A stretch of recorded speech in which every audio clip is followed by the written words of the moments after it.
know many of you are concerned with COVID-19. We are too. The Manhattan Beach Police Department and the Manhattan Beach Fire Department are trained in all types of emergencies to keep you and your family safe. Although we may not have all the answers during these uncertain times, it's important that you stay home and practice social distancing. We're working hard day in and day out to protect you. We are here for you, so please stay home for us.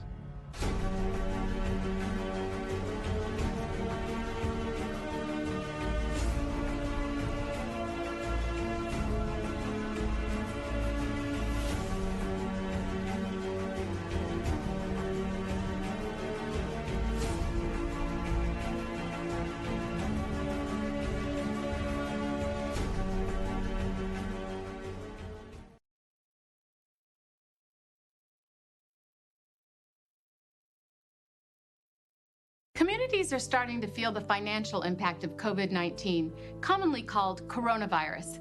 But we want you to know that there is help. We have disability insurance for workers who are ill or medically quarantined due to COVID-19. Paid family leave is available for those caring for an ill or medically quarantined family member, and unemployment insurance for reduced hours or lost work. We're all in this together.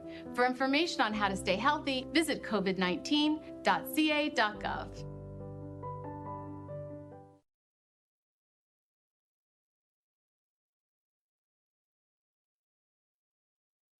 Staying home will slow the spread of COVID-19 and will, without a doubt, save lives. Critical things like food, pharmacies, laundromats, and more remain available. Those who work in health, food supply, and law enforcement will continue to perform their jobs.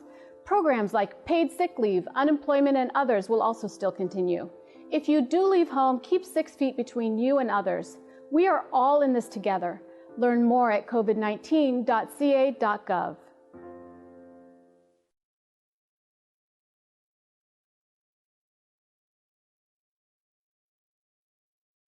As a mother and a wife, I understand how challenging this moment is for our families and our communities. That is why our state is responding at every level of government to slow the spread of COVID-19 while ensuring our most vulnerable Californians have what they need. But we can each do our part, and it starts by staying home. I know this is a big sacrifice for so many, but staying home saves lives. Learn more at covid19.ca.gov. Want restaurants to open and schools? Want the economy to get back on track? You're not alone, and you can help make it happen. Stay 6 feet apart. Wash your hands. Wear a mask every time you leave your home. Choose to join the fight against COVID-19. Do your part. Slow the spread.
Hi, I'm Dr. Nancy Messonnier from CDC.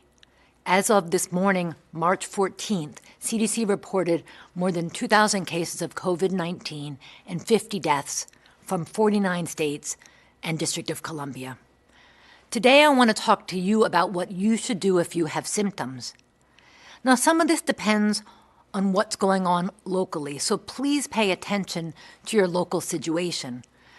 The first thing to know, though, is most people are going to get exposed to COVID-19, and many people will get sick.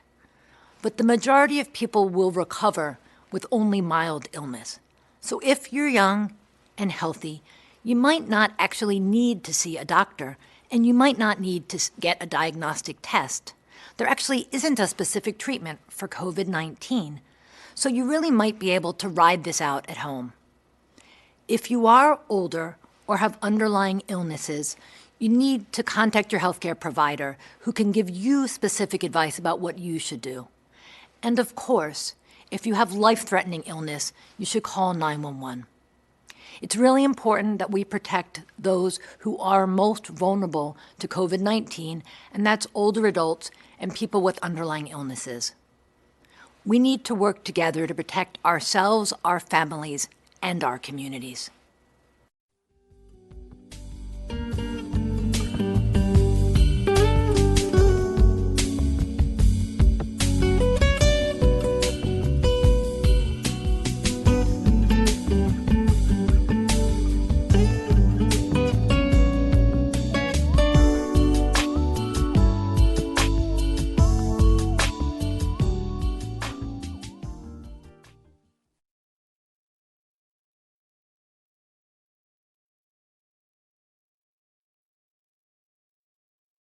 With coronavirus spreading, people at higher risk must take extra precautions. You're at higher risk if you're over 65 or if you have an underlying medical condition. Please visit coronavirus.gov for more information.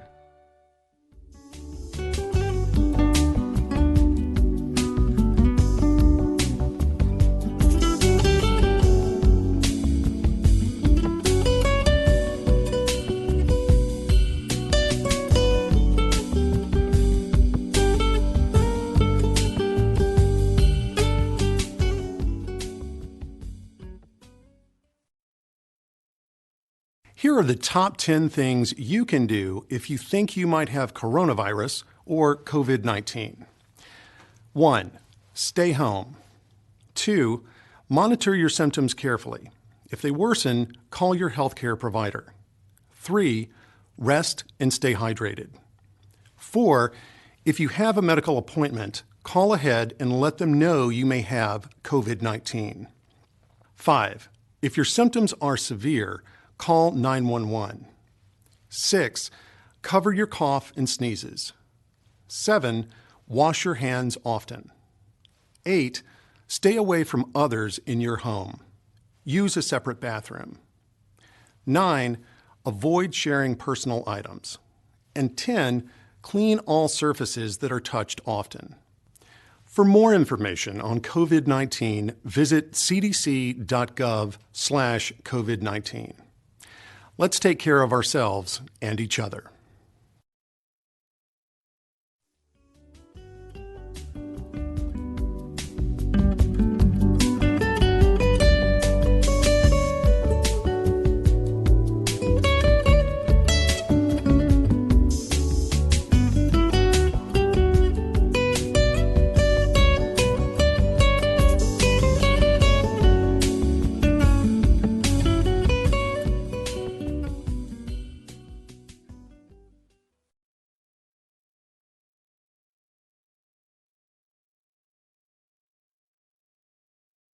Why should young people care about the spread of coronavirus?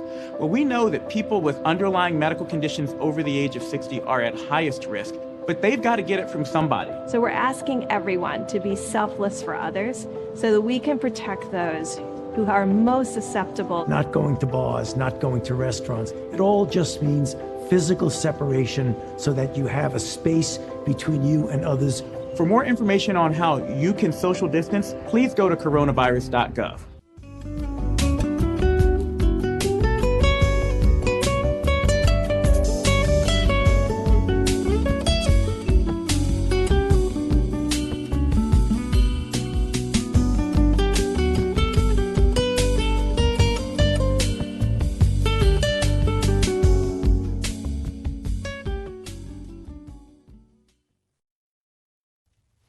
The virus that causes coronavirus disease is spreading in some of our communities. This disease, also known as COVID-19, is thought to spread mainly from person to person through respiratory droplets produced when an infected person coughs or sneezes. These droplets can spread to the mouth, nose, or hands of people who are nearby or possibly be inhaled into the lungs. Take steps to lower your risk of getting sick. Here are some things you should do. Wash your hands often with soap and water for at least 20 seconds. You can also use hand sanitizer that contains at least 60% alcohol.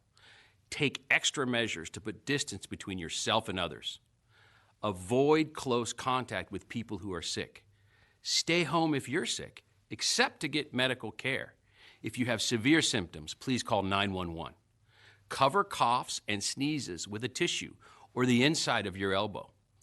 Only wear a face mask if you're sick and around other people, or if you need to take care of someone who is sick. Clean and disinfect frequently touched surfaces. Older adults and people who have severe chronic medical conditions like heart or lung disease or diabetes are at higher risk for more serious illness from COVID-19. This group should consult with their healthcare provider about additional steps to stay protected. For more information on COVID-19, please visit cdc.gov/COVID-19. Let's work together to protect ourselves, our families, and our communities.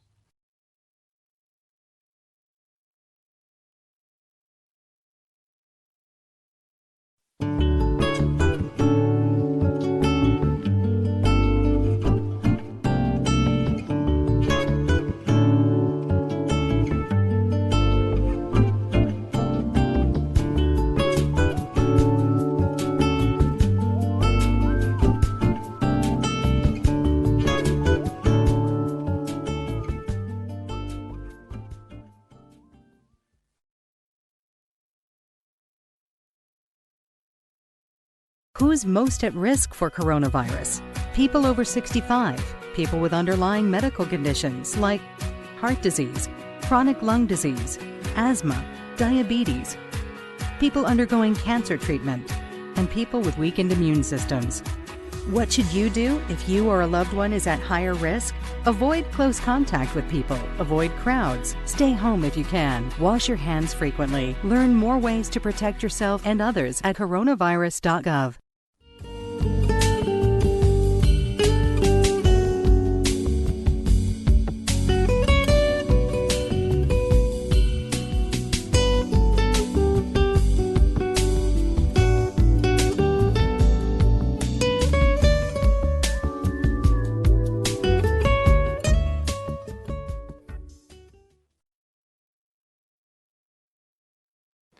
Hi, I'm Dr. Jay Butler, Deputy Director for Infectious Diseases at CDC. I'd like to talk to you about the new virus that causes the disease COVID-19. Older adults and people who have severe chronic medical conditions like heart, lung, or kidney disease or diabetes may be at higher risk for severe illness from COVID-19. If you are one of the people at increased risk for serious COVID-19 illness, it's especially important for you to take action to reduce the risk of getting COVID-19 now. The first thing you can do is take care of your own health. Wash your hands often with soap and water for at least 20 seconds. Use an alcohol-based hand sanitizer with at least 60% alcohol if soap and water are not available. Cover your coughs or sneezes with a tissue, or cough or sneeze into your elbow, not your hands. Avoid contact with people who are sick. Clean and disinfect surfaces in your home, such as counters, tabletops, and doorknobs to remove germs. Use household cleaning sprays or wipes according to the label instructions. The next thing you can do is make a plan for what to do if you do get sick. Know who will take care of you if your caregiver gets sick. Talk to your healthcare provider about getting extra necessary medications to have on hand. Get enough supplies, too, including enough household items and groceries so you can stay home for a few weeks if you have to. The third thing you can do is pay attention to what's happening locally. If COVID-19 is spreading in your community, stay home as much as possible and avoid crowds. If you get sick with fever, cough, or shortness of breath, call your healthcare provider. If you develop warning signs, such as difficulty breathing, persistent pain or pressure in your chest, confusion, or blueness of the lips or face, these may be signs of serious illness. call 911. For more information and the latest resources, please visit cdc.gov/COVID-19 or call 1-800-CDC-INFO. That's 1-800-232-4636.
Here's how you can make your own face covering in a few easy steps with items you can find around the house, like an old scarf, a bandana or a hand towel, or you can make a face covering out of an old t-shirt.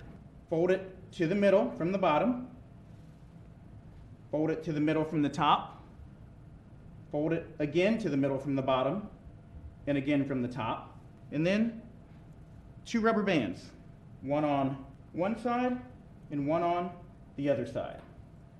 Then you fold either side to the middle and you have yourself cloth face covering. It's that easy.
We know many of you are concerned with COVID-19. We are too.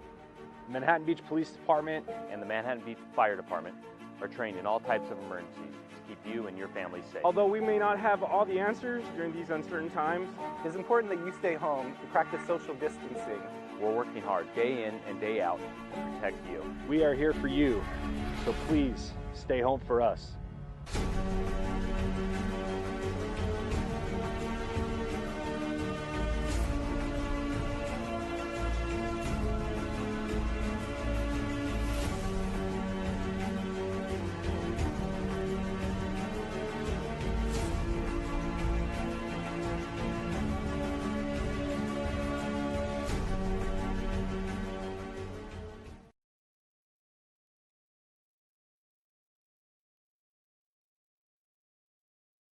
Communities are starting to feel the financial impact of COVID-19, commonly called coronavirus.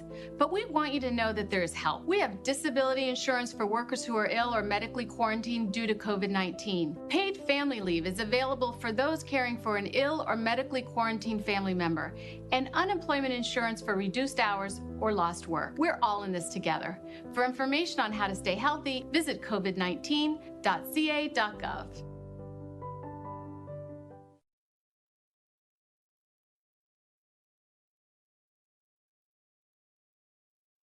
Staying home will slow the spread of COVID-19 and will without a doubt save lives. Critical things like food, pharmacies, laundromats, and more remain available. Those who work in health, food supply, and law enforcement will continue to perform their jobs. Programs like paid sick leave, unemployment, and others will also still continue.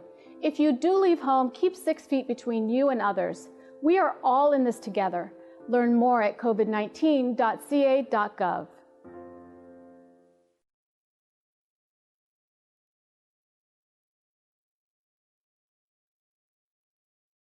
As a mother and a wife, I understand how challenging this moment is for our families and our communities. That is why our state is responding at every level of government to slow the spread of COVID-19 while ensuring our most vulnerable Californians have what they need. But we can each do our part, and it starts by staying home. I know this is a big sacrifice for so many, but staying home saves lives. Learn more at covid19.ca.gov. Want restaurants to open and schools? Want the economy to get back on track? You're not alone, and you can help make it happen. Stay 6 feet apart. Wash your hands. Wear a mask every time you leave your home. Choose to join the fight against COVID-19. Do your part. Slow the spread.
Hi, I'm Dr. Nancy Messonnier from CDC.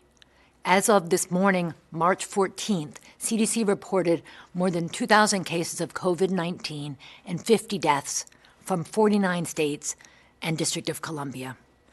Today, I want to talk to you about what you should do if you have symptoms. Now, some of this depends on what's going on locally, so please pay attention to your local situation. The first thing to know, though, is most people are going to get exposed to COVID-19, and many people will get sick. But the majority of people will recover with only mild illness. So if you're young and healthy, you might not actually need to see a doctor, and you might not need to get a diagnostic test. There actually isn't a specific treatment for COVID-19, so you really might be able to ride this out at home. If you are older or have underlying illnesses, you need to contact your healthcare provider who can give you specific advice about what you should do. And of course, if you have life-threatening illness, you should call 911. It's really important that we protect those who are most vulnerable to COVID-19, and that's older adults and people with underlying illnesses. We need to work together to protect ourselves, our families, and our communities.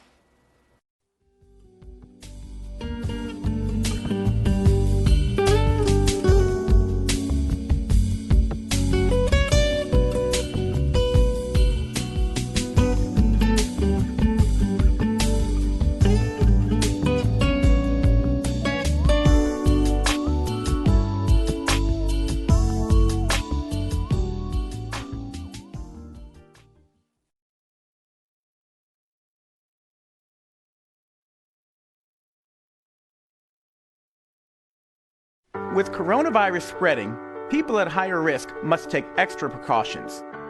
You're at higher risk if you're over 65 or if you have an underlying medical condition. Please visit coronavirus.gov for more information.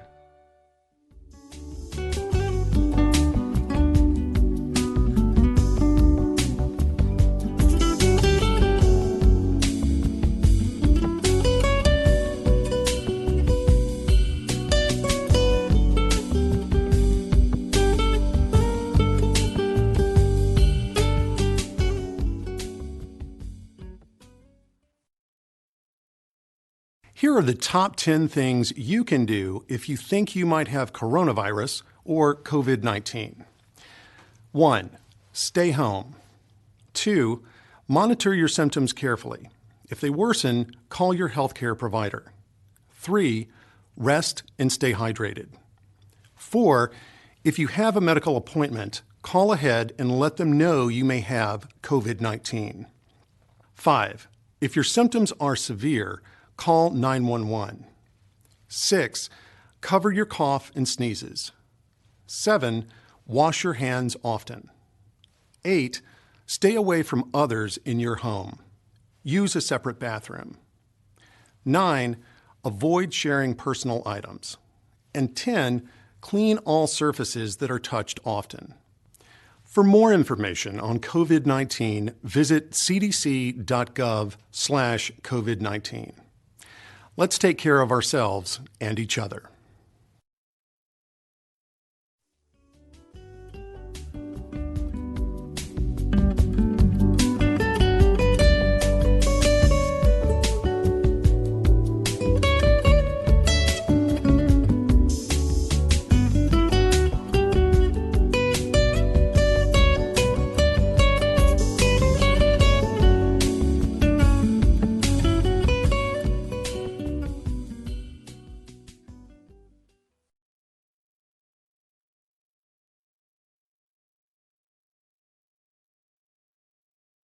Why should young people care about the spread of coronavirus? Well, we know that people with underlying medical conditions over the age of 60 are at highest risk, but they've got to get it from somebody. So we're asking everyone to be selfless for others so that we can protect those who are most susceptible. Not going to bars, not going to restaurants. It all just means physical separation so that you have a space between you and others. For more information on how you can social distance, please go to coronavirus.gov.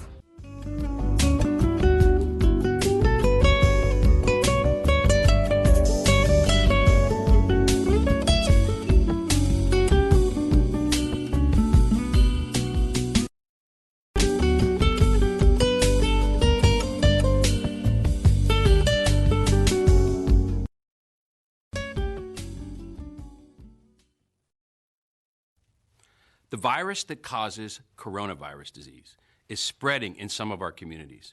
This disease, also known as COVID-19, is thought to spread mainly from person to person through respiratory droplets produced when an infected person coughs or sneezes. These droplets can spread to the mouth, nose, or hands of people who are nearby or possibly be inhaled into the lungs. Take steps to lower your risk of getting sick. Here are some things you should do. Wash your hands often with soap and water for at least 20 seconds. You can also use hand sanitizer that contains at least 60% alcohol. Take extra measures to put distance between yourself and others. Avoid close contact with people who are sick. Stay home if you're sick, except to get medical care. If you have severe symptoms, please call 911. Cover coughs and sneezes with a tissue or the inside of your elbow. Only wear a face mask if you're sick and around other people, or if you need to take care of someone who is sick. Clean and disinfect frequently touched surfaces. Older adults and people who have severe chronic medical conditions like heart or lung disease or diabetes are at higher risk for more serious illness from COVID-19. This group should consult with their healthcare provider about additional steps to stay protected.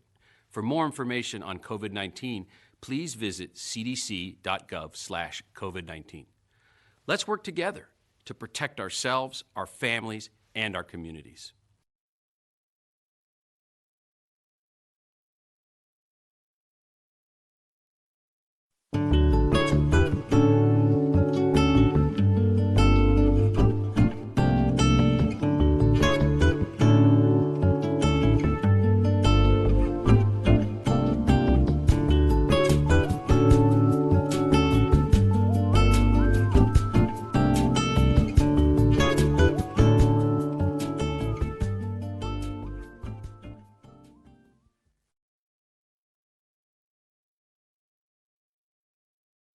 Who's most at risk for coronavirus? People over 65, people with underlying medical conditions like heart disease, chronic lung disease, asthma, diabetes, people undergoing cancer treatment, and people with weakened immune systems. What should you do if you or a loved one is at higher risk? Avoid close contact with people. Avoid crowds. Stay home if you can. Wash your hands frequently. Learn more ways to protect yourself and others at coronavirus.gov.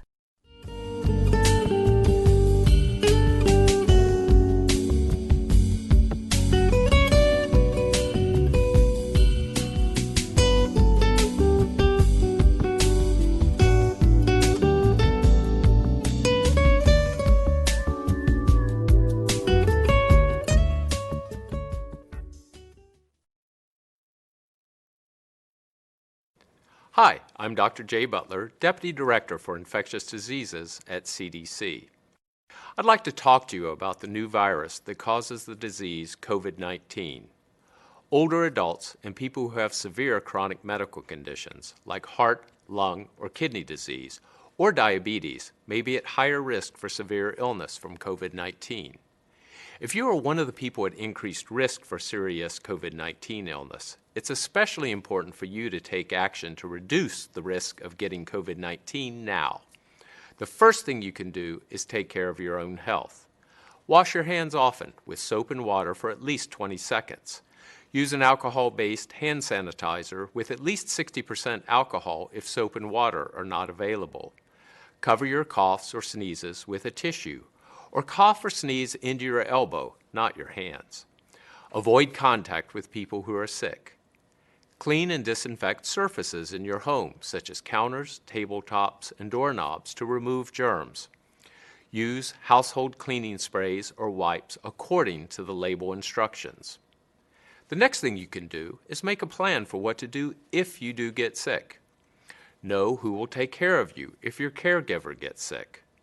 Talk to your healthcare provider about getting extra necessary medications to have on hand.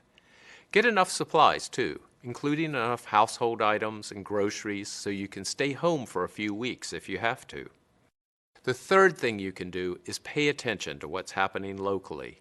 If COVID-19 is spreading in your community, stay home as much as possible and avoid crowds. If you get sick with fever, cough, or shortness of breath, call your healthcare provider.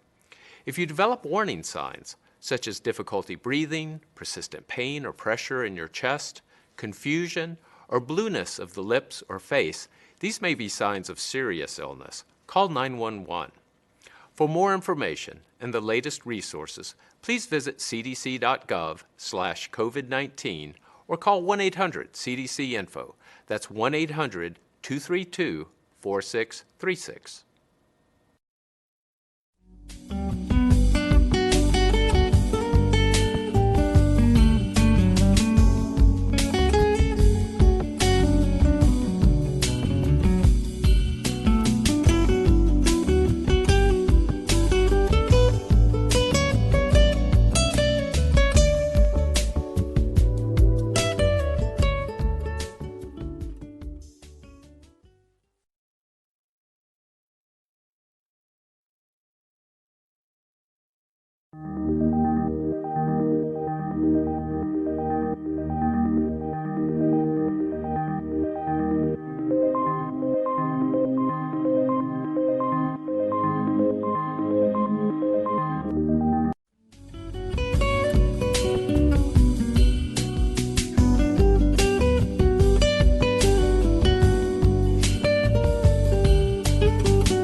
Here's how you can make your own face covering in a few easy steps with items you can find around the house, like an old scarf, a bandana or a hand towel, or you can make a face covering out of an old t-shirt. Fold it to the middle from the bottom, fold it to the middle from the top, fold it again to the middle from the bottom, and again from the top, and then 2 rubber bands, one on one side and one on the other side. Then you fold either side to the middle and you have yourself cloth face covering. It's that easy.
We know many of you are concerned with COVID-19.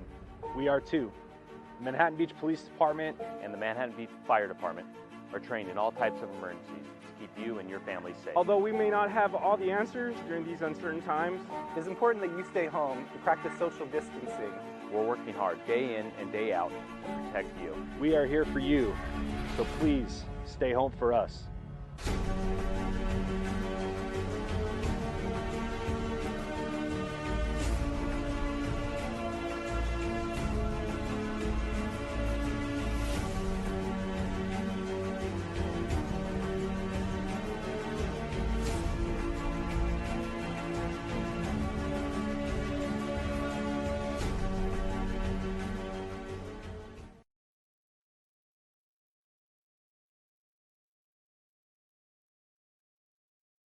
Communities are starting to feel the financial impact of COVID-19, commonly called coronavirus.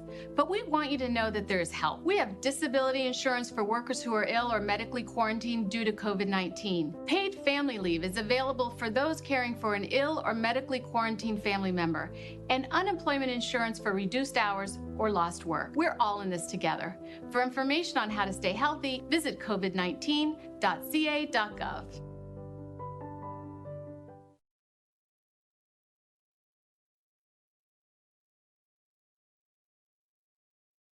Staying home will slow the spread of COVID-19 and will without a doubt save lives. Critical things like food, pharmacies, laundromats, and more remain available. Those who work in health, food supply, and law enforcement will continue to perform their jobs. Programs like paid sick leave, unemployment, and others will also still continue. If you do leave home, keep 6 feet between you and others. We are all in this together. Learn more at covid19.ca.gov.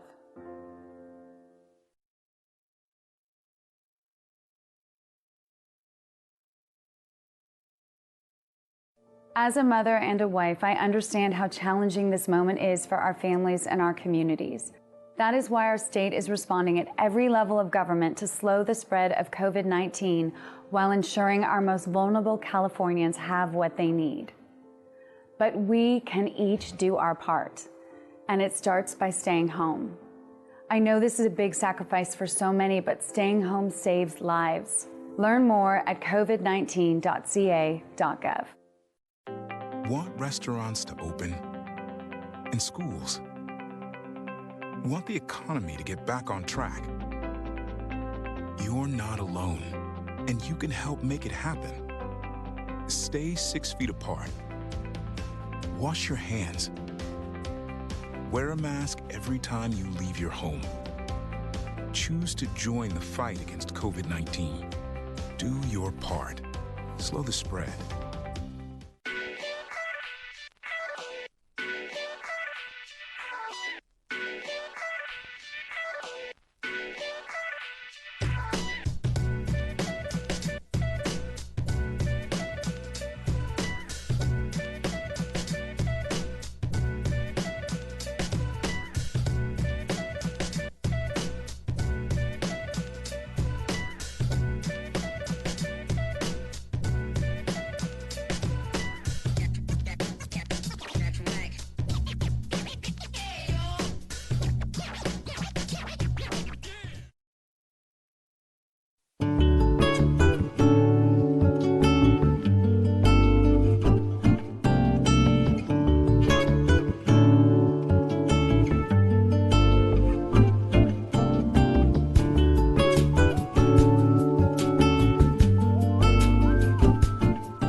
Hi, I'm Dr. Nancy Messonnier from CDC. As of this morning, March 14th, CDC reported more than 2,000 cases of COVID-19 and 50 deaths from 49 states and District of Columbia.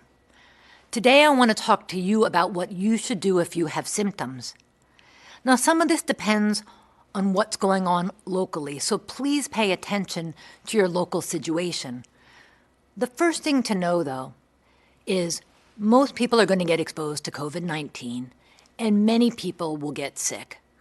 But the majority of people will recover with only mild illness. So if you're young and healthy, you might not actually need to see a doctor, and you might not need to get a diagnostic test. There actually isn't a specific treatment for COVID-19, so you really might be able to ride this out at home. If you are older or have underlying illnesses, you need to contact your healthcare provider who can give you specific advice about what you should do. And of course, if you have life-threatening illness, you should call 911. It's really important that we protect those who are most vulnerable to COVID-19, and that's older adults and people with underlying illnesses. We need to work together to protect ourselves, our families, and our communities.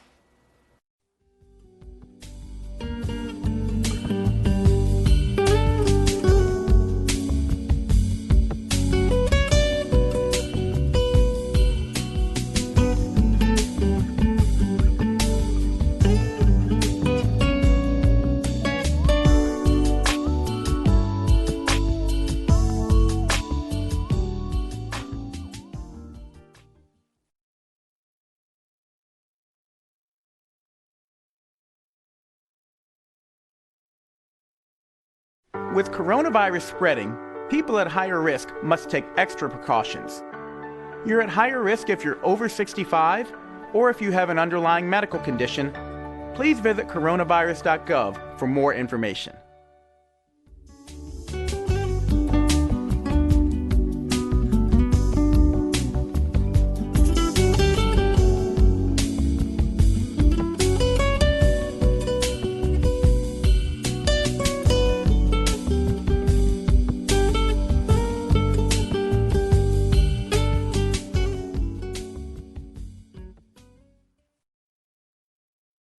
Here are the top 10 things you can do if you think you might have coronavirus or COVID-19. 1. Stay home. 2. Monitor your symptoms carefully. If they worsen, call your healthcare provider. 3. Rest and stay hydrated. 4, if you have a medical appointment, call ahead and let them know you may have COVID-19. 5, if your symptoms are severe, call 911. 6, cover your cough and sneezes. 7, wash your hands often. 8, stay away from others in your home. Use a separate bathroom. 9, avoid sharing personal items. And 10, clean all surfaces that are touched often. For more information on COVID-19, visit cdc.gov/COVID-19. Let's take care of ourselves and each other.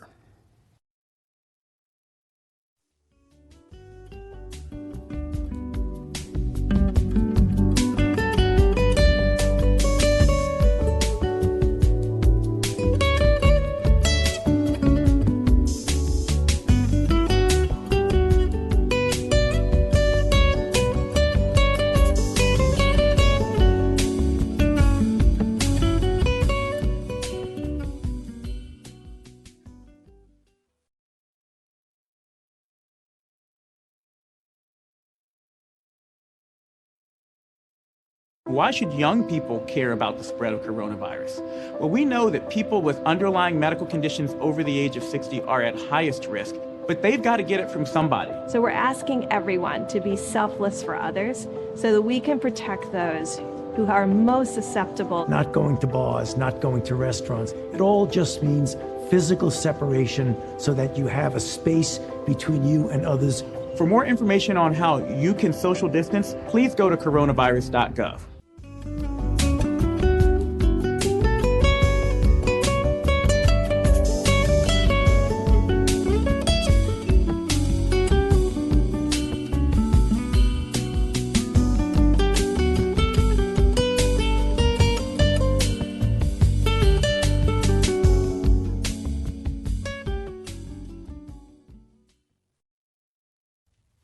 The virus that causes coronavirus disease is spreading in some of our communities. This disease, also known as COVID-19, is thought to spread mainly from person to person through respiratory droplets produced when an infected person coughs or sneezes. These droplets can spread to the mouth, nose, or hands of people who are nearby or possibly be inhaled into the lungs. Take steps to lower your risk of getting sick. Here are some things you should do. Wash your hands often with soap and water for at least 20 seconds. You can also use hand sanitizer that contains at least 60% alcohol. Take extra measures to put distance between yourself and others. Avoid close contact with people who are sick. Stay home if you're sick, except to get medical care. If you have severe symptoms, please call 911. Cover coughs and sneezes with a tissue or the inside of your elbow. Only wear a face mask if you're sick and around other people, or if you need to take care of someone who is sick. Clean and disinfect frequently touched surfaces. Older adults and people who have severe chronic medical conditions like heart or lung disease or diabetes are at higher risk for more serious illness from COVID-19. This group should consult with their healthcare provider about additional steps to stay protected.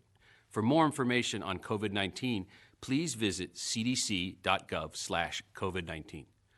Let's work together to protect ourselves, our families, and our communities.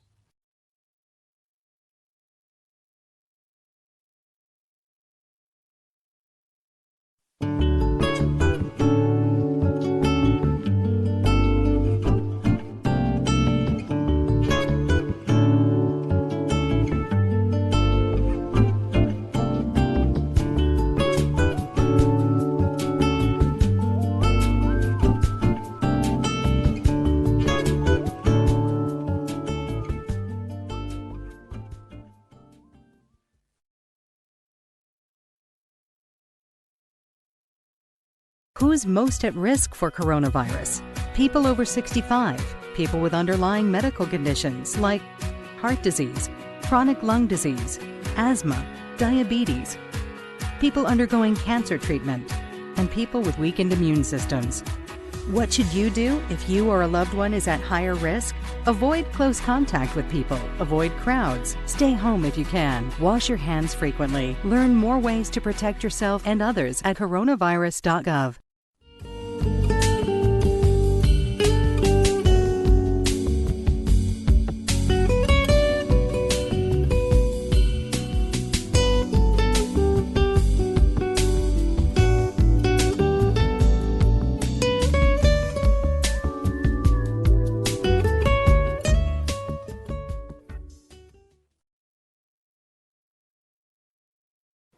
Hi, I'm Dr. Jay Butler, Deputy Director for Infectious Diseases at CDC.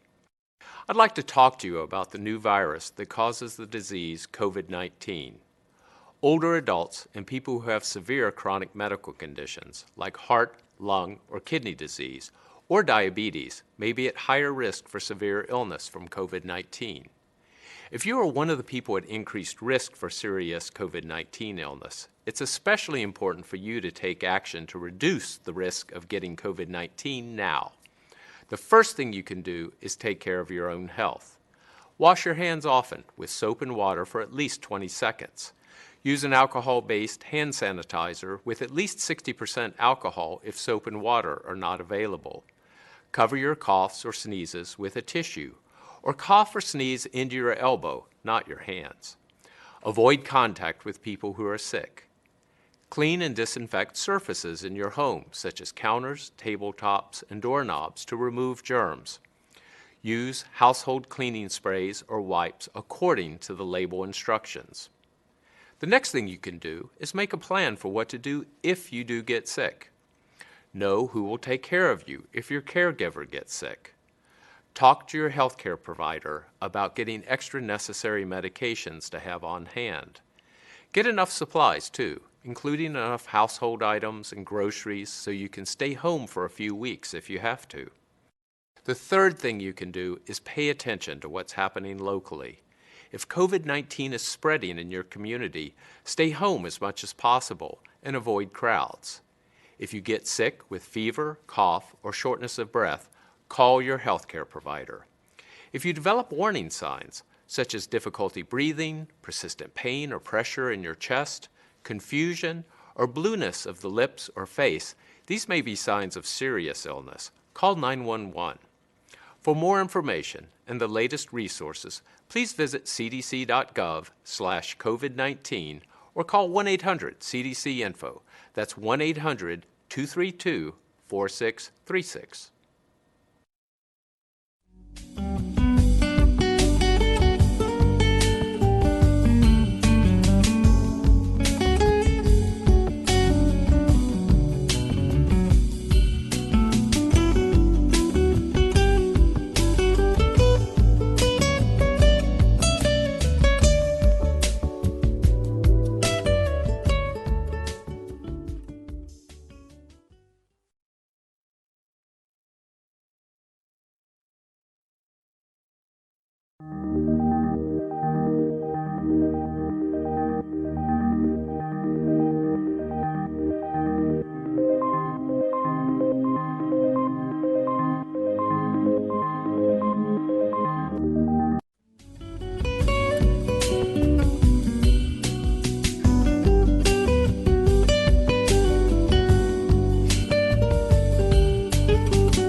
Here's how you can make your own face covering in a few easy steps with items you can find around the house, like an old scarf, a bandana or a hand towel, or you can make a face covering out of an old t-shirt.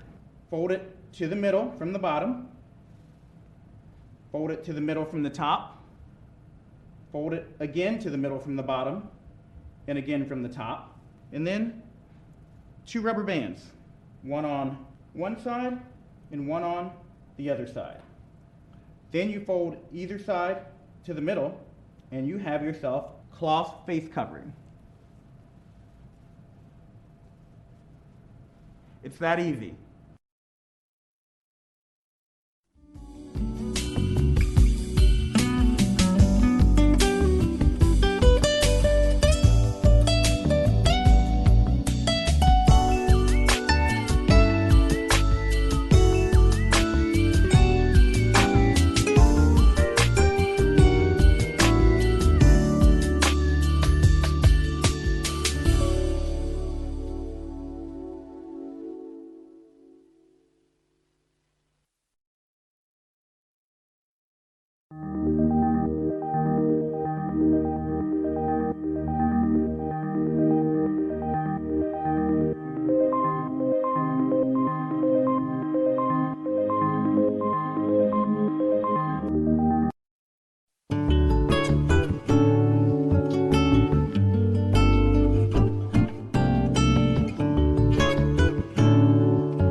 We know many of you are concerned with COVID-19.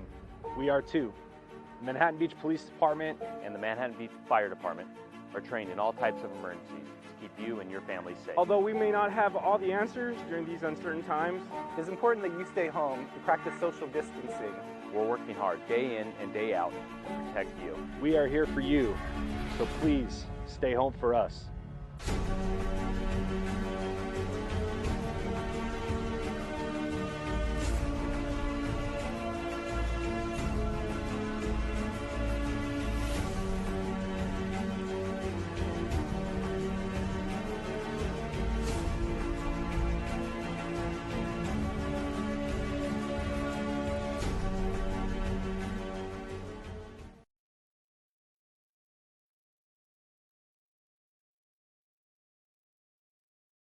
Communities are starting to feel the financial impact of COVID-19, commonly called coronavirus. But we want you to know that there is help. We have disability insurance for workers who are ill or medically quarantined due to COVID-19. Paid family leave is available for those caring for an ill or medically quarantined family member, and unemployment insurance for reduced hours or lost work. We're all in this together. For information on how to stay healthy, visit covid19.ca.gov.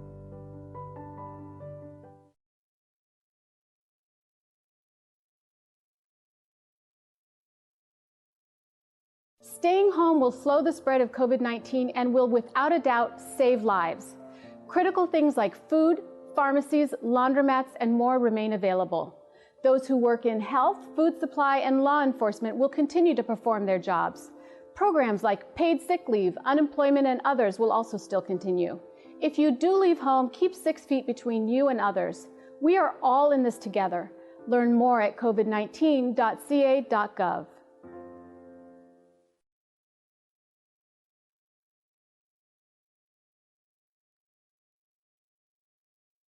As a mother and a wife, I understand how challenging this moment is for our families and our communities. That is why our state is responding at every level of government to slow the spread of COVID-19 while ensuring our most vulnerable Californians have what they need. But we can each do our part, and it starts by staying home. I know this is a big sacrifice for so many, but staying home saves lives. Learn more at covid19.ca.gov. Want restaurants to open and schools? Want the economy to get back on track? You're not alone, and you can help make it happen. Stay 6 feet apart. Wash your hands. Wear a mask every time you leave your home. Choose to join the fight against COVID-19. Do your part. Slow the spread.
Hi, I'm Dr. Nancy Messonnier from CDC.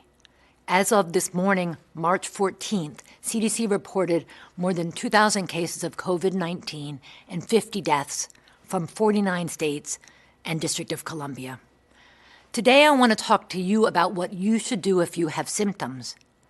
Now, some of this depends on what's going on locally, so please pay attention to your local situation. The first thing to know, though, is most people are going to get exposed to COVID-19, and many people will get sick. But the majority of people will recover with only mild illness. So if you're young and healthy, You might not actually need to see a doctor, and you might not need to get a diagnostic test. There actually isn't a specific treatment for COVID-19, so you really might be able to ride this out at home. If you are older or have underlying illnesses, you need to contact your healthcare provider who can give you specific advice about what you should do. And of course, if you have life-threatening illness, you should call 911. It's really important that we protect those who are most vulnerable to COVID-19, and that's older adults and people with underlying illnesses. We need to work together to protect ourselves, our families, and our communities.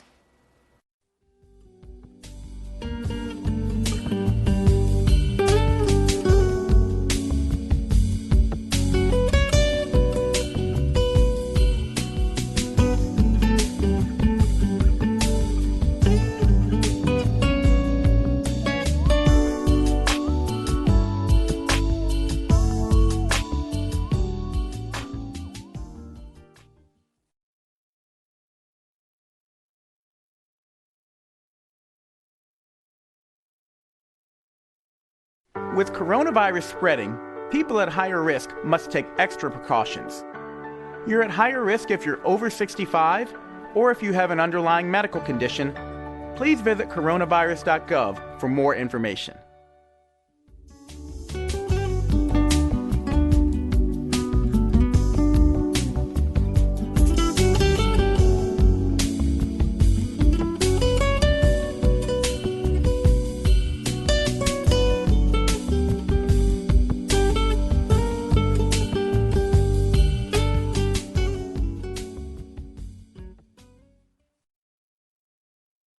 Here are the top 10 things you can do if you think you might have coronavirus or COVID-19. 1. Stay home. 2. Monitor your symptoms carefully. If they worsen, call your healthcare provider. 3. Rest and stay hydrated. 4. If you have a medical appointment, call ahead and let them know you may have COVID-19. 5. If your symptoms are severe, call 911. 6. Cover your cough and sneezes. 7. Wash your hands often. 8. Stay away from others in your home. Use a separate bathroom. 9. Avoid sharing personal items. And 10. Clean all surfaces that are touched often. For more information on COVID-19, visit cdc.gov/COVID-19. Let's take care of ourselves and each other.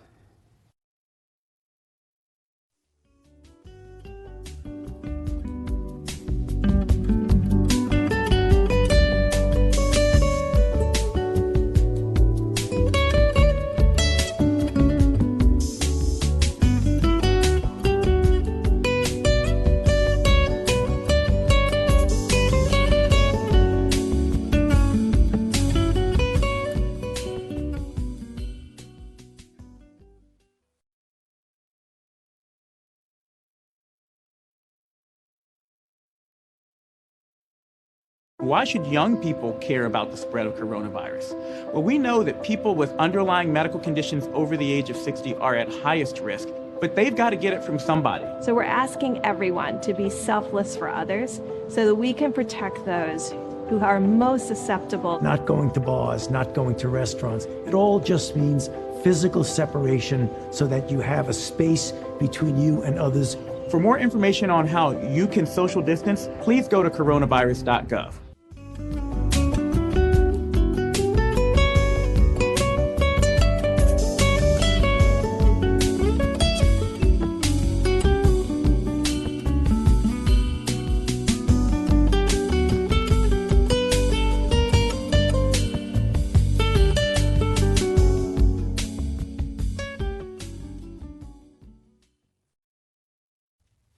The virus that causes coronavirus disease is spreading in some of our communities.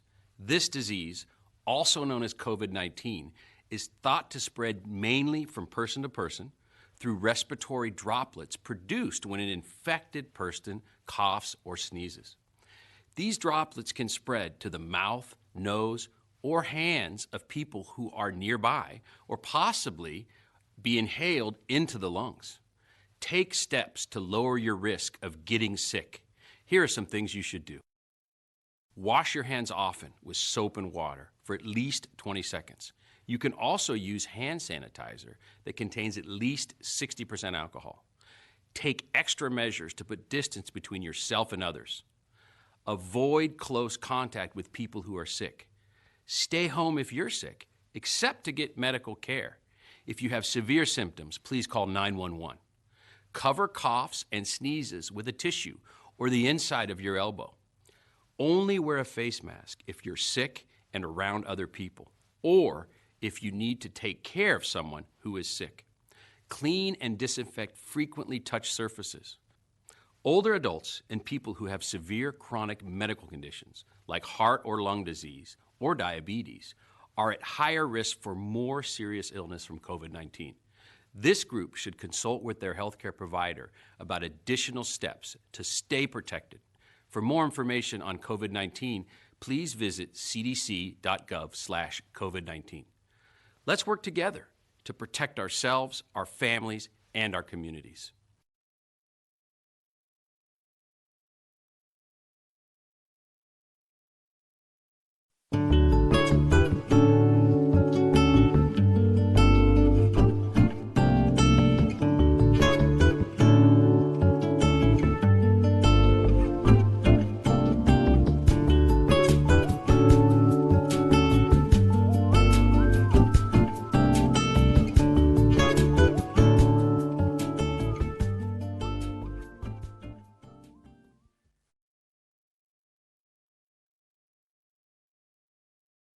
Who's most at risk for coronavirus?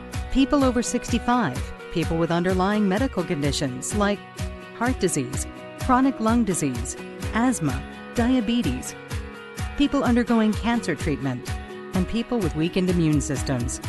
What should you do if you or a loved one is at higher risk? Avoid close contact with people. Avoid crowds. Stay home if you can. Wash your hands frequently. Learn more ways to protect yourself and others at coronavirus.gov.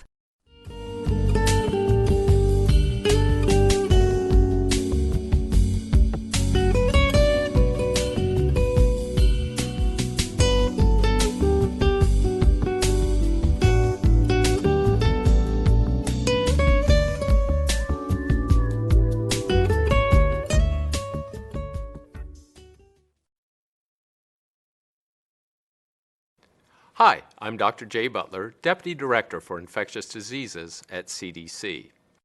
I'd like to talk to you about the new virus that causes the disease COVID-19.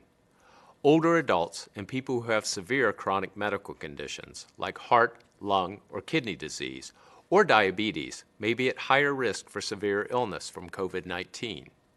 If you are one of the people at increased risk for serious COVID-19 illness, it's especially important for you to take action to reduce the risk of getting COVID-19 now. The first thing you can do is take care of your own health. Wash your hands often with soap and water for at least 20 seconds. Use an alcohol-based hand sanitizer with at least 60% alcohol if soap and water are not available. Cover your coughs or sneezes with a tissue, or cough or sneeze into your elbow, not your hands. Avoid contact with people who are sick. Clean and disinfect surfaces in your home, such as counters, tabletops, and doorknobs to remove germs. Use household cleaning sprays or wipes according to the label instructions. The next thing you can do is make a plan for what to do if you do get sick. Know who will take care of you if your caregiver gets sick. Talk to your healthcare provider about getting extra necessary medications to have on hand. Get enough supplies too, including enough household items and groceries so you can stay home for a few weeks if you have to. The third thing you can do is pay attention to what's happening locally. If COVID-19 is spreading in your community, stay home as much as possible and avoid crowds. If you get sick with fever, cough, or shortness of breath, call your healthcare provider. If you develop warning signs, such as difficulty breathing, persistent pain or pressure in your chest, confusion, or blueness of the lips or face, these may be signs of serious illness. call 911. For more information and the latest resources, please visit cdc.gov/COVID-19 or call 1-800-CDC-INFO. That's 1-800-232-4636.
Here's how you can make your own face covering in a few easy steps with items you can find around the house, like an old scarf, a bandana or a hand towel, or you can make a face covering out of an old t-shirt. Fold it to the middle from the bottom, fold it to the middle from the top, fold it again to the middle from the bottom, and again from the top, and then 2 rubber bands, one on one side and one on the other side. Then you fold either side to the middle and you have yourself cloth face covering. It's that easy.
We know many of you are concerned with COVID-19.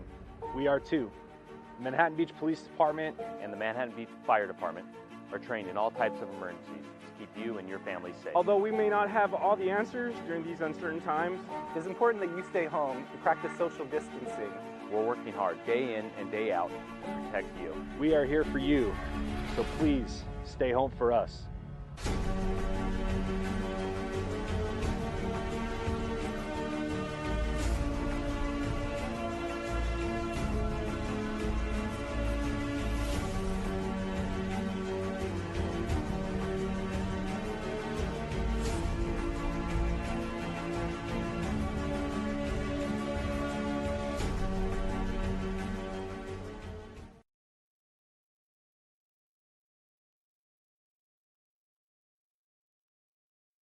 Communities are starting to feel the financial impact of COVID-19, commonly called coronavirus. But we want you to know that there is help. We have disability insurance for workers who are ill or medically quarantined due to COVID-19. Paid family leave is available for those caring for an ill or medically quarantined family member, and unemployment insurance for reduced hours or lost work. We're all in this together. For information on how to stay healthy, visit covid19.ca.gov.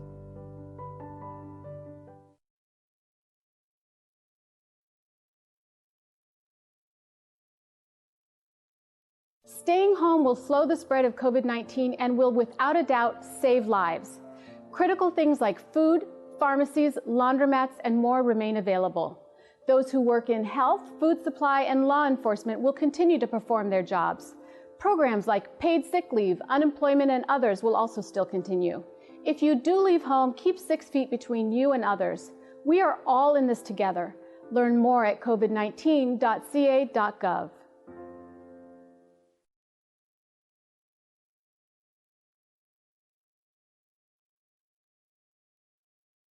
As a mother and a wife, I understand how challenging this moment is for our families and our communities. That is why our state is responding at every level of government to slow the spread of COVID-19 while ensuring our most vulnerable Californians have what they need. But we can each do our part, and it starts by staying home. I know this is a big sacrifice for so many, but staying home saves lives. Learn more at covid19.ca.gov. Want restaurants to open and schools? Want the economy to get back on track? You're not alone, and you can help make it happen. Stay 6 feet apart. Wash your hands. Wear a mask every time you leave your home. Choose to join the fight against COVID-19. Do your part. Slow the spread.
Hi, I'm Dr. Nancy Messonnier from CDC.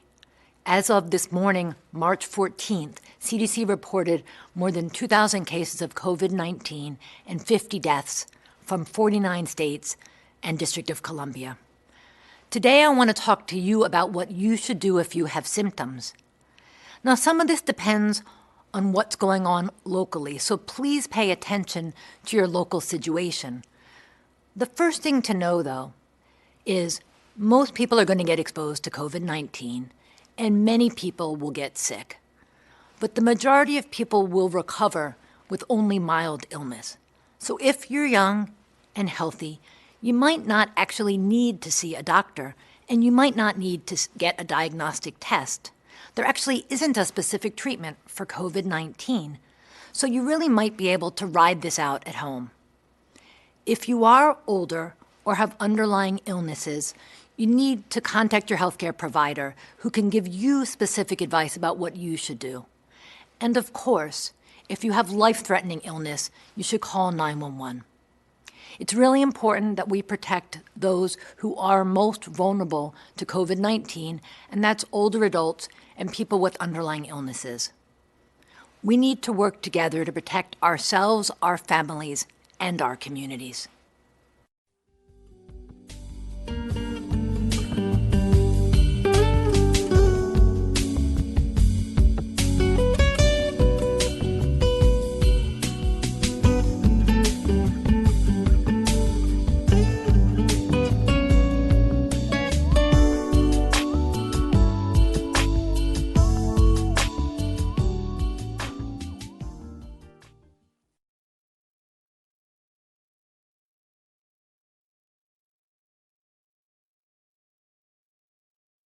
With coronavirus spreading, people at higher risk must take extra precautions. You're at higher risk if you're over 65 or if you have an underlying medical condition. Please visit coronavirus.gov for more information.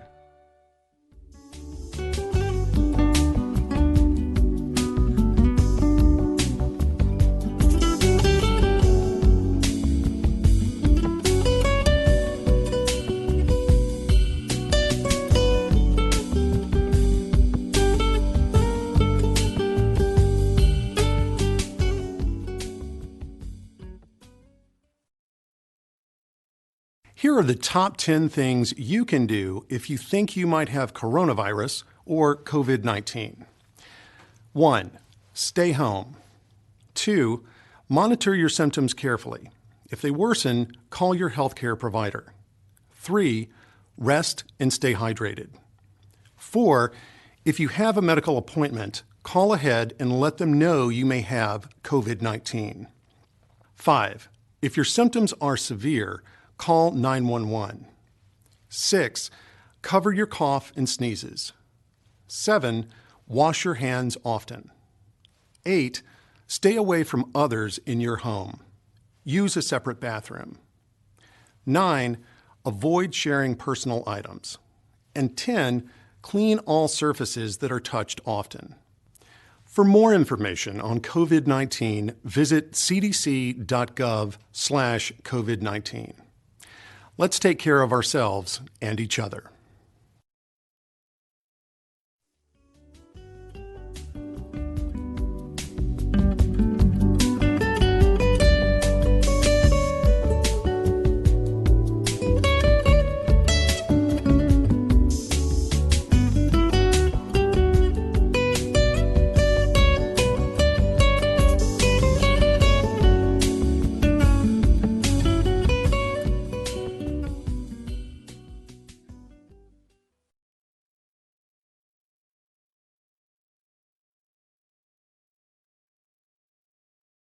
Why should young people care about the spread of coronavirus?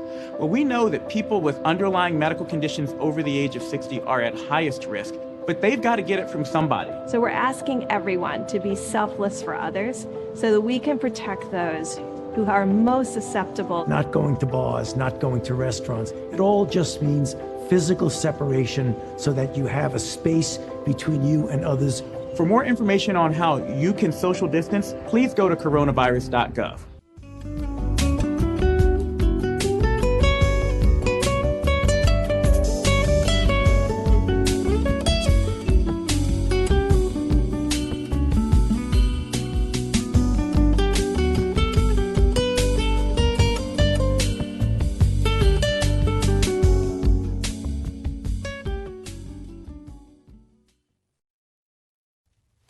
The virus that causes coronavirus disease is spreading in some of our communities.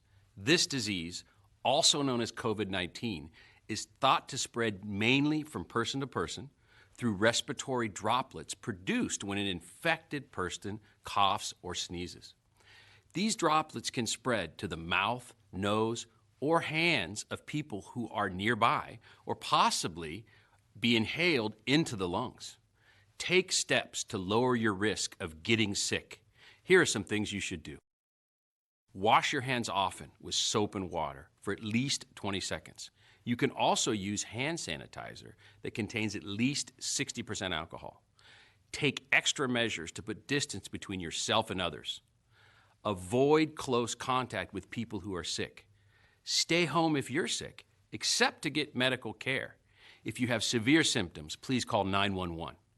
Cover coughs and sneezes with a tissue or the inside of your elbow.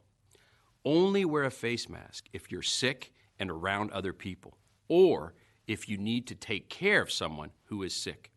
Clean and disinfect frequently touched surfaces. Older adults and people who have severe chronic medical conditions like heart or lung disease or diabetes are at higher risk for more serious illness from COVID-19. This group should consult with their healthcare provider about additional steps to stay protected. For more information on COVID-19, please visit cdc.gov/COVID-19. Let's work together to protect ourselves, our families, and our communities.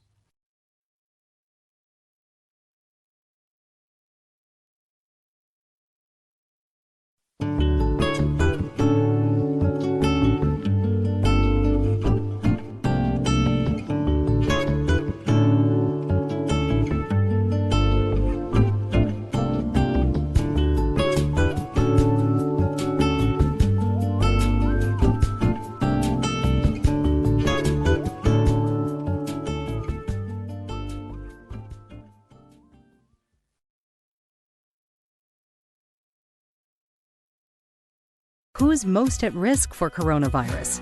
People over 65, people with underlying medical conditions like heart disease, chronic lung disease, asthma, diabetes, people undergoing cancer treatment, and people with weakened immune systems. What should you do if you or a loved one is at higher risk? Avoid close contact with people. Avoid crowds. Stay home if you can. Wash your hands frequently. Learn more ways to protect yourself and others at coronavirus.gov.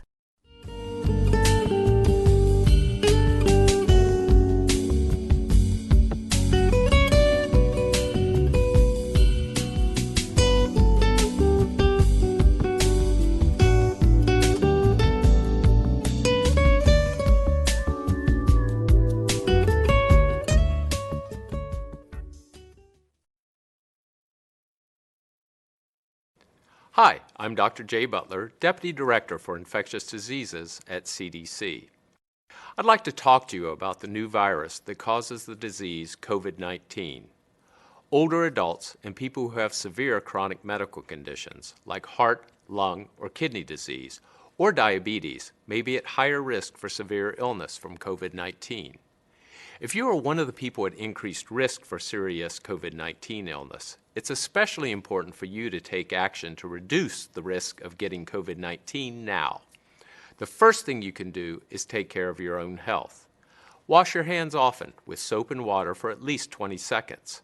Use an alcohol-based hand sanitizer with at least 60% alcohol if soap and water are not available. Cover your coughs or sneezes with a tissue, or cough or sneeze into your elbow, not your hands. Avoid contact with people who are sick. Clean and disinfect surfaces in your home, such as counters, tabletops, and doorknobs to remove germs. Use household cleaning sprays or wipes according to the label instructions. The next thing you can do is make a plan for what to do if you do get sick. Know who will take care of you if your caregiver gets sick. Talk to your healthcare provider about getting extra necessary medications to have on hand. Get enough supplies too, including enough household items and groceries so you can stay home for a few weeks if you have to. The third thing you can do is pay attention to what's happening locally. If COVID-19 is spreading in your community, stay home as much as possible and avoid crowds. If you get sick with fever, cough, or shortness of breath, call your healthcare provider. If you develop warning signs, such as difficulty breathing, persistent pain or pressure in your chest, confusion, or blueness of the lips or face, these may be signs of serious illness. Call 911. For more information and the latest resources, please visit cdc.gov/COVID-19 or call 1-800-CDC-INFO. That's 1-800-232-4636.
how you can make your own face covering in a few easy steps with items you can find around the house, like an old scarf, a bandana or a hand towel, or you can make a face covering out of an old t-shirt.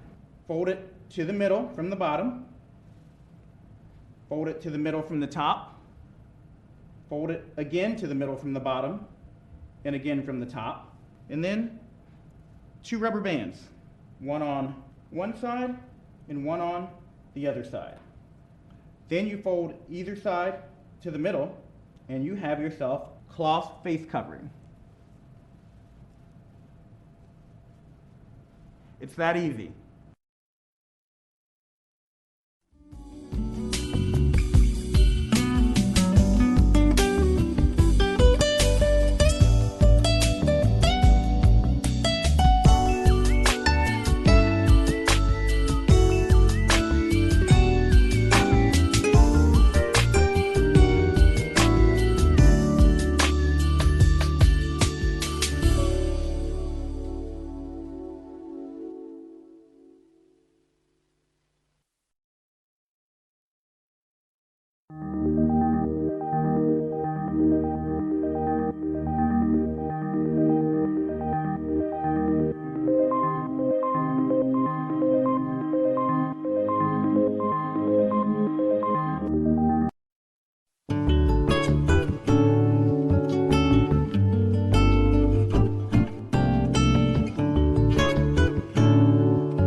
We know many of you are concerned with COVID-19.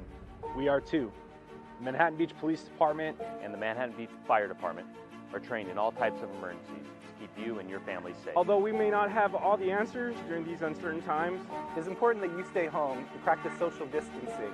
We're working hard day in and day out to protect you. We are here for you, so please stay home for us.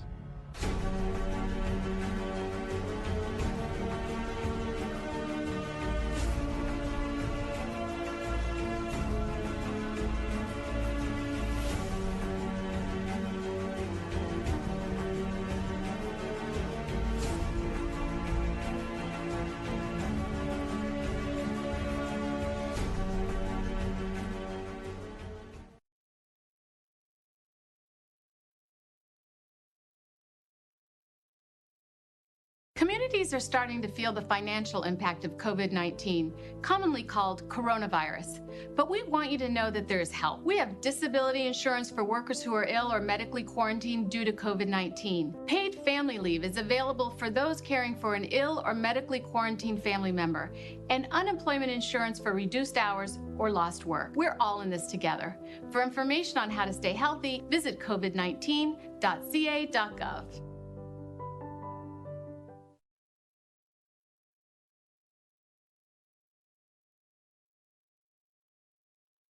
Staying home will slow the spread of COVID-19 and will, without a doubt, save lives. Critical things like food, pharmacies, laundromats, and more remain available. Those who work in health, food supply, and law enforcement will continue to perform their jobs. Programs like paid sick leave, unemployment, and others will also still continue. If you do leave home, keep 6 feet between you and others. We are all in this together. Learn more at covid19.ca.gov.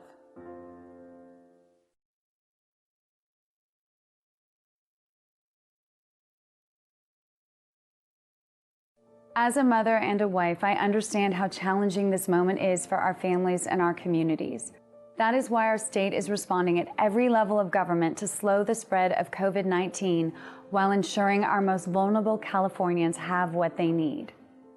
But we can each do our part, and it starts by staying home.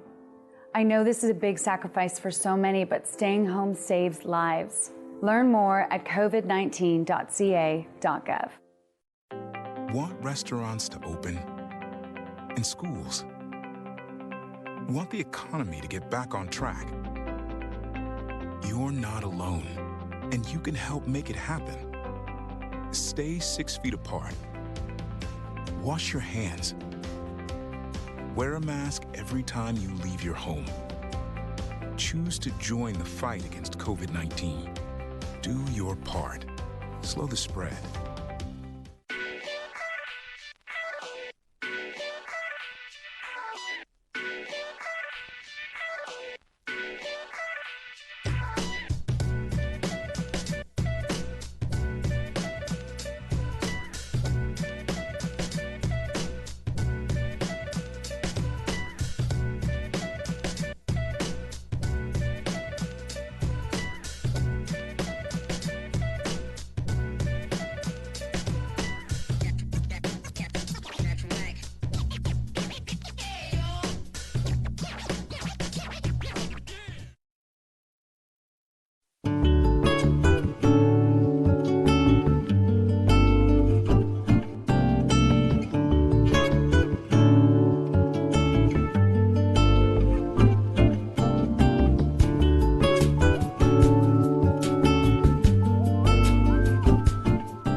Hi, I'm Dr. Nancy Messonnier from CDC. As of this morning, March 14th, CDC reported more than 2,000 cases of COVID-19 and 50 deaths from 49 states and District of Columbia. Today, I want to talk to you about what you should do if you have symptoms. Now, some of this depends on what's going on locally, so please pay attention to your local situation. The first thing to know, though, is most people are going to get exposed to COVID-19, and many people will get sick. But the majority of people will recover with only mild illness. So if you're young and healthy, you might not actually need to see a doctor, and you might not need to get a diagnostic test. There actually isn't a specific treatment for COVID-19, so you really might be able to ride this out at home. If you are older or have underlying illnesses, you need to contact your healthcare provider who can give you specific advice about what you should do. And of course, if you have life-threatening illness, you should call 911. It's really important that we protect those who are most vulnerable to COVID-19, and that's older adults and people with underlying illnesses. We need to work together to protect ourselves, our families, and our communities.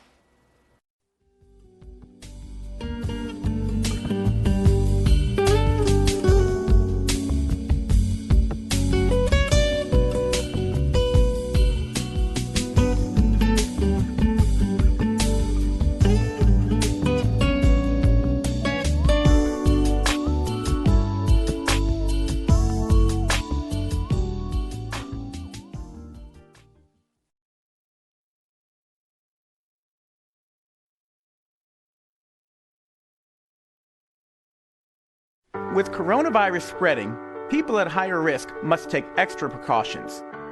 You're at higher risk if you're over 65 or if you have an underlying medical condition. Please visit coronavirus.gov for more information.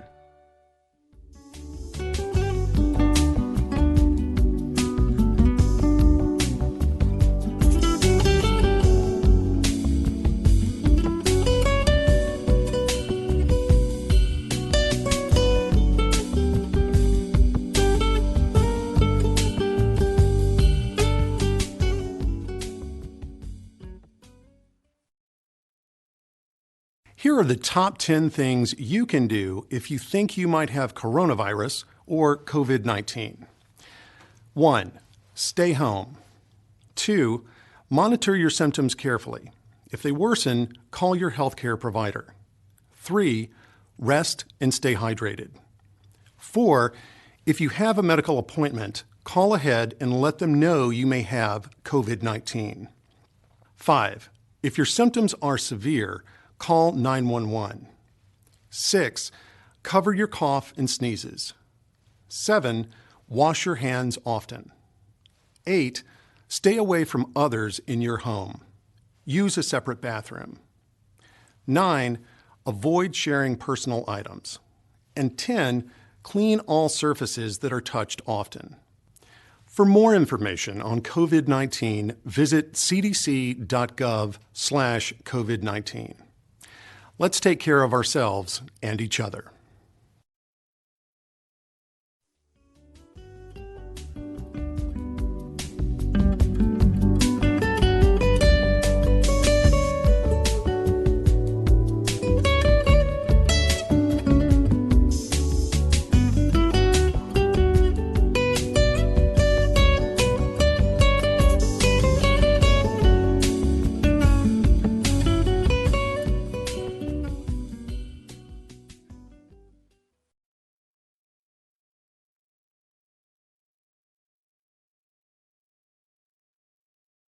Why should young people care about the spread of coronavirus? Well, we know that people with underlying medical conditions over the age of 60 are at highest risk, but they've got to get it from somebody. So we're asking everyone to be selfless for others so that we can protect those who are most susceptible. Not going to bars, not going to restaurants. It all just means physical separation so that you have a space between you and others. For more information on how you can social distance, please go to coronavirus.gov.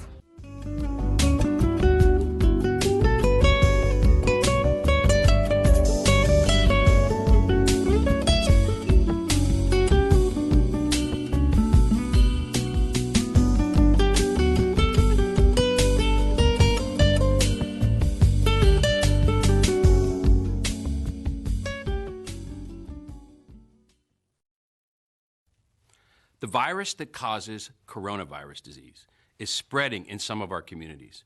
This disease, also known as COVID-19, is thought to spread mainly from person to person through respiratory droplets produced when an infected person coughs or sneezes. These droplets can spread to the mouth, nose, or hands of people who are nearby or possibly be inhaled into the lungs. Take steps to lower your risk of getting sick. Here are some things you should do. Wash your hands often with soap and water for at least 20 seconds. You can also use hand sanitizer that contains at least 60% alcohol. Take extra measures to put distance between yourself and others. Avoid close contact with people who are sick. Stay home if you're sick, except to get medical care. If you have severe symptoms, please call 911. Cover coughs and sneezes with a tissue or the inside of your elbow. Only wear a face mask if you're sick and around other people, or if you need to take care of someone who is sick. Clean and disinfect frequently touched surfaces. Older adults and people who have severe chronic medical conditions like heart or lung disease or diabetes are at higher risk for more serious illness from COVID-19. This group should consult with their healthcare provider about additional steps to stay protected. For more information on COVID-19, please visit cdc.gov/COVID-19. Let's work together to protect ourselves, our families, and our communities.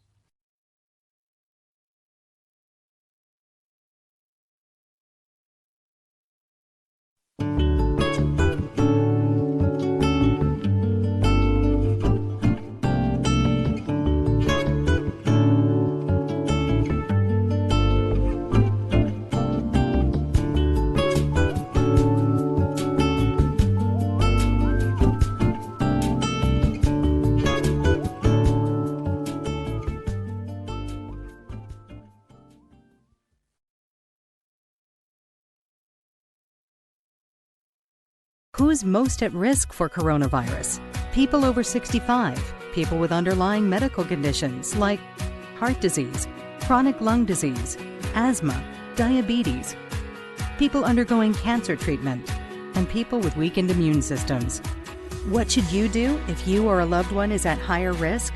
Avoid close contact with people. Avoid crowds. Stay home if you can. Wash your hands frequently. Learn more ways to protect yourself and others at coronavirus.gov.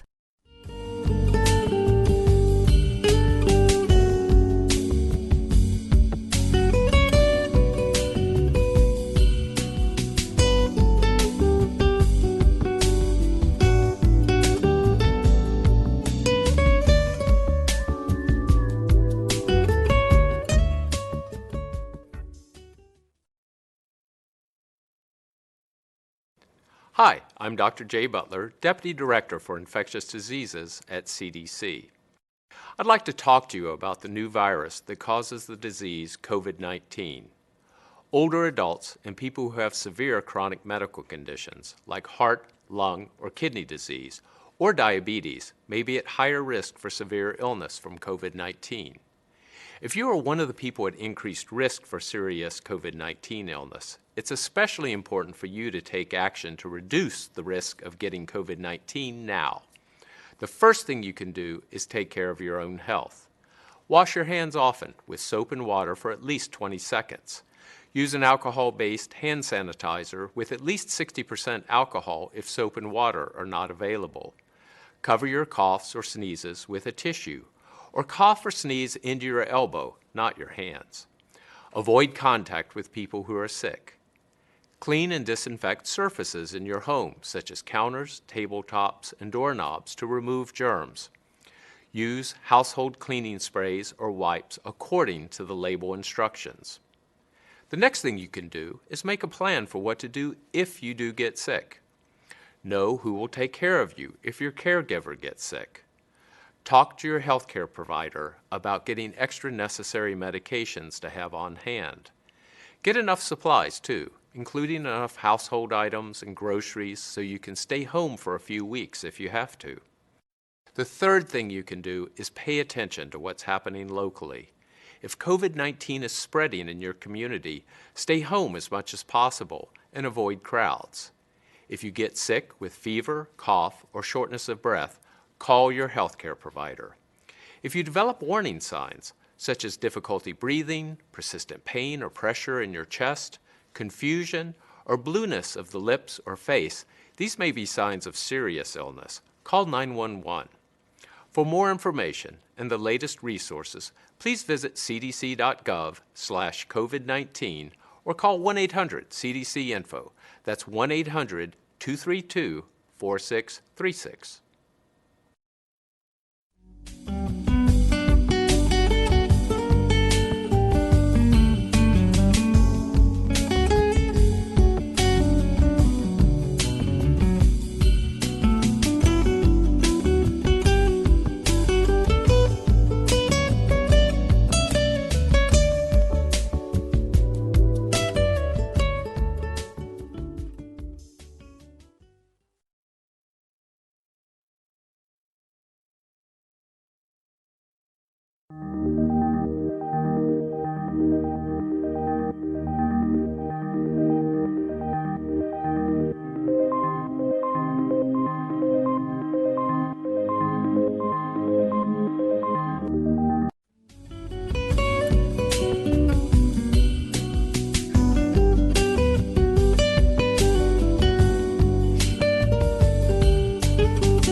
How you can make your own face covering in a few easy steps with items you can find around the house, like an old scarf, a bandana or a hand towel, or you can make a face covering out of an old t-shirt.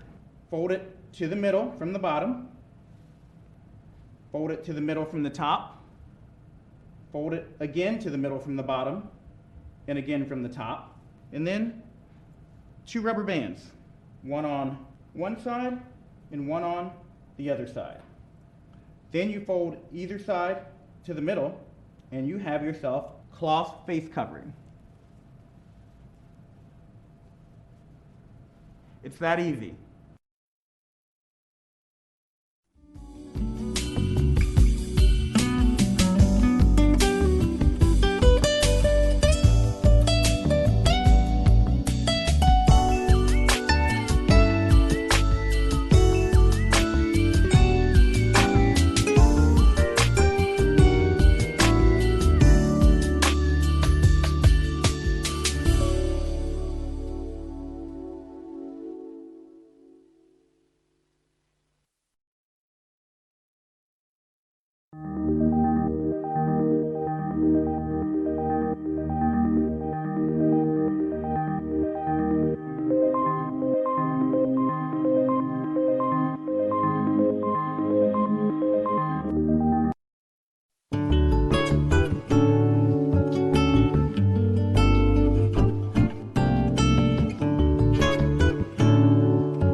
know many of you are concerned with COVID-19. We are too.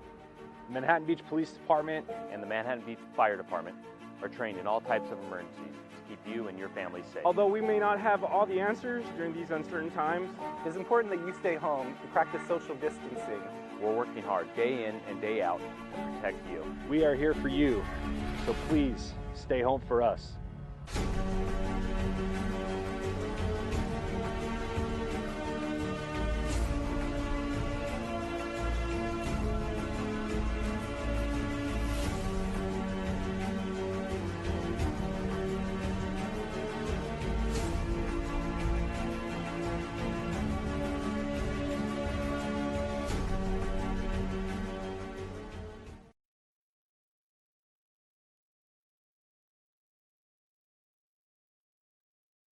Communities are starting to feel the financial impact of COVID-19, commonly called coronavirus.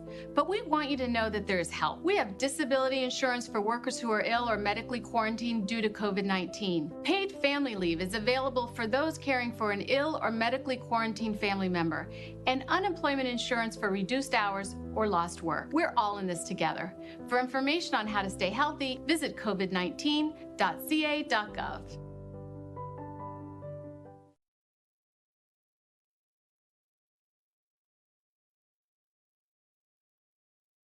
Staying home will slow the spread of COVID-19 and will without a doubt save lives. Critical things like food, pharmacies, laundromats, and more remain available. Those who work in health, food supply, and law enforcement will continue to perform their jobs.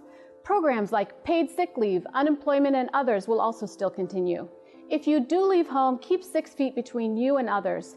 We are all in this together. Learn more at covid19.ca.gov.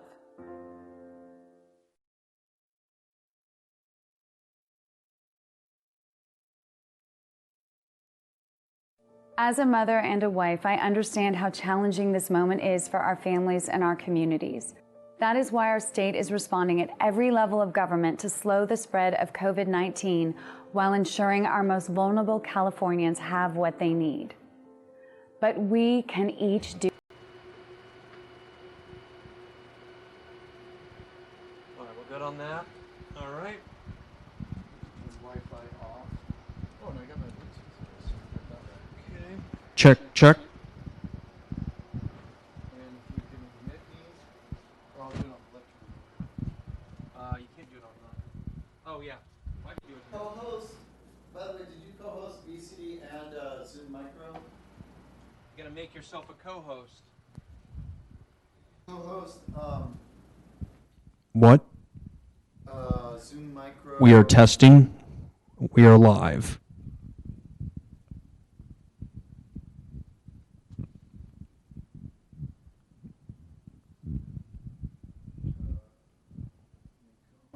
Yes, and then lectern on here. Should be all. Those are all co-hosts. Yep. MBTV is co-host. Yep. And VCD. Okay, great. Sweet. Now I'm gonna go off Wi-Fi here. Mark, we're doing an AV test.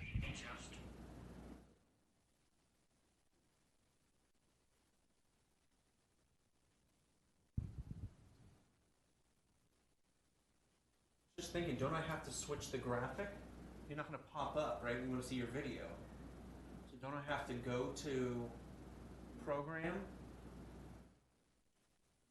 See your face or no?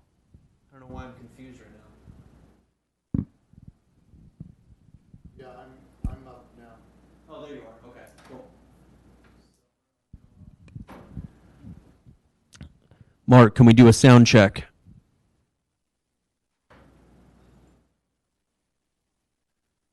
I think you're muted.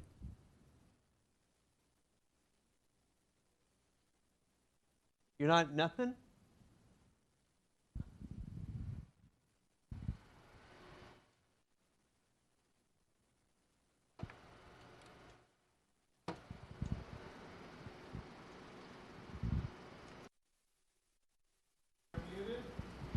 Mark, can you hear us?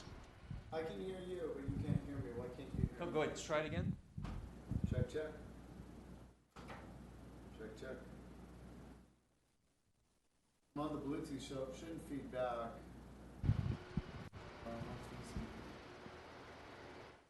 Oh, I see. Get it somewhere? Go ahead. Check, check. Check, check. Check, check, check, check, check, check. Check 1, 2. Mark, can you hear me? Check, check. Why aren't you coming through? Check, check. Are you muted? I turned the Bluetooth off, and now I'm coming right from the phone, and I'm not muted. On the, if you look at any of Oh, the, wait, I think I already see it. Is that? No?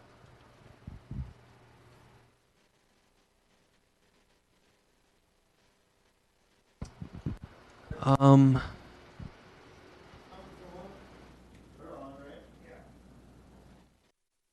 So, let's see. Coming in. Yeah, the program was completely down. I thought that's what it was. Running back. Check, check. Check, check. Check 1, 2. See, and you can hear you. If you Check 1, 2.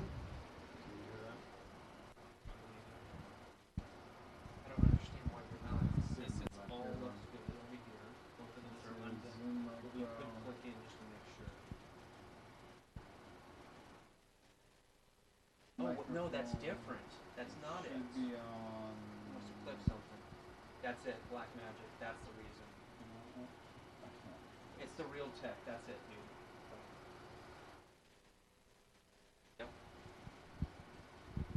Why did you change it? Mark, did you change the settings? Check, check. Check, check. Change the setting. Check. Why don't you go outside just to make sure it feeds back? Why is all that? It's probably doing some weird feedback. Check, check. Make sure it's all that. No, it's I'm gonna mute it. Sure. massively delayed. That's not normal? Well, Okay, well, let's see if maybe it's because I was in the room. yeah. That's weak signal in there. To go back to the Okay. Bluetooth portal.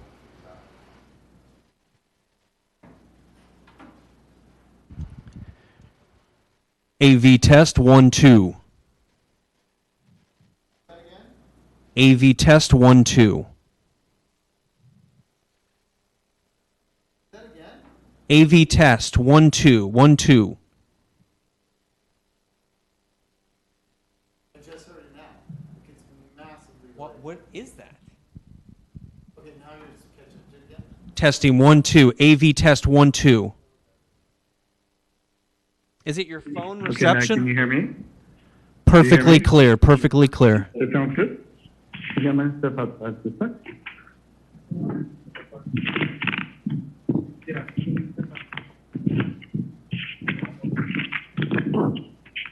Okay, can you hear me okay? Yeah, can you stand still? I want to make sure that the audio is matched up with your video. Hello, I am Mark. Dottie. These are my lips Yep. Okay, you look good. for this test. Check 1, 2. You're good. You're good. All right. Is there anything else that we need to do on that test? Does I that think- conclude our Zoom test? That concludes. Is that soft focus? Oh, I see. Now it's clear, right? I'm sure used to that. Look at that. It looks like the sun's insanely large. Okay, we're done. All right. Does that mean I have to come back in? Such a pretty day out here.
or hot?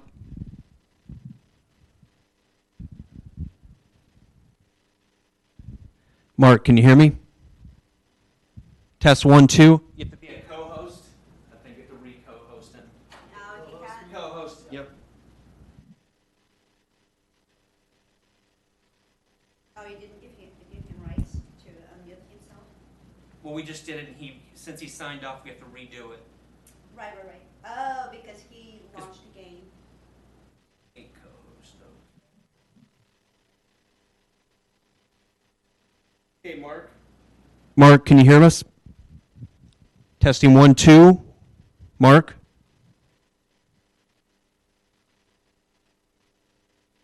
Can you say something? Okay, now he's saying he can't. It's not. Okay. Can you hear me? There we go. What, you muted yourself? I was looking for the video first. Is that you should be able to see me now? Yep, you're perfectly clear. Oh, hold on. I need to verify. Okay, you don't sound. I mean, I'm not near to hear the delay. Hold on, Mark. But here, I'll do the lips again. 1, 2, 3, 4, 5. Any delay? Nope, it's perfect. Yeah, and our response to each other is pretty quick.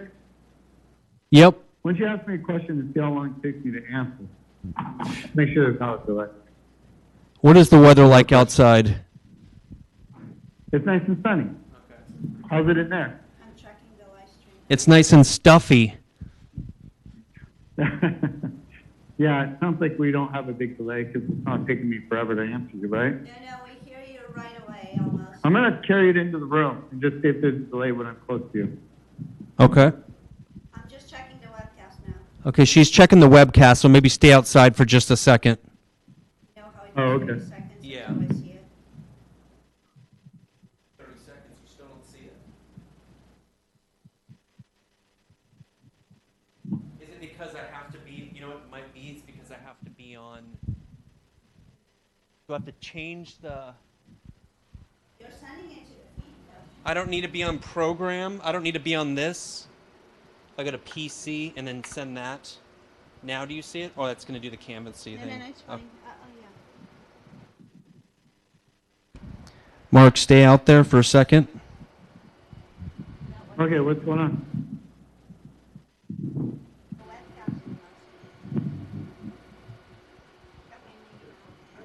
You see him now? Mark, can you say something? Keep talking. Hi there. I'm going to talk. I'm going to count to 10. 1, 2, 3, 4, 5, 6. Yep. Look. See, this is like 30 seconds behind. See, this is clicking. Keep talking, Mark. I need your video. 1, 2, 3, 4, 5, 6, 7. Okay, we're good. You saw it on there? Okay, I didn't see it. Stay on. Oh, Stay look, on see, here he's because coming I up wanna- over here. See, we're good on here. I want to see if there's a delay in the building. I wonder why. Did you refresh that? Is that playing? Yeah, it is live. See, look, there he is again. Yeah. See on the Granicus. That's not the one. So. Or, you know, the Oh, now webcam. you see it on Yeah, yeah. I'm not seeing it on this. That is weird. Because I haven't seen him once on your phone since you... Yeah, a lot No, of. I've heard him, but I can see. Oh, no. Oh, now you see him. Okay. Oh, really? It's that delayed? Oh, Wow. you know what? I know exactly what that is. Yeah. Let me- Okay, this concludes our test. We're good, Mark. We're good, Mark.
Microphone's on. All right, now we have microphones. All right, welcome everyone to your City Council meeting of Tuesday, March 7th, 2023, 6 p.m. here in Council Chambers. We're going to start our meeting with the Pledge to the Flag led by Jackson Zawacki from Mira Costa High School. Jackson, come on down.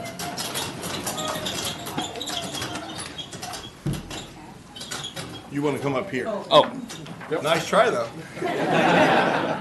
Sorry about that. Right up here. All right, there you go. Thank you. I pledge allegiance to the flag of the United States of America and to the republic for which it stands, one nation, under God, indivisible, with liberty and justice for all. Wait a minute. Don't go anywhere, Jackson. Come on back here. Twice trying to get away. First to start, first to leave. All right.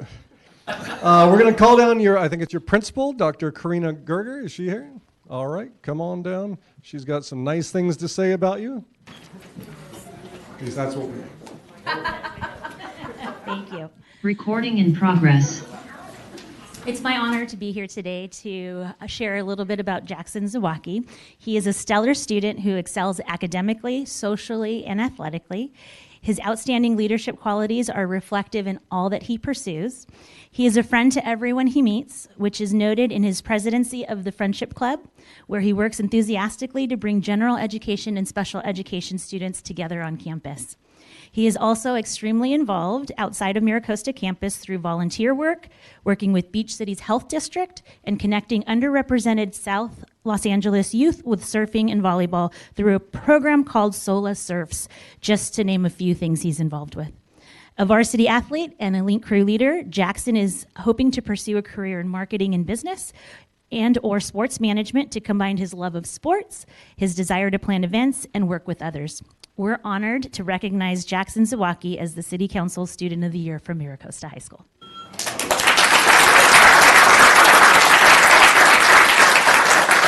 Jackson, I'd ask you what you do in your free time. It doesn't sound like you have much. These presentations always kill me because it's just such feelings of inadequacy that I wash over me when I hear about all the achievements, especially as another fellow Mustang. I graduated from Costa a long time ago, we'll just say, but it's such a great school since I went there. And the principal would agree with that too. So on behalf of my colleagues, though, the entire community, I want to thank you for coming down and helping us start our meeting with the pledge. It sounds like you're doing incredible stuff, and we know it's going to continue on, and then we'll expect to see you back here with your sports, your kingdom that you're going to create out of sports and law. So appreciate all that. Thank you on behalf of my council colleagues. There's a certificate to commemorate tonight and the city pin, which I know you will wear proudly in school walking down the hallway. No one will bother you whatsoever when you have that pin on in high school. All right, do you have anyone here that you want to introduce? I mean, first of all, I just want to say thank you so much for this award. It's a great honor to receive. And also, I just want to say thank you to all of the teachers, faculty, and advisors in and outside of school that have helped me through this journey in high school with all my extracurriculars and classes and clubs. It's been fun. And, again, thank you so much. Great honor. And again, thank you to my parents, grandparents, and some family friends that are here tonight with me.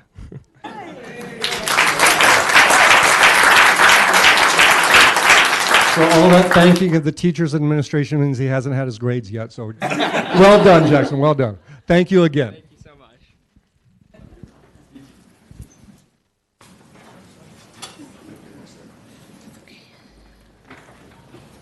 Oh, wait. Are we taking a picture? Sorry, Jackson, come back. Picture. No. Well, center spot. We used to have a designated photographer. Come on. You actually be in the picture, though. You can't do a selfie. You have to be in the picture. We got, if we scoot down that way, Do the we'll get parents? rid of the chairs. It's always a chair issue. We're going to aim to Lisa to your right. There we go. Okay. Thank you. One shot. Parents? One Parents? more. Anybody else? Oh, in the middle? Parents. I think it's a movie. All All right. right. Thank you guys so much. Appreciate it. Thank you. Thank you. That's This is yours. Thank you. Absolutely. So scary. Oh my God. And if you see me not shaking hands tonight, it's because I had shoulder surgery. Don't tell the doctor I'm supposed to be in the sling still. I can't even speak tonight. All right. Very nice way to start the meeting. All downhill from here, so roll call. Councilmember Franklin? Here. Councilmember Haworth? Here. Councilmember Lesser? Here. Mayor Pro Tem Montgomery? Here. Mayor Napolitano? Here. That takes us to ceremonial. Nothing on the agenda tonight for that, so we move on to approval of agenda and waiver of full reading of ordinances, unless one of my colleagues wants to pull something from the consent calendar to be considered later. Do we have any polls?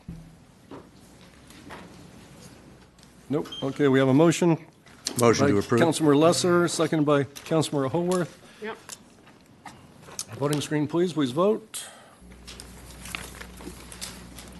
Motion passes 5-0. These are on opposite sides tonight. All right. I'll get used to this one of these days. All right, it takes us to item F, City Council and Community Organization announcements of upcoming events. These are 1-minute announcements of events that are going to be happening in the community. Come on down. Hi, good evening, Mayor, members of the Council. My name is Josh Murray, and I'm here on behalf of Manhattan Beach Library. I'd like to remind the community that Manhattan Beach Library will be closed this Thursday, March 9th for our annual staff development training. While we're closed, we invite the community to visit our website, lacountylibrary.org, for ebooks, audiobooks, music, movies, and more digital content available free with your library card. And we will resume our regular hours at 10 a.m. on Friday, March 10th. And I thank you for your time. Thank you, Josh.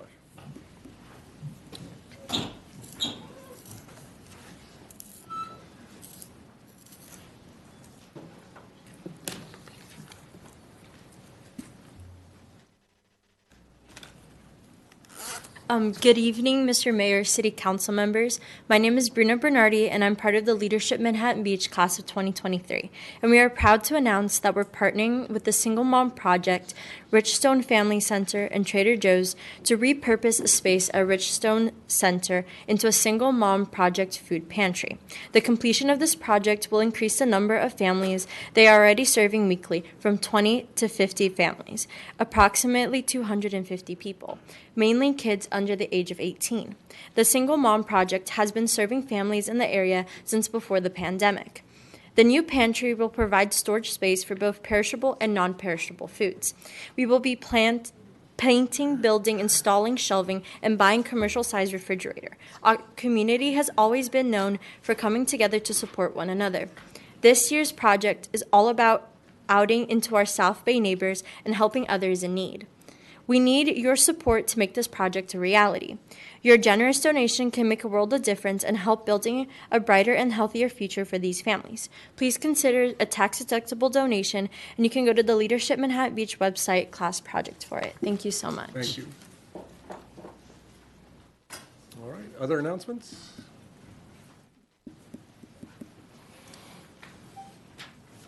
Good evening, Honorable Mayor and members of the City Council. My name is Jessica Vincent. I'm your Communications and Civic Engagement Manager. I would like to invite you and members of the public to join us on Saturday, March 18th at 10 a.m. for the Bruce's Beach Plaque Dedication Ceremony, where we will unveil the new plaque at Bruce's Beach. The event will feature guest speakers, including your own Mayor Napolitano, Kristen Long, Isla Garraway, and Tyler St. Bernard of the Bruce's Beach History Advisory Board. Immediately following the speakers will be the ribbon cutting, where we will signify a new chapter in the city's history. In addition, we have a few other events that are on the horizon, including the Sepulveda Bridge Widening Project, dedication ceremony, and the ribbon cutting for the Bow Bridges mural that will be displayed on City Hall. For more details on these events, please visit the city's website. And that does conclude. Thank you. All right. Anyone else? Community announcements? Okay. Anyone on Zoom? Okay.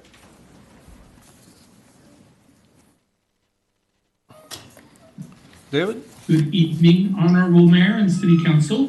David Archer, Manhattan Beach Chamber of Commerce. It's my honor to be here this evening to invite you all to the annual State of the City address by the handsome Mayor Steve Napolitano and others. Your agent? I was courageous, I guess. I don't know. And just invite everybody, March 16th, West Drift Hotel. It'll start promptly at 5, and we'll end promptly at 6, and we'll exit into the foyer to have a chamber-style mixer. So come on out. It's free to come and participate. We look forward to having you all there. Thank you, Devin. Anyone else by Zoom? Heather?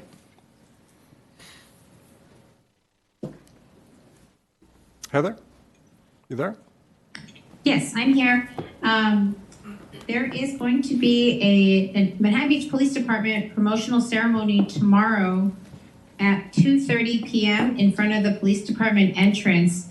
And Captain Andrew Enriquez, Lieutenant Steve Kitstios, Sergeant Christopher Iniguez, and Sergeant Jesse Garcia will be promoted. And I hope that the community can come out and support them and meet our officers who are just so amazing for our city. Thank you. Thank you.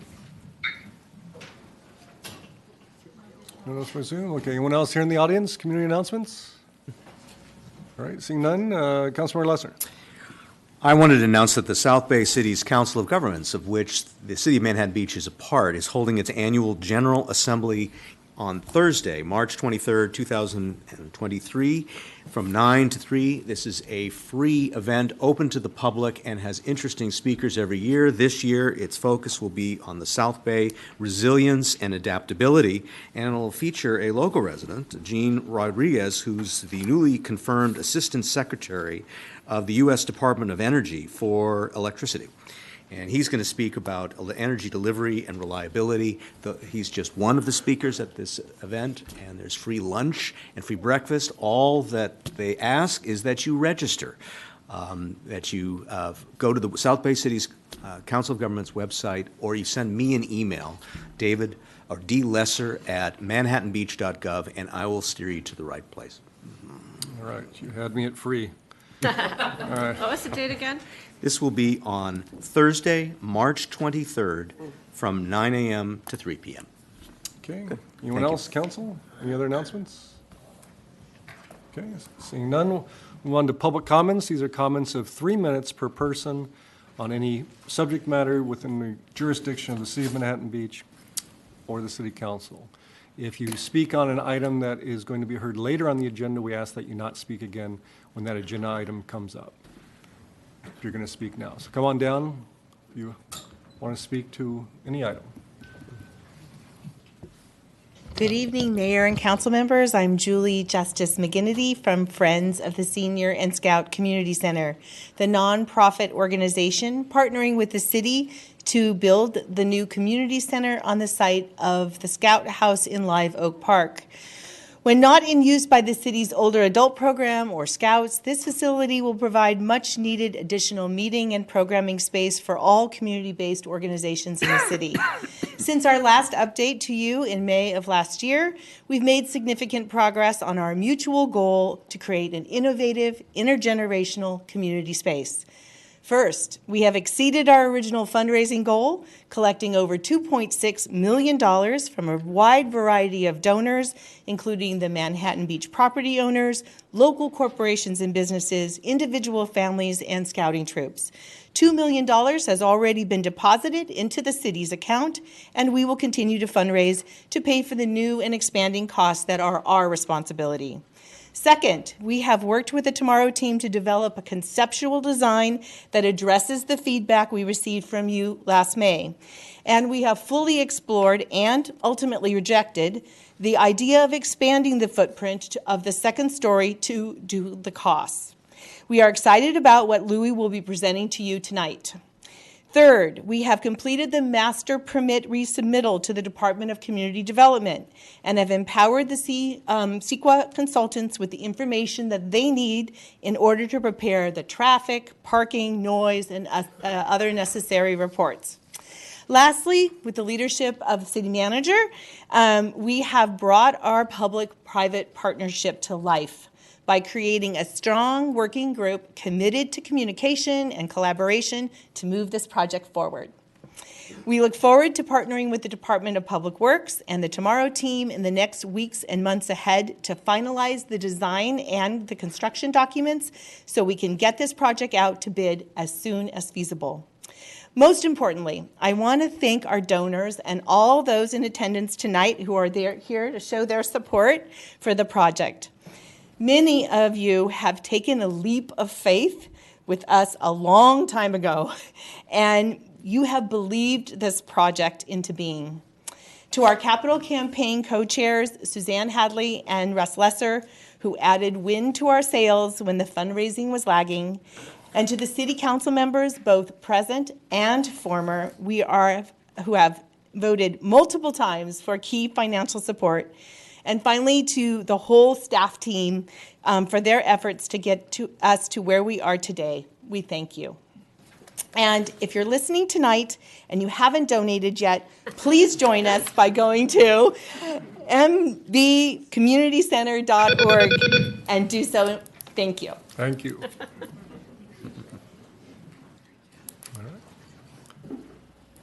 Anybody else? Mayor Hadley. Hi, good evening. I wrote these comments with Russ Lesser. He was not able to be here tonight. So good evening, Mayor Napolitano and members of City Council. My name is Suzanne Hadley. I'm here tonight to thank you for voting later this evening to approve the $1.7 million in additional funding for the community center. And I urge this council to move swiftly to schedule a 2024 groundbreaking. A couple of years ago, while mayor of Manhattan Beach, I was proud to partner with former Mayor Russ Lesser to raise private dollars for the new community center. Plans for a new scout house had begun pre-COVID, and understandably, the pandemic shutdowns had stopped the project cold. Russ and I believed in the new community center, and we knew our residents would want to support it. We also believed in the community center's public-private partnership that Julie mentioned, which increased public participation and saved the city money. Russ and I served as co-chairs of a New Friends Capital Committee. The response was thrilling, and in about a year, with lots of help from the Friends Committee, Russ and I raised $750,000 in private contributions. These included major family donors, some of whom are here tonight, and large local businesses like Skechers and Chevron. We hit the target, box checked. The next hurdle came the year after that. In May 2022, the prior City Council, of which I was still a member, voted unanimously to allocate additional city funding to revive the community center yet again after inflationary pressures and supply-side shortages. Another box checked. However, 1 year ago at the May meeting, changes to the design and the size of the building were requested by council members. It's now been 10 months since May. Those changes last year cost the friends of the project more money and more time. Since the successful capital campaign, with no groundbreaking in sight, donors have begun to get understandably discouraged. A few have called me personally to ask whether they can get their money back. The husband of one donor passed away late last year. The widow called me to ask whether the building would ever be built. Another donor called to say he hopes he can walk through the new building with his grandson before he passes away. I believe you will approve the funding tonight, and thank you in advance for this important vote. Russ Lesser and I are speaking on this topic together. We have a second important ask in addition to the money. Please move this building forward with staff as a top city priority. Specifically, we're asking that plans for the new building be reviewed by the Planning Commission this July. And please submit to a 2024 groundbreaking, if at all possible. 2025 is just not going to cut it. Thank you for your support in advance of the new community center and for your prior support. It's going to be a beautiful new addition to our city parks and rec facilities. I look forward to seeing pictures of council and next year's beach reporter wearing funny hard hats and hoisting golden shovels. Thank you. Thank you. Other speakers, please? Hi. My name is Chad Felke, and I wanted to address the dangerous conditions that continue to exist on North Valley Drive. I've lived here for 26 years, and for those of you who are not familiar with North Valley Drive, I'm talking in specific about the intersection from 27th all the way to Bellamar Hotel, 35th Street. Our resident neighbors call it North Valley Speedway because there are constantly cars going 40, 50, 60, even 70 miles an hour on this street. It is rarely enforced by traffic. I have spent the last 8 years sending about 33 emails to City Council and MVPD, and especially the traffic engineer, Eric Zanleaf, begging that we do something to calm the measures, the speed specifically on North Valley Drive. There have been dozens of accidents. My car has been totaled in front of my house. Lots of my neighbors' cars have been hit. And unfortunately, last Thursday,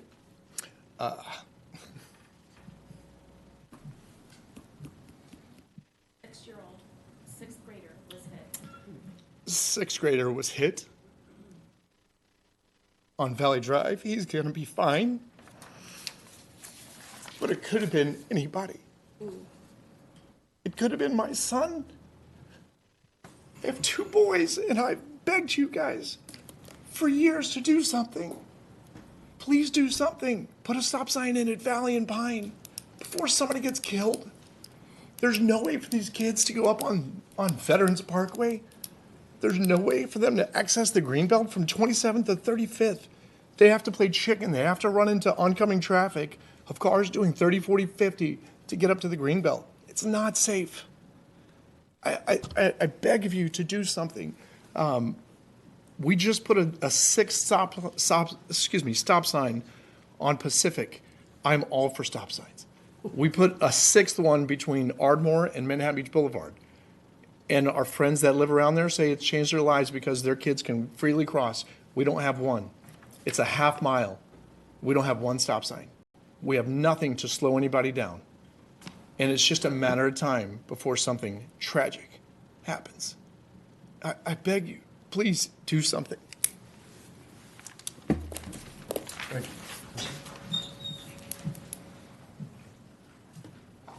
Hi, I'm Cash Felke, and I'm 13 years old. I go to American Martyrs, and I'm here to address that I live on a very unsafe street. I like to ride my bike a lot, and I see many cars doing 60 and 70 miles an hour. And I've also seen many wrecks on our street, and I feel like a simple stop sign on Pine and Valley would solve this problem. Thank you.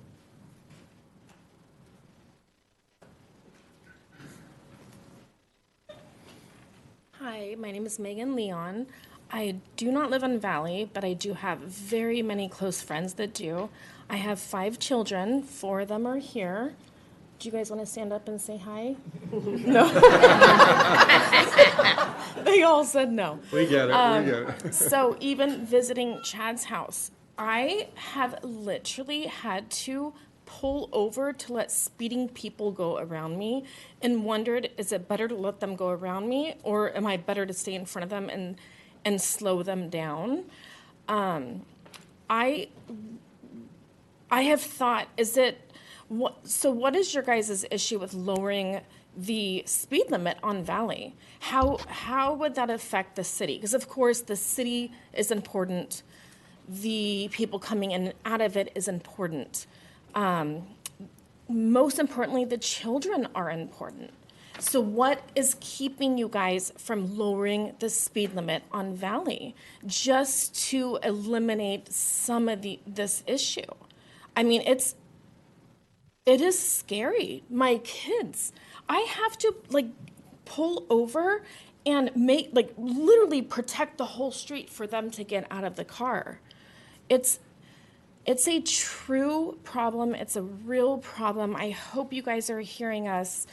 I hope this is not something that we walk away from this meeting and everyone just checks off a mark and doesn't think about it tomorrow. Just to be clear, and we'll get some answers though, we can't act on it tonight because it's not on the agenda. So we're going to look at that. One of the issues with lowering the speed limit though is that it's unenforceable. If you go below the 85th percentile, there's a whole state threshold. That's an issue. It's just stop signs. It's an issue. So we'll talk about it later and see if we can put it on a future agenda. And if it's put on a future agenda, that would be to send to the Public Works Commission. The Public Works Commission would take a look at it and see whether it's appropriate or not. The traffic engineer has been out there before. They look at what the thresholds are, what the counts are, what the speeds are. And it's just, we actually did lower the speed limit along those streets several years ago. I think it was 35 at the time. The down sixth to grader 30. last week literally could have been killed. I mean, this is a I very understand. serious It's- situation. It's an issue throughout Manhattan Beach. Let's be clear about that. It's not just this area. It's not unique in that respect. People need to slow down. People need to respect that there are pedestrians, bikers, and everything else. Absolutely. But we're going to take a look at this later. We can't act just right here and say, yes, put a stop sign out there. We have to meet certain state thresholds. There are rules we have to follow. Which I understand, and I didn't ask for you to do something right this minute. I asked for you to think about it tomorrow. Thank you. Thank you. Other speakers? Okay, anyone by Zoom? Okay, all right. Closes public participation. We'll move to consent calendar. These are items of routine and customary nature that are approved with one vote, and these are items 1 through 4, one of our smaller consent calendars. We have a motion by Councilmember Lesser. Motion second to by approve. Yep. Councilmember Franklin. Okay, please vote. Motion passes 5-0. Takes us to public hearings. This is item J. Item number 5 is public hearing to consider ordinance number 23-0006, amending the zoning code in Manhattan Beach regarding an overlay district for certain commercial properties along Sepulveda and elsewhere. Good evening, Honorable Mayor and Council members. Acting Community Development Director Talene Mirzakhanian here. I am going to introduce our Senior Planner, Jae-hee Yoon, who will be providing us with the staff report this evening. Thank you.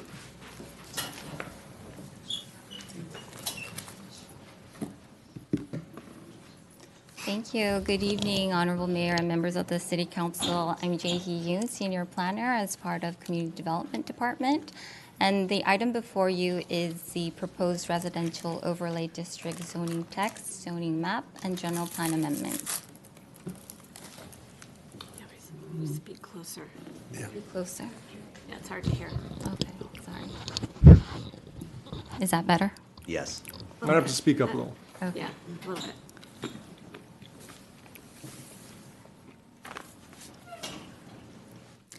Since 2021, the city's sixth cycle housing element update has been an ongoing process with intentions to meet state mandates and comply with state housing laws.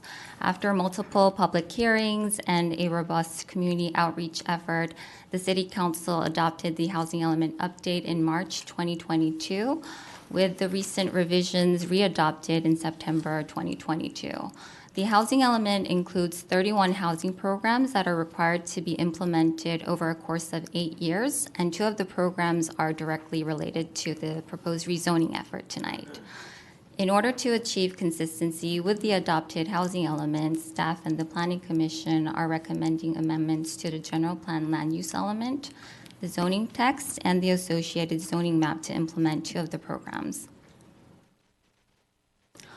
The objective of the proposed rezoning is to establish an overlay zoning district in select general commercial, planned development, and local commercial districts identified in the housing element update. This will be achieved through creating a residential overlay district on 34 sites comprised of 75 parcels. It's important to note that as an overlay, the underlying base zoning district regulations will continue to apply to each parcel, so they can remain as is today. But we are providing an option to the property owners to develop multifamily or mixed-use development on these sites under the proposed regulations if they desire to do so. This map highlights where the proposed overlay will be applicable and areas where lot consolidation is encouraged. Not only will it increase development feasibility, it's also the city's effort in demonstrating that these consolidated sites meets a lot size criteria under HCD's review, which needs to be a minimum of 0.5 acres and less than 10 acres in size. It should be noted that the sites identified in this map are pulled directly from the adopted housing element update, and no new sites are being included as part of this effort. In February 2023, the Planning Commission considered this item and unanimously recommended adoption of the proposed amendments to the City Council.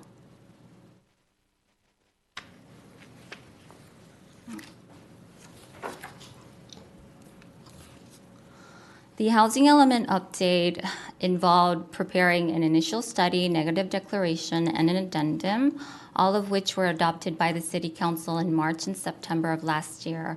As the proposed rezoning effort is within the scope of the adopted environmental document, no additional analysis was conducted.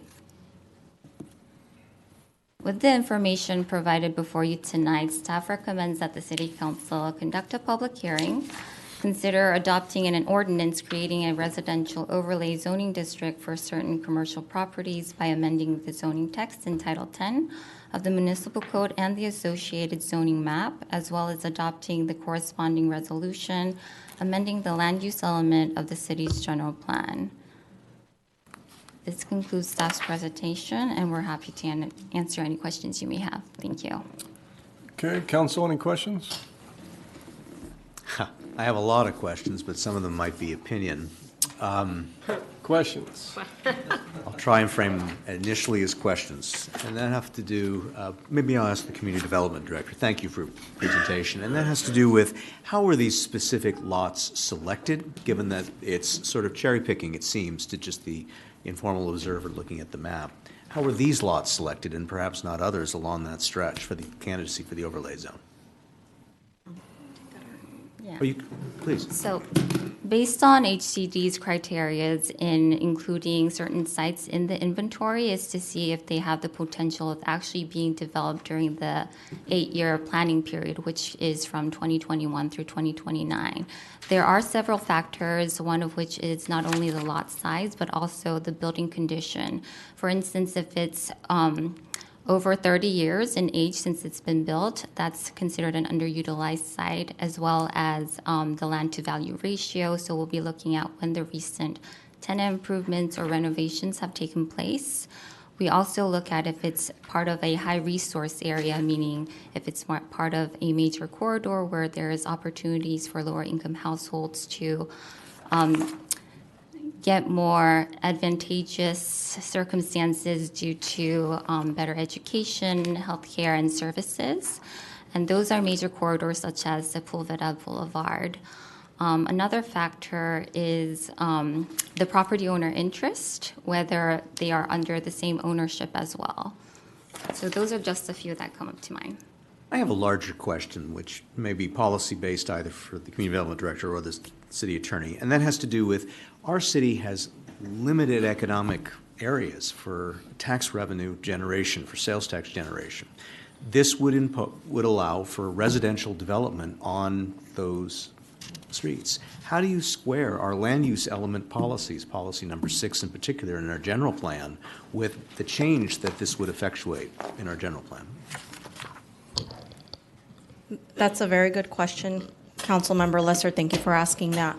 The process in selecting these sites, as noted by Jehi in the earlier response, was very convoluted, and we had to meet very specific criteria that's built into state law. In addition to that, we commenced a very extensive public engagement process during the housing element update, where we held multiple study sessions to assess what fits the needs of the community, where do we allocate these units, 412 units to be exact, taking into consideration what works best for our residents, in addition to also being able to meet the criteria. And that balance came to us in the form of the commercial corridors. And yes, you're correct in that some properties may be replaced with residential projects where there are commercial, but we were able to conclude that if you were to take the total number of commercial parcels or the total number of parcels in the city that have commercial opportunity, the residential overlay is proposed on 14% of that total number. So it is insignificant. Thank you. So, other questions, Councilor Franklin? Yes, thank you. Okay.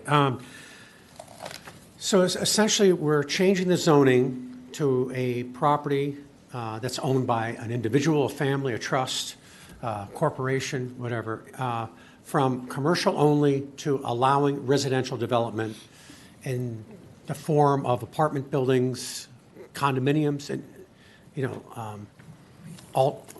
anything that's residential.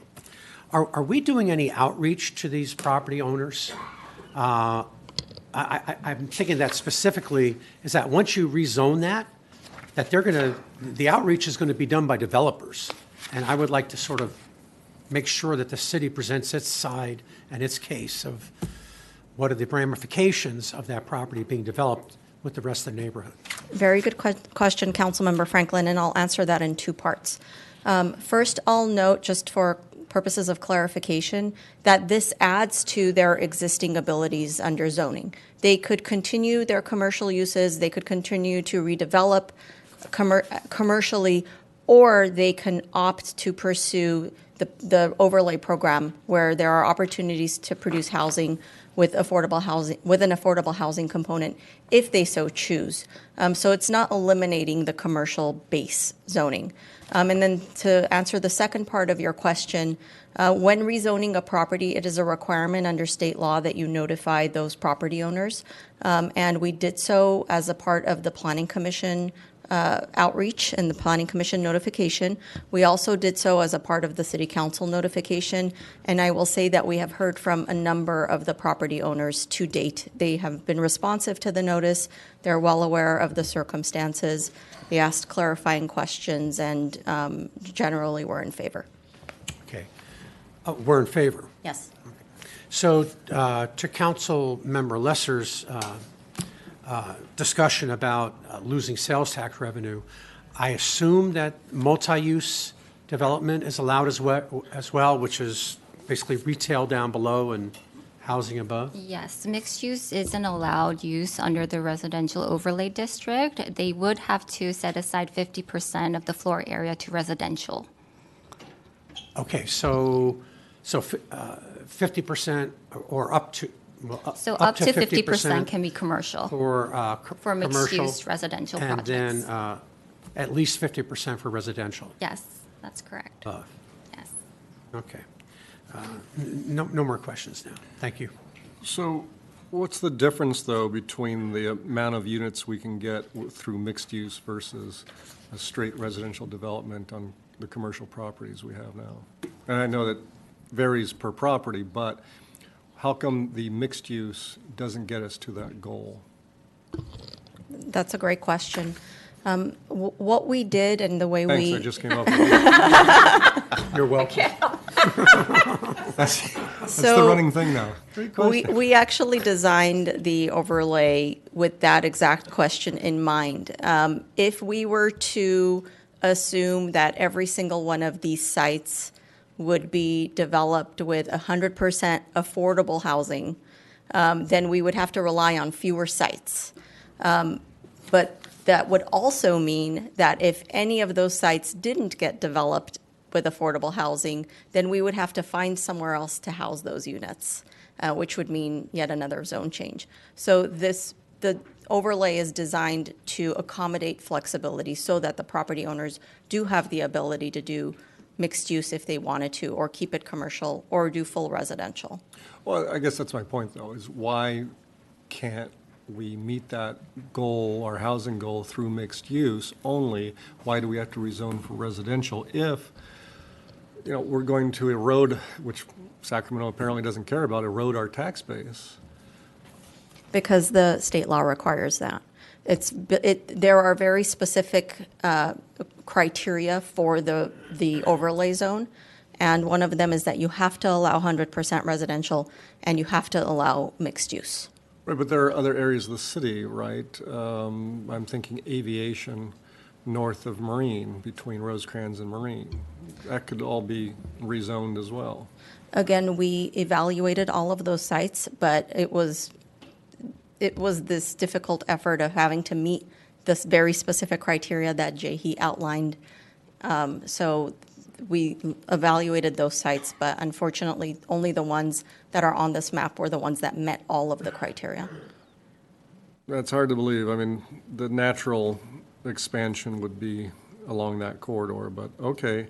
The other question I just have is, why would I approve this? Why should I approve this? I'm directing this more to the city attorney because the Department of Housing and Community Development has yet to certify our land use element, our sixth housing element. And you rezone after you get approval of the housing element, not before. And yet tonight we're being asked to do it before because they're holding us hostage. I hope they're listening to me right now. Well, that's typically the process, but clearly, based on the most recent state laws in the last 3 years now, the city needs to do that rezoning before we could get certification. If we choose to. All right, Councilman Franklin. Yeah, so that thank you, Mayor. So that brought up a question that popped into my mind. If we achieve through, in the course of so it's an 8-year? Eight-year planning period, correct. And we reach the number of units by 4 years. Can we stop the process? You just get more 4 years later. You mean come back to council to change the zoning? Say, hey, we achieved the 400 and some odd units just because, I mean, developers aren't looking to say, hey, I'm going to follow your number of unit plans. So we got developers. They've developed, what is the total? 412. Well, our total RENA was 774, but we're accommodating 412 through the overlay. Right, okay. So we reached that within 4 years. Can we just stop approving these projects? I don't believe we can do that under several other housing laws. And I don't believe we would be able to change anything during the planning period. But beyond that, I won't be able to answer the question for beyond the planning period.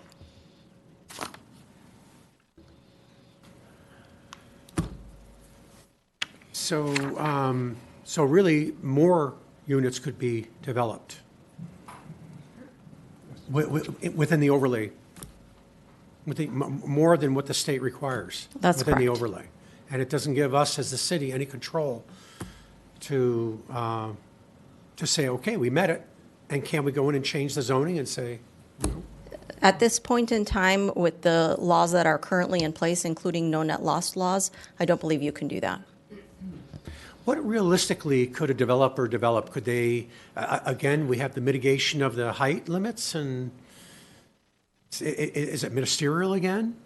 Yes. Like we saw with Hyros, so somebody could come in and do a 15-story building?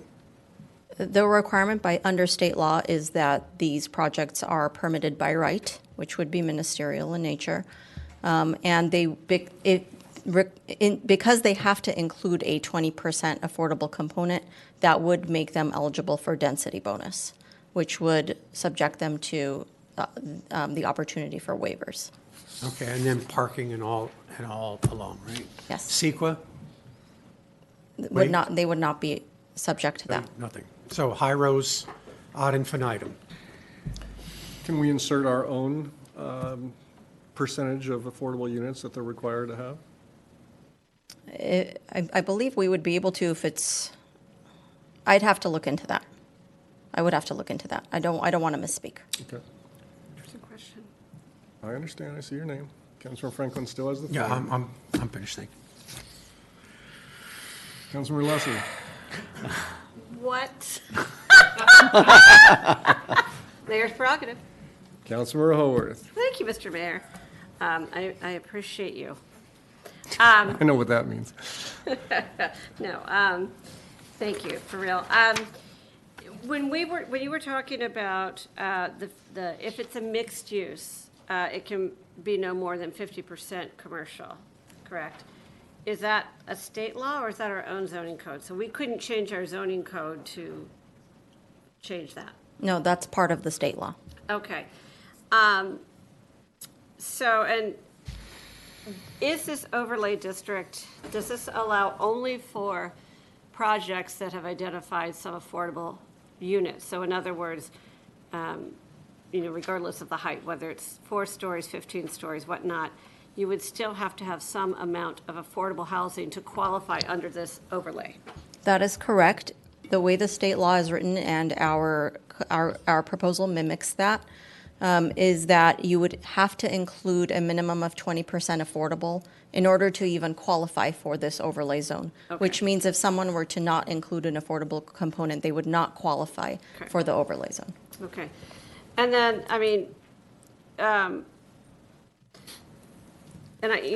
I do appreciate the concerns I'm hearing raised, obviously, by my colleagues. And one thing for the general public is that, so we're approving a change in our zoning to allow this residential overlay, but it doesn't mean that all of these things are being turned into housing developments, or, they could be, and that is still something that, alarms us, but I also want to be clear that people don't think that we're approving, that there are these projects. But to that end, a counter to my colleague's question, why shouldn't I approve this? I want more local control. I want to prevent, I want to protect our retail and commercial, corridor, if you will. Why shouldn't I approve this? What happens if I don't approve this? And whether it's you or our city attorney, again, the mayor mentioned they're holding us hostage with the housing, they haven't approved our housing element yet. Let's say we don't approve and they don't approve. What happens then? That's a great question. And we did include, as a part of the staff report, a one-pager that essentially outlines the reasons for approving this particular amendment. And essentially, it comes down to there are severe consequences to not having a certified housing element. And those consequences include further loss of local control, attorney's fees, court orders essentially stating that the city would have no ability to issue their own permits for anything, for that matter, remodels, even home remodels, and significant consequences that we would like to avoid. And so this, has the HCD told us, listen, you have to approve this, or is this what we are guessing that they want us to approve in order to approve our housing element? So has that been requested of us? In their letter from November 22nd, yes, they specifically said that they are requiring that we move forward with our rezoning before they reconsider us for certification. And so, again, just to clarify, for folks, who haven't read the one-pager or whatnot,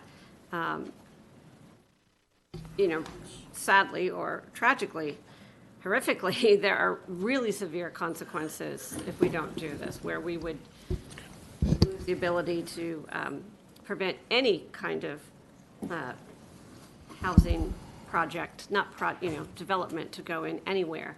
And that's something I don't want to see happen. So, and it's happening in other communities. It is happening. So, thank you. Councilmember Lesser.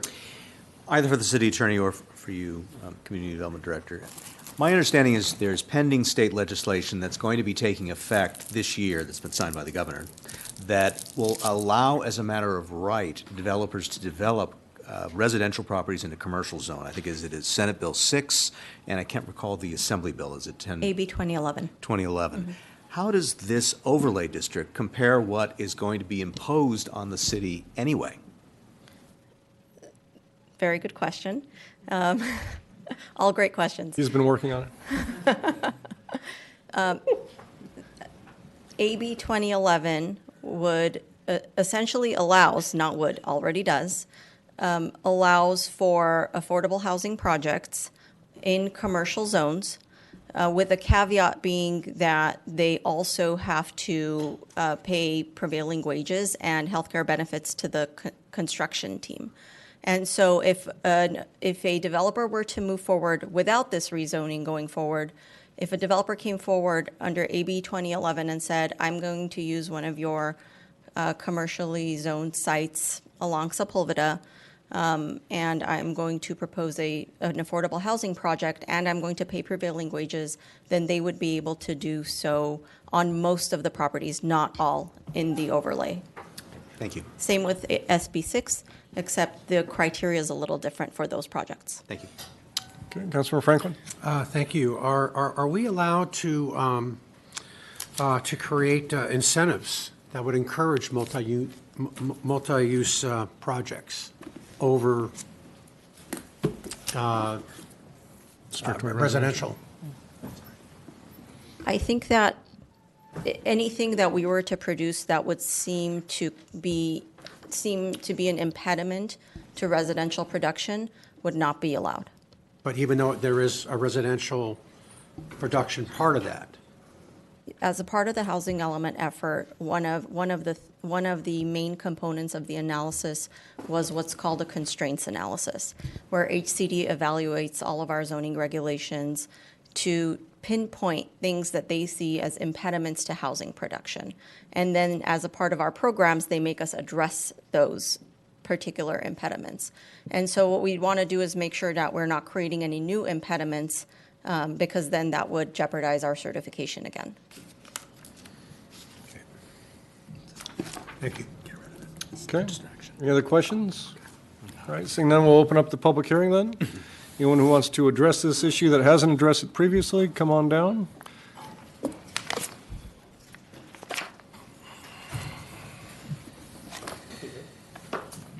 Honorable Mayor, honorable council members, my name is Paul Mullen. I live at 1405 Magnolia Avenue, and I am directly behind Target, Manhattan Toyota, with a clear view of the Residence Inn and probably about 4 or 5 of the other properties going to be on the other side of Sepulveda, where this would be included in the residential overlay. When I first saw the notice in the Beach Reporter, as one of my neighbors pointed out to me, I looked and I said, well, what does this actually mean? So I got in touch with Planner Yoon. Thank you very much for your information. But when I went through the residential overlay district development standards, talked about the 36-foot height limit, talked about a 60-degree angle for shade, and a 5-foot setback. And I thought, well, I can see the Residence Inn. Those buildings are already pretty big as it is, and a 5-foot, then they have a much larger than 5-foot setback from their residential neighbors. If you talk to any of the people along 17th Street that butts up against Residence Inn, or any of the people along 18th Street who butt up directly against Residence Inn, those buildings are a lot farther back than 5 feet. So if you're talking about putting a mixed-use building, rectangular perhaps, 36 feet high, 5-foot setback, the numbers doesn't add up. And if you run the numbers, rectangular building, 36 feet high, 5 feet back, it's got to be more like 10 feet back for that to work. So I would just ask the City Council to consider increasing that setback, and as a way of mitigating the impact on the other residential neighbors in the area. Okay. Thank you. Thank you. Other speakers?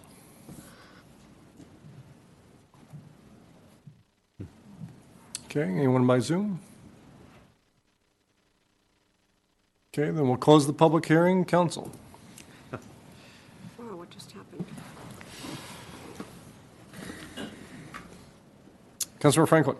Okay. Once more into the breach here. How many times have we said from here that elections matter? The people in Sacramento that created these laws were elected by residents of California. Now,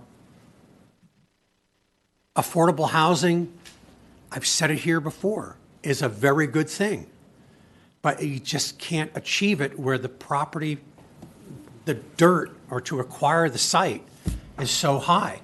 It just makes it infeasible and unreasonable. And affordable housing doesn't have to be at the beach. It can be where affordable housing can be built easily, affordably, and as a result, be affordable. It seems like a simple concept. There are cities that welcome this kind of interference from Sacramento.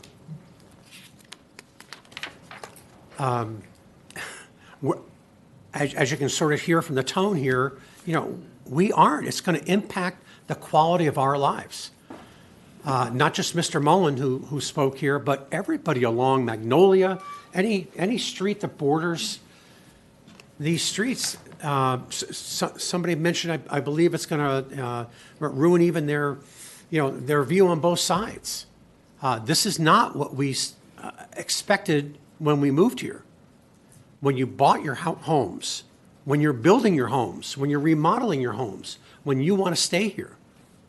And the state comes down, and you heard, it's mandates. It's severe penalties if you don't. Basically, they're turning the economics upside down. That land, that property over there, yeah, that could be. It's a car dealership now. It's a Target store. It's a sales tax providing, or a property that's providing sales tax revenue for the city. So, the solution is north. Our hands are tied. And there's a glimmer there. You heard my questioning about multi-use, to where, okay, we'll have, the affordable housing above retail, because retail provides vitality to a city. You want to get something, you want to meet friends, you want to have coffee, you want to buy this, you want to take your clothes to the dry cleaner. But you can also have housing above that. The number of units that we discussed is just absolutely incredible. But we have to do this. We're sort of forced into a corner. But I just implore you, when we say Sacramento overreach, this is what we're talking about. And it's not going to stop. It's probably going to get worse. Because when they don't see the proper number of what they consider is the proper number of affordable units, they're going to make it even more stringent. They're going to clamp down even more. And the goals are lofty, absolutely. And I've said before, there's plenty of affordable housing in California. It's just not at the beach. And this is a one-size-fits-all, macabre kind of insidious solution that they came up with, without not paying attention to a city that has very dense, that has dense development already. So pay attention to elections. Got to get, we got to get informed on this, and hopefully through the ballot box, we can make a difference. Thank you. Thank you. Mayor Pro Tem Montgomery. Thank you, Your Honor. We're not here talking about Sacramento tonight. It'd be different. It'd be a long meeting if we did that. We're talking about tonight the effect. Those who don't know what we're talking about, it's not the exciting subject. The state requires every city in California to do a regional housing needs assessment, RHNA. You heard them talk about our 700 plus numbers. The state doesn't say build it. It says plan for it. So, okay, let's put 700 units in Polliwog Park. Or let's put them on the floodplain behind Manhattan Senior Villas. It doesn't say build. It says plan. Has to be feasible. Can't be in the middle of a river in the ocean. It has to be reasonable, right? So we did that. Director telling them they did all that already. What the state scares you with, it comes after the stick. If you do not do this, Comdo Director, we'll take your permit control away from you.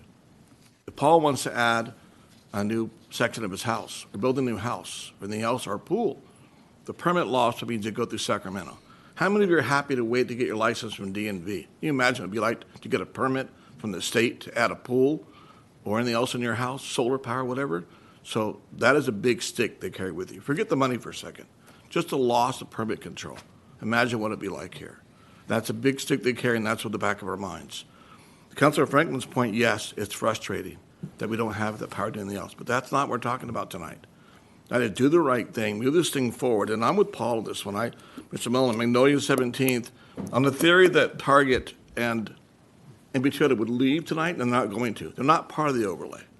But in theory, they could sell it to someone else down the road and build single multifamily housing. Sure, they could, but that's not what we're talking about tonight, and it's not part of the zone. This is the least effective part of what we want to do to get your housing element approved by the state, move on down the road. This is one more piece that's over our head to get done. Do we like it? None of us here like it. You hear the frustration. We don't like it at all. But if we do not do this, that threat that we saw in another project down the road is still there. So as ugly as it is to swallow this and go on with it and take it, we'll do it. Understand our frustration, what we're talking about. This is why we're here tonight, to make this clear and evident. We don't like it. We'll do it to move on and go forward. But this doesn't mean it's the end. It means it's one step along the way. Thank you, Your Honor. Thank you. Councilmember Lesser. With apologies to those that are here for another matter or watching online, this is a big deal. For my 15 years previously serving our city, on our council and our planning commission, we sought to preserve our limited economic zones. We are a city of 3.96 square miles. Our Sepulveda corridor is less than 2 miles. That's our small area that we have for economic drivers, for commercial businesses.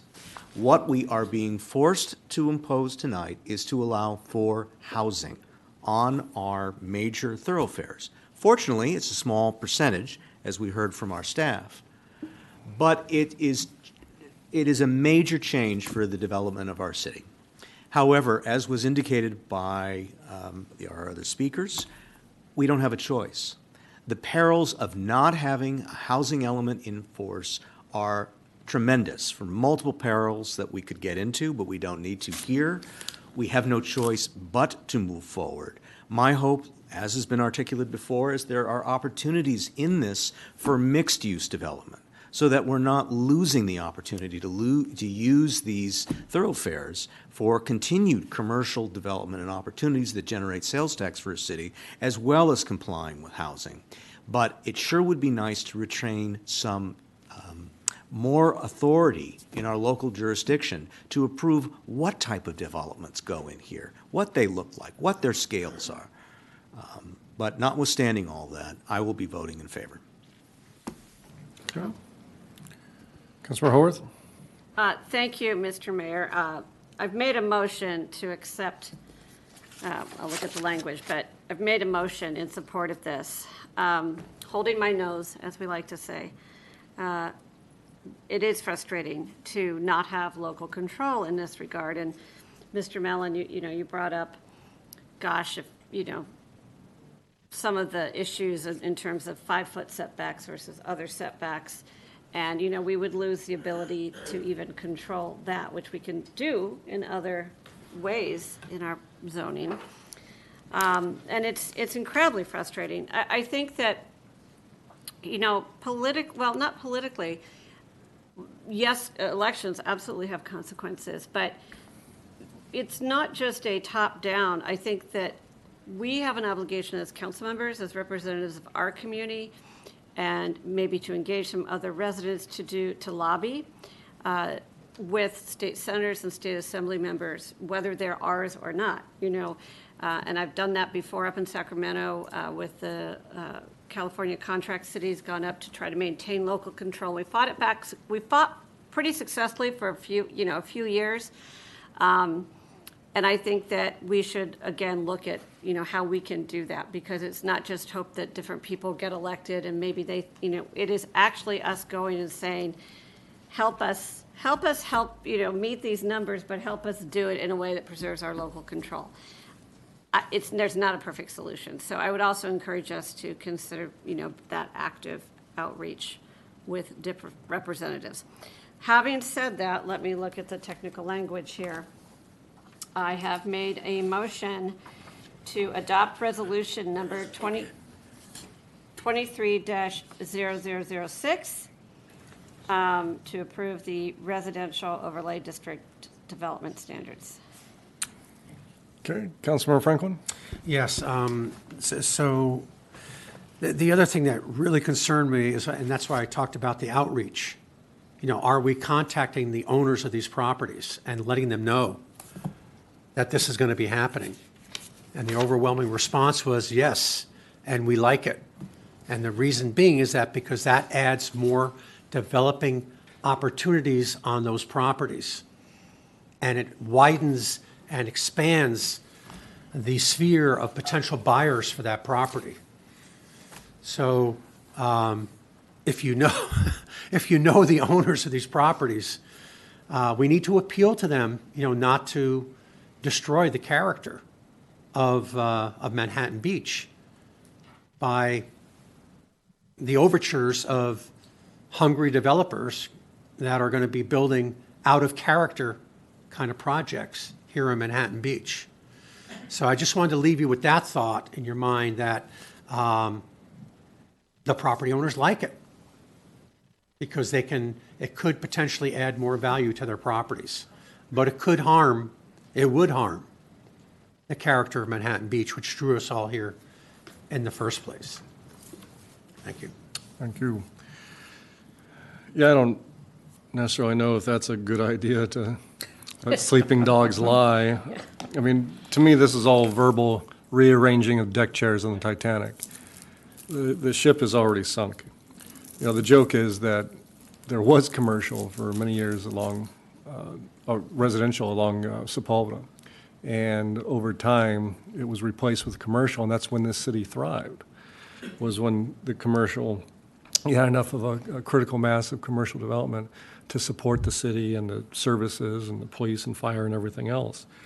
You know, the other joke is, though, that we're not going to solve the housing crisis in Manhattan Beach.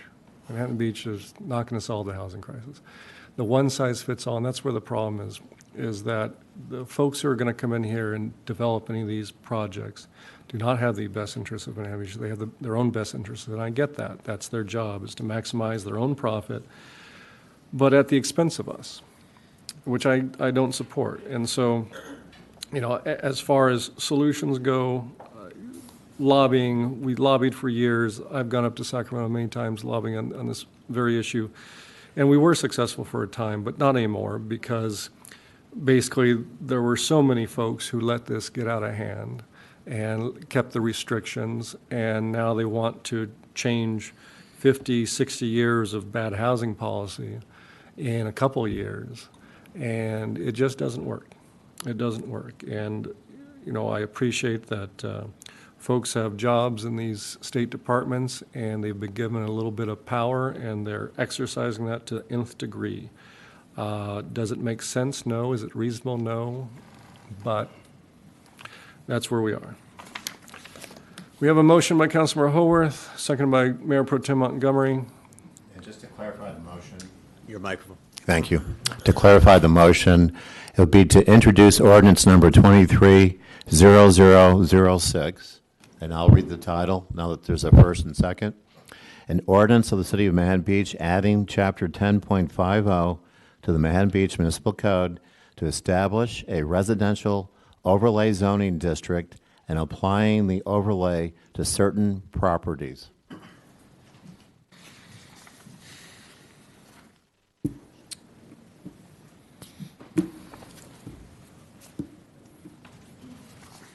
Please vote. Motion passes 3-2. And so there's also a resolution on the general plan. So is there a motion to adopt? Well, now I don't see the resolution number here, but. 23-0025. Yes, thank you. Is that a motion? That's my motion. Have you motioned? Motion by I'll second it. Councilmember Haworth, second by Mayor Pro Tem Montgomery. Voting screen, please. Wait, can I have a question? What's the question? Do we need 4 votes for that since it's an amendment? Oh, it's normal, okay. No.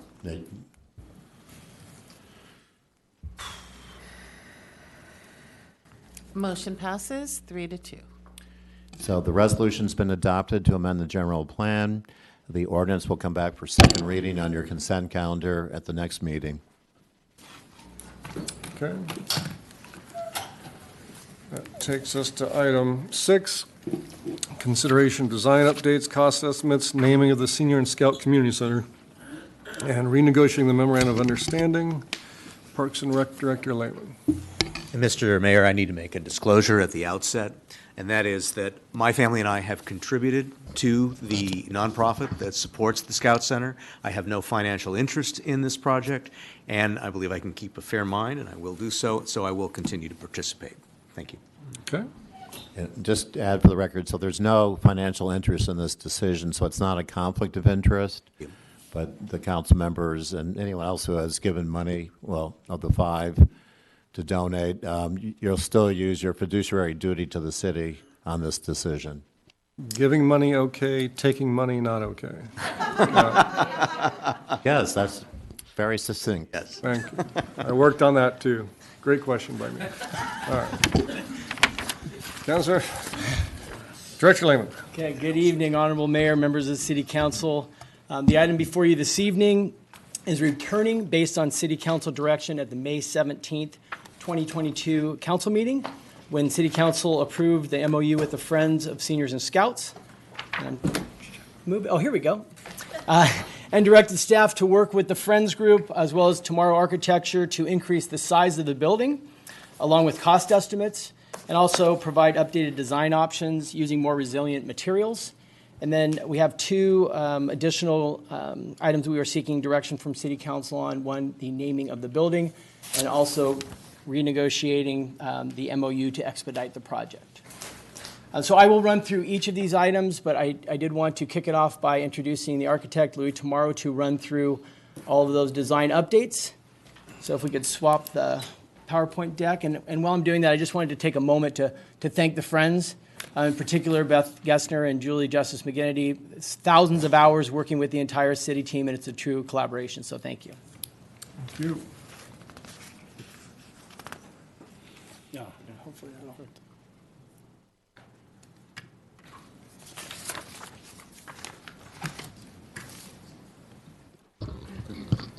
Perfect. Good evening, Honorable Mayor, members of the City Council, Louis Tomorrow Architect. It's good to be back before you again. Thank you for seeing our project again. I'm going to read off some stuff here while we're looking at a site plan, and just kind of after that, maybe walk you through our updated 3D model. It probably will give you a better sense of the changes and kind of walk you through again one more time just to get you familiar with the project. But I did want to mention that since our last meeting here, some of the changes that we made that we heard from council was adjusting the building exterior. We tried to look back and just kind of sit and see some of the more civic-looking buildings and try to emulate a little bit of that character, trying to make it fit more with the style that the city has somewhat established already, and trying to move it into that direction.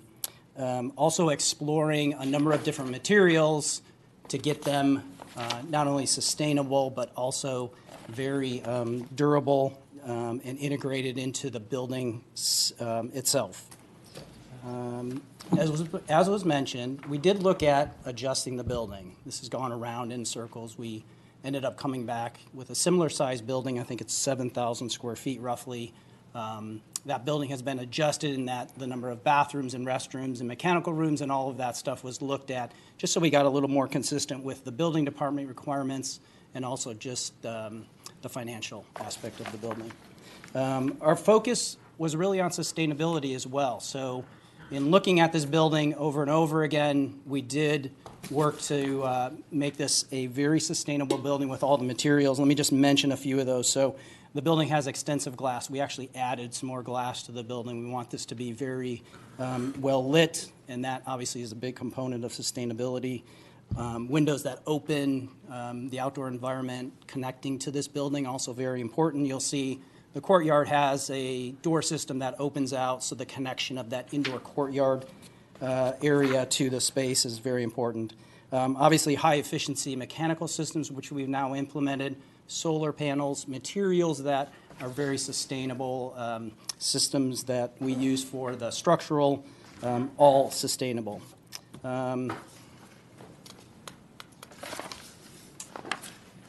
So with the project's original design, I just want to mention some of the things that we really focused in on in the design. And I know that the city has now come on board and actually tried to enhance a lot of these things, and we welcome that, and we really want to make sure that this building works for all aspects of the city. So with that in mind, the building has been designed for maximum flexibility, meaning rooms can be sectioned off into smaller breakout rooms or large expansive assembly halls. That has been the prototype from the beginning. We moved forward that direction. Also, as I mentioned, integrating the building with the outdoor environments. The Scouts are going to be using this building. We want to make sure there's a strong connection to the outdoor environment. There's obviously a staff-monitored entry hall and a place for memorabilia and other display areas in the front hall so that we can keep the Scouts' traditions and recognition in place. So let me just try to, assuming, this is a floor plan. So just walking you through the floor plan, you can see the assembly rooms on the top part of the page with breakout partitions that allow for the rooms to be easily sectioned off. At the lower part of the page, you can see that that's the entry hall, the lobby, memorabilia area, a monitor station, and then the center core has the bathrooms, etc. And then moving up to the top floor, again, breakout partitioned off rooms that could be also opened up into larger assembly areas, stairways on each side, and then again, the required restrooms now have been adjusted to what we need. And then this, I think, is going to take us roof plan, just showing solar panel locations and a very small location for mechanical systems. Few images just to give you a sense of how the connection would be to the courtyard. This is in one of the assembly rooms downstairs. You can see the courtyard and then the hallway looking down to the entry hall. Again, another room that opens out. This would be the senior center that opens out with the door system that opens up and then, again, connects to the courtyard.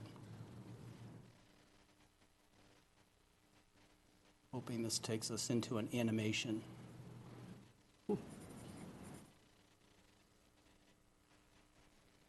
Okay, so I think this will get us started. Hopefully it's not too pixelated.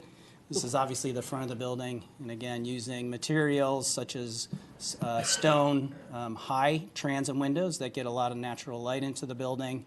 As you can see, this passes along the ball field, again, incorporating high windows. There's a trash area and a exterior bathroom utilized by the ball field.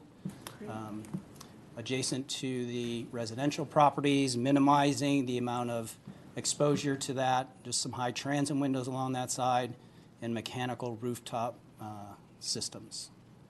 You can see the solar panels that have been incorporated into the standing seam metal roof, trying to integrate that to have minimal impact so it integrates with the roofing itself.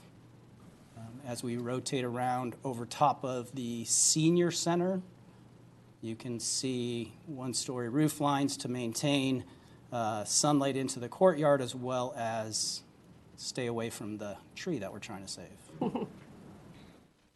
And this is going to take us down into the courtyard, which we're using permeable paver systems so that that can be easily utilized, sustainable. You could see all the door systems that open up into the meeting rooms, and then again a conversation pit outside / amphitheater built into the side of the wall of what will be the new Live Oak Community Center.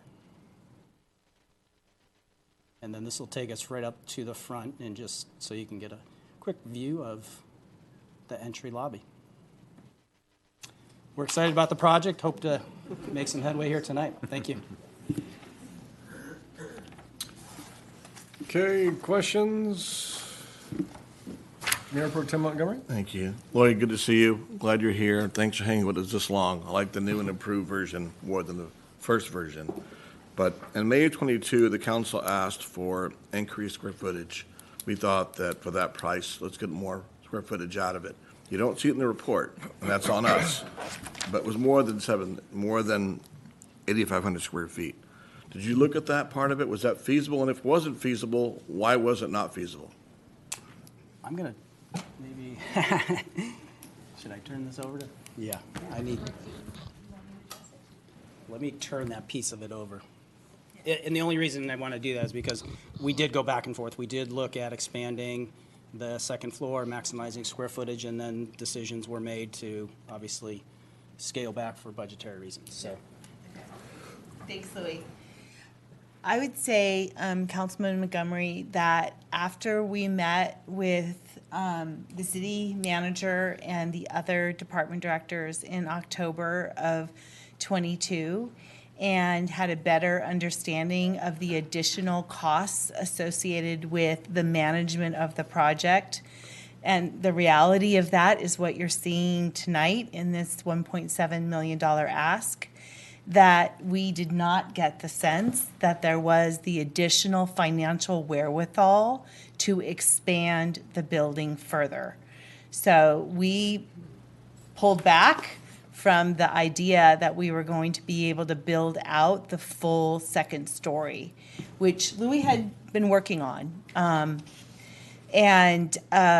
If there's strong wherewithal from this body to find those additional dollars, we are not closed to that, but we did not believe in October of 22, and I did have some consultation with members of this body as well, who indicated that they were comfortable with us sticking with the 7,000 square foot that we had committed to with the community.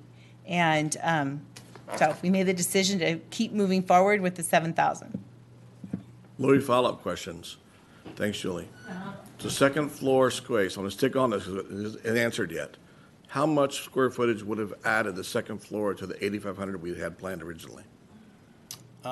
So the current building, I think, to match the footprint below adds about a 1,300 square foot addition to this space. Oh, so it would have been 9,700 square feet. No, I think this is to our existing square footage that's there right now. So I think if we were to max out, we'd be probably 8,700 square feet with the footprint that we have. Got it. The first numbers we saw were 8,500, so now we're back because of costs.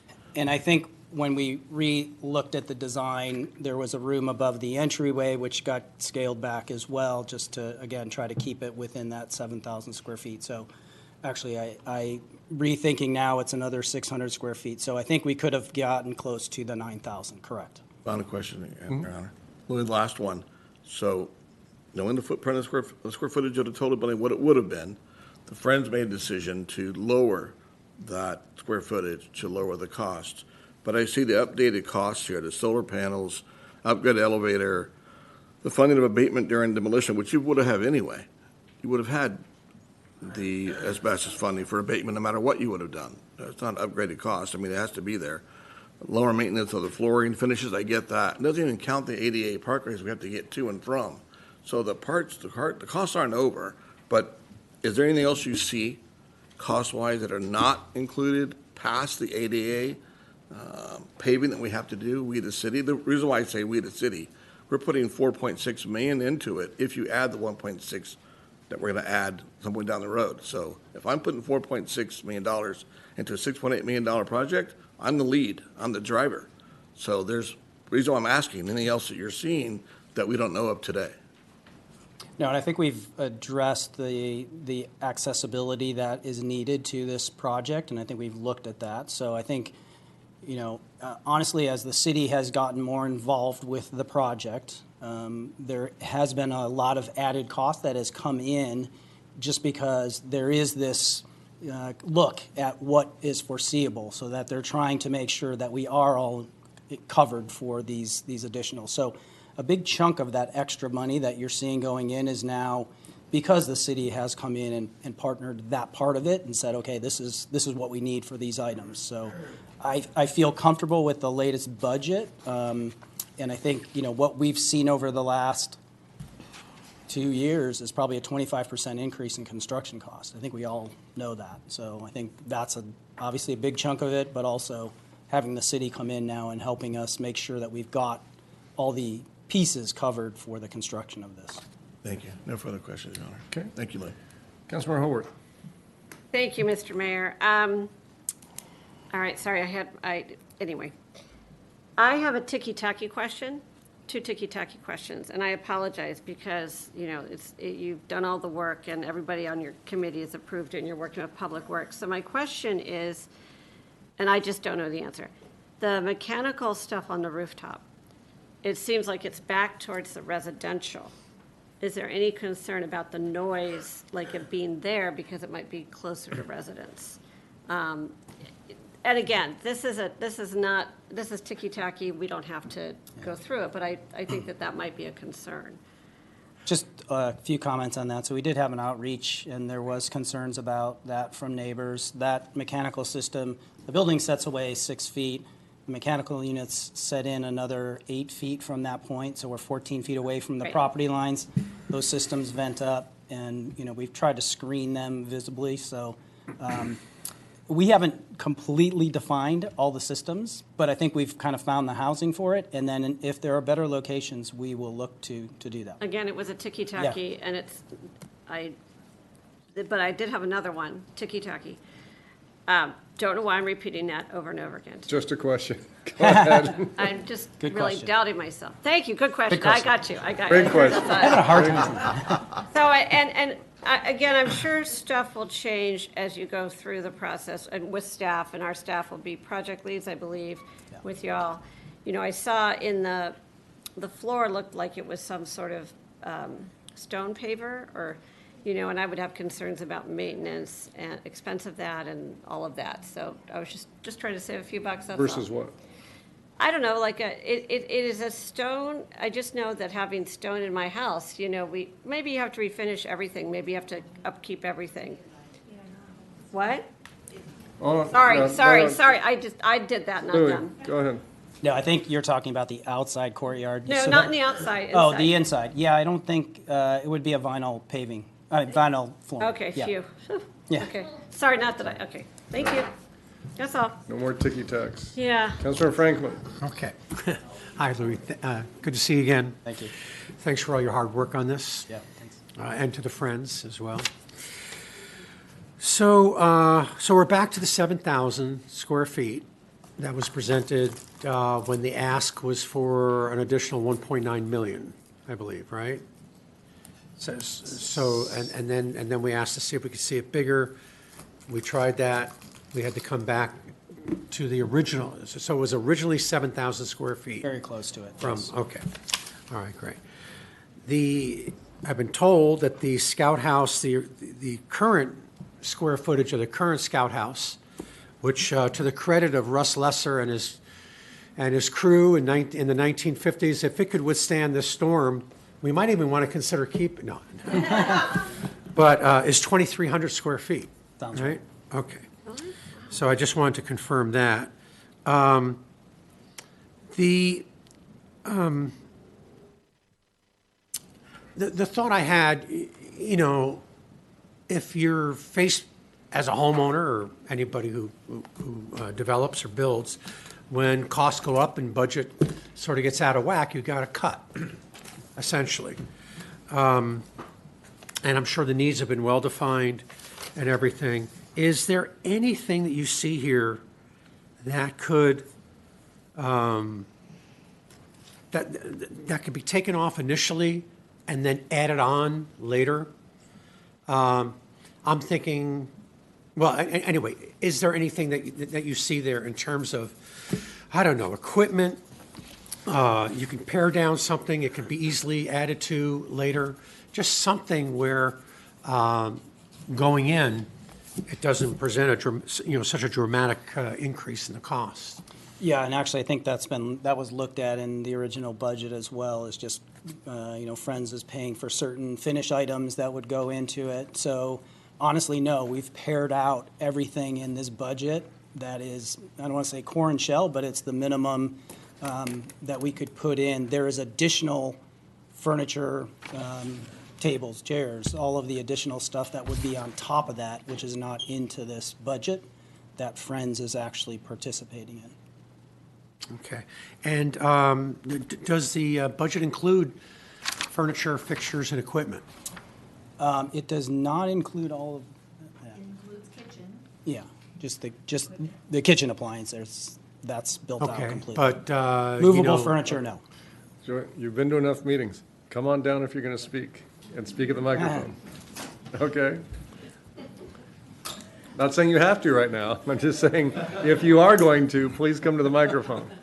All right, we have the answer, though. It's not included. Not everything's included. Okay, and what would you anticipate to be those costs? I mean, there's got to be cabinets and special AV equipment. I'm looking for Jan. I'm trying to remember going into, Live Oak. Is there going to be a stage? Is there going to be the stage? I mean, stage and Yeah, all of those things great like- questions. So they've all been designed in, and I'll let Beth talk.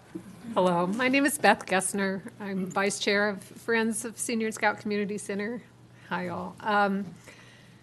What is built into this budget right now is all the cabinets.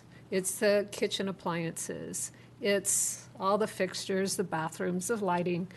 All of those things are included. I would say the one thing, or several things that aren't, are tables and chairs. Like you said, movable furniture is not yet built into this actual budget. So the couches, the tables and chairs, that kind of thing is not. Everything else is. We have the low voltage system is built in. Like I said, all the cabinetry, all that stuff is included. Now, Friends knows that we need tables and chairs. And as part of our fundraising going forward, we intend to raise additional funds and be able to do that. We also feel, as this private, nonprofit little organization, that we'll be able to get some in-kind donations for some of those fixtures, some of the, the upholstered furniture, the computers, things like that, that we think that we'll be able to either get in-kind donations or raise additional funds for those items. Okay. And then we touched on it a little bit, maintenance costs, I guess, is that the responsibility of the city then for ongoing maintenance and replacing items and things like that? Correct, yes, that would be built into the ongoing city maintenance contract. Okay, is that approximately, what number do we use, 25% per year, or maybe not that? We don't much? have that number, but we can get that for you. Okay.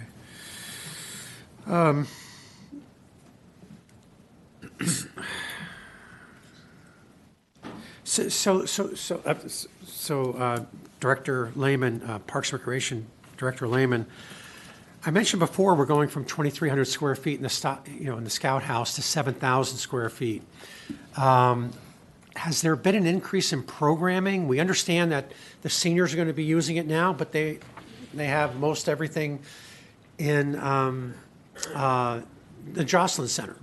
Okay, there's been ongoing programs and things like that. So, can you give us a sense of why the Scouts presumably they've been working with 2,300 square feet. Let's say you give them 3,000 square feet. Now there's 4,000 additional square feet available for programming for the seniors, but it seemed to be satisfactory with Jocelyn. So there absolutely is a need for continued space as we move forward. On an ongoing basis, we have impacts to where some of our discussion groups may be pushed into the Oasis, which is really more of a just social place for seniors to socialize. Our average for our movies is over 80. Our lunch bunch is over 80 a day. We have multiple programs going on at one time, and so when there are additional bookings, even for the all hands, and we have to take the auditorium, that does squeeze them into other rooms. So there, in addition to that, when the new facility is there, from computer classes and having hardware available and dedicated to a learning space and environment, the programming with Beach Cities Health District that we've talked about and is in the MOU, from the cooking and demonstration classes, a number of workshops, lecture series, and then I know I can go on and on. I know you've seen the calendar from the older adult program currently, and that continues to expand. All right.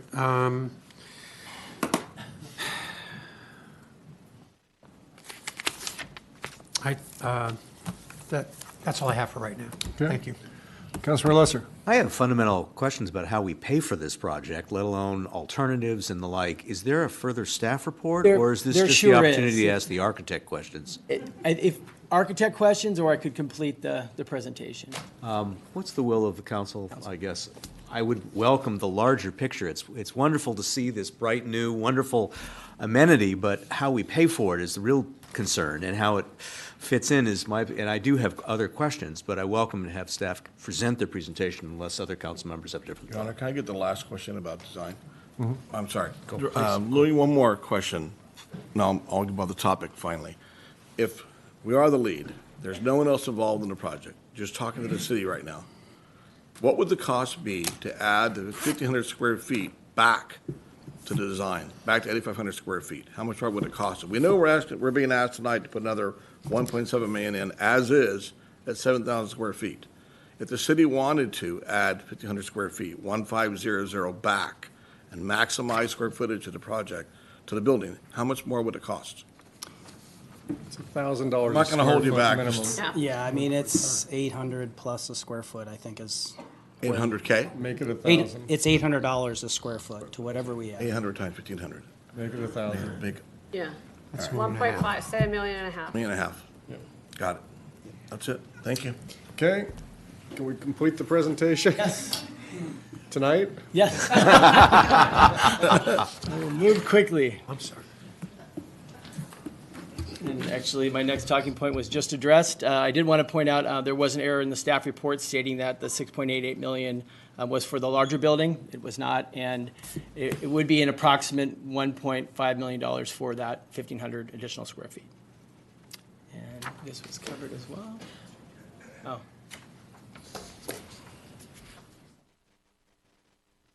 There we go.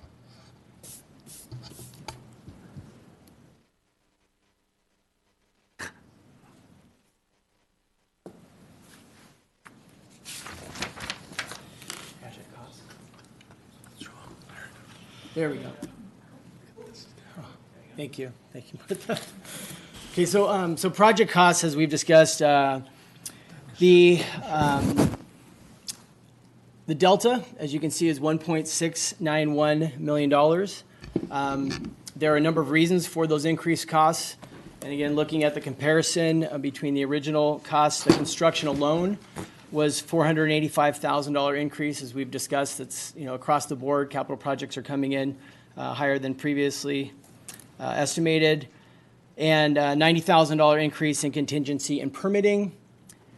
And then on the lower category, these were costs that were identified after the initial estimate. Again, we had talked about if this was a typical public works project, these would be built into the costs initially. Because it was a public-private partnership, some of these costs were not included in the first cost estimate to include ADA, construction management, inspection, design support during construction, and that's another $1.1 million. So with those project costs, we'll move into our funding commitments and funding options, and I'll introduce Finance Director Steve Sherillian to go over these.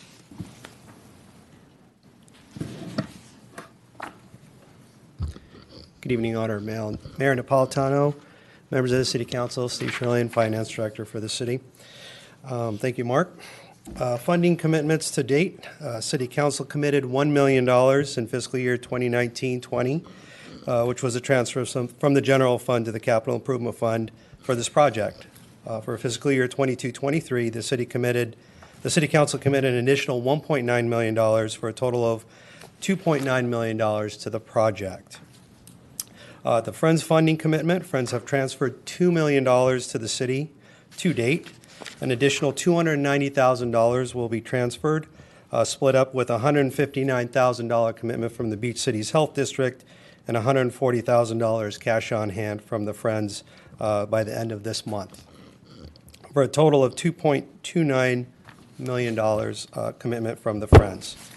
Separately, Friends have cash on hand for contractual obligations for plans, permits, and fees, as well as funding and administrations. And Friends continue to actively fundraise to cover expenses. A couple of funding options for tonight for your consideration.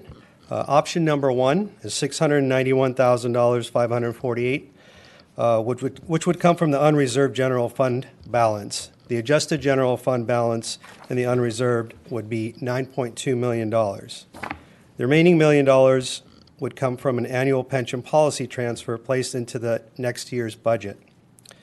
Based on our pension policy, we transfer 60% of our estimated savings for issuing pension obligation bonds to future unfunded liability and 40% to the CIP and capital and debt service. Each year, we evaluate the pension policy split and make recommendations on anticipated needs. The current balance in our pension stabilization fund as of January 2023 is $2.8 million. So this would be a total of $1,691,548 would be transferred into the CIP fund for this project. Option number 2 would be issuing certificate of participation, COPs. Approximately $5 million in COPs would cost the city approximately $210,000 for the cost of issuance, and an annual debt service for the COPs would be approximately $290,000, which would be amortized over 30 years. The interest rate for would be approximately 4% depending on date of issuance.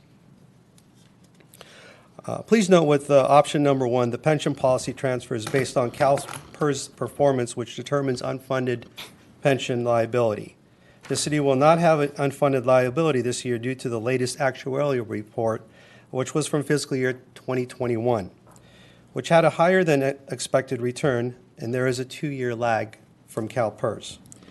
We will not receive the fiscal year 22 actuarial report until August, which is anticipated to have a negative return, which will result in the city having more unfunded liability, with those payments being required for fiscal year 24-25 due to that 2-year lag. The other general fund transfers that do impact our 5-year forecast are stormwater and street lighting. They're estimated to total about $10 million over the next 5 years. Without a successful Prop 218 vote, these funds will continue to require subsidy from the general fund to cover ongoing operations and capital expenses. Staff will be taking a report to the Finance Subcommittee in April to discuss different options. Boils down to the difference between the two options, revolves around utilizing cash on hand to pay for this project or financing to preserve funds for future capital needs, aging infrastructure, and other city council priorities. Happy to answer any questions you may have. Okay, Councilmember Lesser? Director Trillian, I want to make sure that we're honoring what the prior council did in terms of its policy when it went out with these pension obligation bonds. So I want to make sure I'm understanding, to the extent that we're looking at option 1 as a funding option, what you just went through. I want to make sure that what we're doing is consistent with the policy. You had forwarded me the policy because that was not in the staff report, where it expressly provides that up to 40% can be directed towards capital improvement projects. Why don't you articulate that? Absolutely. Thank you for the question, Councilman Lesser. The previous council, when we went through the pension obligation bond process, approved a policy taking into consideration we had estimated savings from the pension obligation bonds each year, amortized over 20 years, which would pretty much plateau at about year 14 or 15, the savings would. They took into consideration what would we do with these potential savings, and they decided on a 40-60% split to be brought back every year to be addressed during the budget process with City Council. Part of that 40-60% split had to do with the timing of our Fire Station 2 project. And part of that 40% that goes into the CIP pays for the debt service for the fire station, which is about $454,000 per year. The leftovers would be utilized for other capital improvement projects. 60% would go into future unfunded liability because, again, CalPERS is a long-term product. It's 30 to 40 years. It has its ebbs and flows. So we created this policy to prepare for those years that you would have an unfunded policy, and each incremental unfunded liability that you would have during the year would be amortized over a period of time. So you wouldn't have to pay, if we had an unfunded policy of unfunded liability of $10 million per se next year when we find out, we wouldn't have to make that payment until the following year, which is 2 years out, and you would pay it over time. And during that time, if CalPERS has a better return than their discount rate of 6.8%, then that would, kind of cover that cost at time. So you're buying time. So they are using it for the appropriate. Could we be getting ourselves into any trouble here, particularly given that you just indicated what the preliminary projected return rate is on CalPERS and how we're going to need this facility perhaps to, build the fund in future years going forward? Correct. And we do have a head start with that. We have about $2.8 million now.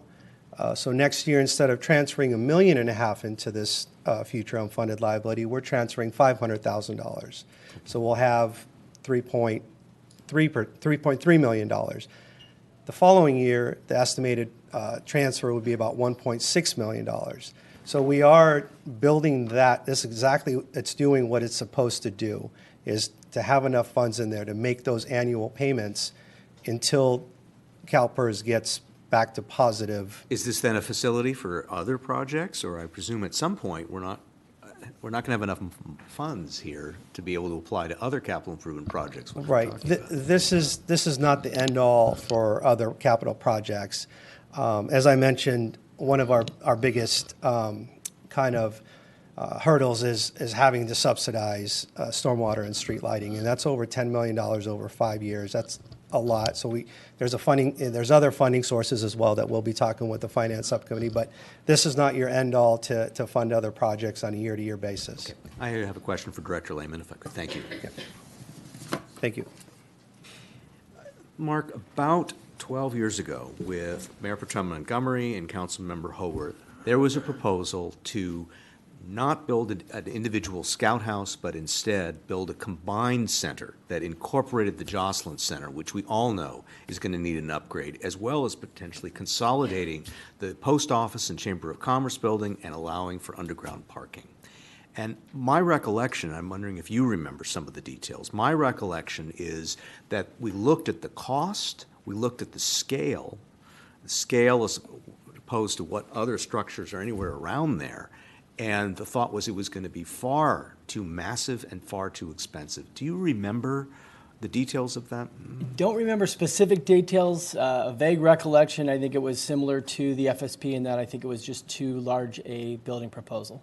Because the challenge that we have up here is as the costs have ramped up for what would be a relatively small project, and knowing that we have Jocelyn that we're going to need to tend to, we've received communications just questioning how can we be focusing on this small project, notwithstanding the commitments that have been made to private donors and to the Friends, but how can we proceed on this small project when we know we have a much larger facility that needs upgrading, and there's issues with parking there now? It's a difficult question. I think it's a step in the right direction. I know that for many years there's been discussions of a variety of iterations on that entire site from the post office to the Scout House. That's a policy question for council. Thank you. That's all. Councilor Haworth. Did you want to finish? Sorry, if it's okay, I'll finish up the slides. It'll be very quick. We're not done with the Okay. slide? And then I'll have a question for Mr. Shrillian, but let's let him finish. So just very briefly, the new item being presented for City Council consideration is the naming of the building. Again, the proposal is Live Oak Community Center, branded as a hub for all generations. This does have agreement for the Friends, property owners, staff, as well as Senior Advisory Committee. And the other new item for City Council consideration is renegotiating the MOU. This option is being presented to expedite the project. Staff is aware of the timeline concerns in an effort to streamline the process and keep it on track with the city leading this project. Of course, staff would meet with the Friends to look at options if City Council approves moving forward with this. So, final slide, if it comes to, oh boy, there we go, thank you. So staff recommends that the City Council discuss and provide direction on the design updates, funding options, the naming of the community center, and renegotiation of the MOU. Why do we have to name it now? Yeah, sorry. We do not. It was because in the community there's been a variety of names. It was proposed at this time, but we do not need to at this time based on council direction. Great question. All right. Councilor Haworth. Thank you, Mr. Mayor, and I did interject there, and I apologize, but I was going to suggest, that could have been bifurcated or trifurcated out, because these are bigger kind of, questions. But I believe, well, first of all, I will ask you a question. I'd like Director Shirley to come up. When we talk about the renegotiation of the MOU, and I think you're making a claim that if we do that, that will speed it up, so we could in fact have groundbreaking in 2024. Well, I know I'm not, you don't want to be put on the spot, but let me. We can go out there with shovels tomorrow if you want. You know me. I've got lots of them. I've got a pink hard hat. I'm game. But is that the main reason to renegotiate the MOU, is so that we can speed that process up? Correct. That is the intent, is again to open up that negotiation, sit down at a table and work together to say, how can we expedite this as quickly as possible? And I see Director Lee moving down. He can articulate this much better. I mean, the other question would be, before you hit the mic, is, if we don't renegotiate the MOU, does that put an expedited timeline in, jeopardy? But so. Good evening, Honorable Mayor, members of the council. My name is Eric Lee. I'm your Public Works Director. As it relates to Councilmember Holworth's question about expediting the construction, really, we all want to see this building built as fast as possible. And the idea of renegotiating the MOU, on the staff side, we really think that would help us keep the timeline that has currently been articulated, which is groundbreaking early in 25. And so we are, as much as we would love to break ground next year, we want to make sure we're setting reasonable expectations. We think by getting closer with the Friends group on the MOU and being able to work more hand in hand and not be as separate and waiting for deliverables, we can streamline when it's available and avoid lag unnecessarily accumulating. Thank you. Thank you. I do have correct questions for Director Shrillian, so that is an answer. I'm saving comments for later. Director Shrillian, oh wait, where's my notes? Has these options 1 and 2 have gone through the financial subcommittee, is that correct? No, they have not.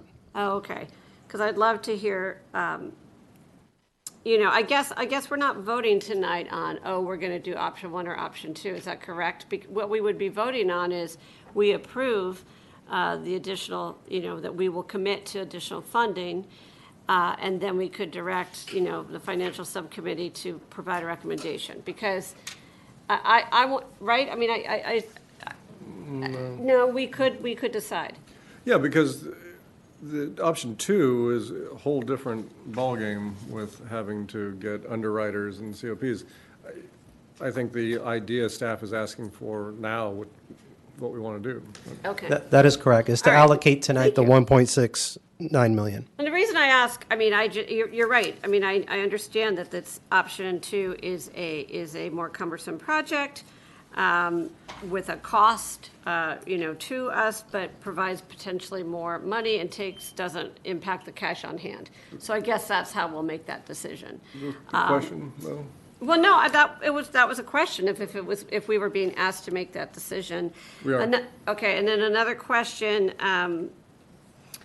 You talked about the transfer, to the pension from the pension stabilization fund, and that up to, I think it was 40%, could possibly be used for CIP projects. Capital debt service, correct. And I just want to reconfirm, I guess. I mean, the purpose of that fund is for our pension stabilization. There's flexibility in it because what we did when we voted on that policy was to take money that we used to transfer into CIP, right, and say, no, we want to commit to protecting our city from the whims of CalPERS. So we're going to put money in there, but with a caveat that, well, up to 40% could at some point be used for a CIP project, since we were taking that away from our contribution, right? The way it's supposed to work is we have a certain estimated savings every year from doing the pension obligation bonds. Right. And the policy was put into place to put up to 40% into CIP, which includes debt service. And part of that process involved building Fire Station 2 and having the Okay. savings help pay for that debt service, which is $454,000. So that's almost automatically going in there every Got year. it. And then the 60% go into future unfunded liability. That's a larger dollar amount, which next year was slated to be at $1.5 million. So we're, instead of putting the $1.5 million, we're saying we'll put $1 million towards the scouts, 500 towards future unfunded So that would liability. be 3.3. So it'll be 3.3, and then the following year is another 1.6 million. So there's money slated to go, but every year we'll bring that as a discussion to council if there are other projects. That is something you can utilize because it has that flexibility inside the policy, and the policy is working in the way that it was meant to. Because what could have been done is like, okay, we have this savings and we do general fund relief and have it go into the general fund, but we use it for debt service for fire station, future unfunded liability, and then as projects like this come up, you're able to utilize those funds. That was very well explained, kind of proving the point that if you understand something well, you can explain it simply. So thank you. Thank you. No further questions. Okay, Councilor Franklin? Yeah, thank you, Mayor Napolitano. So we're going to have a revolving microphone up here. So I just want to confirm, well, let's start with the concurrence by the Friends and their partners that the city, that they're okay with the city taking more responsibility with the project. I don't know if that's been discussed or decided.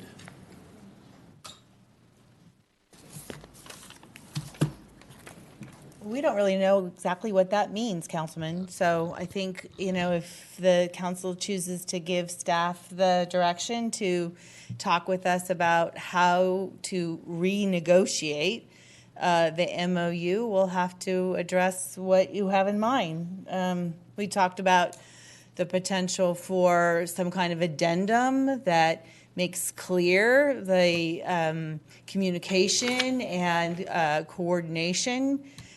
We've certainly committed, in my remarks earlier tonight, to have Director Lee and the project manager from Public Works at all future meetings with the design team. Our goals are the same. We are a we, not an us and them. And we want to make this happen as most expeditiously as possible. I'm not sure that renegotiating the MOU actually does anything but add time, but that remains to be seen. Let me rephrase the question in a different way because, and maybe this makes it understandable, maybe it's offensive, I don't know. But it could be both. Right, the project just kind of reverts itself. In the beginning, the city was making a smaller donation to a larger donor base that was going to fund the majority of this project. And that's no longer the case by nearly double. So in the idea of renegotiating, I guess the question is, right, this is a city project now that you're basically donating to. That's always been the case. Well, not really, but it is now. And being that as it is, I guess my question to Director Lee is, what do we need to do to renegotiate this and understand that every project, everybody wants expedited yesterday. Dining decks, zoning, housing element, whatever. Pools. Everybody wants pools, everybody wants Yes, what they want please. yesterday, instant gratification. So what's the renegotiation that we're talking about? How long will it take, and what does that get us in terms of control? So the renegotiation that we're imagining would be really to change the relationship from the Friends designing a building that ultimately is acceptable to the city and we go build it, to one where we're working with them to get through these last many months of design and not necessarily taking a passive posture, waiting for documents to eventually be delivered, but working hand in hand to establish mutual timelines that they're accountable for, we're accountable for, and collectively we could be more accountable to the council and the community on the project. So that's the concept, and the way that the MOU is currently structured we're kind of in a wait-and-see mode for when we get the documents from the Friends. But given what we've seen so far, why do we need them to do anything anymore? Why don't we just take that over? I mean, they know what the envelope is, they know what the goals are, why don't we just take it over? And we have our plans, we have our everything that we need to do to move this forward. So we've got what appears to be a good design and a good conceptual design from the Friends via the Tomorrow Group, but we don't have plans that are ready to bid. The Friends have contracts with Tomorrow and I believe other firms to finish all this work, and it's been contracted for many years. And so for the city to simply grab that and run with it, there's competitive bidding aspects of it that would have to be resolved. I don't know about the legality of doing so. It's probably not the way for us to directly import that project now based on the fact that we're years into the design. Well, service contracts don't need to be competitively bid. Well, normally we would bid out our design contracts. And so I'm not intimately familiar with all their contracts, but the idea of them having their business and the city having its business while still moving forward more expeditiously is what we're trying to do. Okay. All right. Close enough. Okay. Thank you. Back to for government work. Well, Councilmember Haworth. Oh, I'm sorry, you were still going. You were still going. Yeah, if I was still going. So if the city does take it over, because it's a 2/3, 1/3 relationship now, what does that do in the sense of prevailing wage? Would we have to pay prevailing wages? And I don't know if Well, so that's not really the question. I mean, the question really, staff is not suggesting that the city take over. It's assuming a greater role in the process. And so the issue of prevailing wage has been there from day one on the construction aspect. And they already have to pay prevailing wage, so it's not going to impact that. Okay.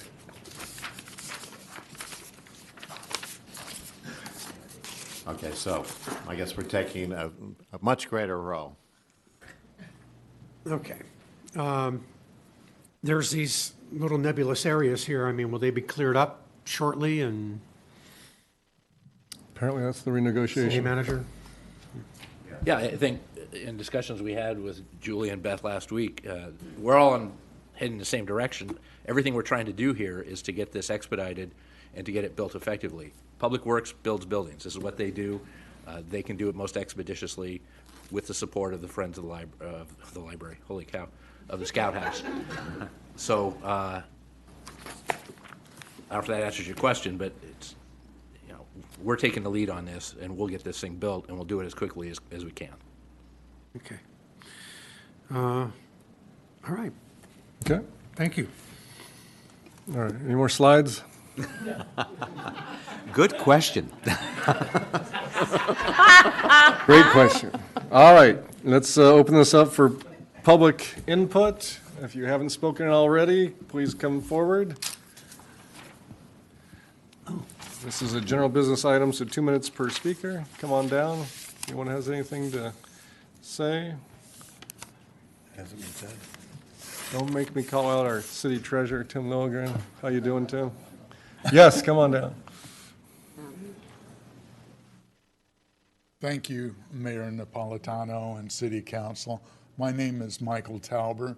I'm the chairman of this committee, the Scout House.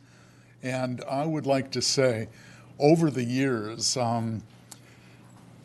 even though we had 2,300 square feet, and we do have more programs available and coming up, I have personally booked rooms at American Martyrs because there wasn't rooms here in Manhattan Beach.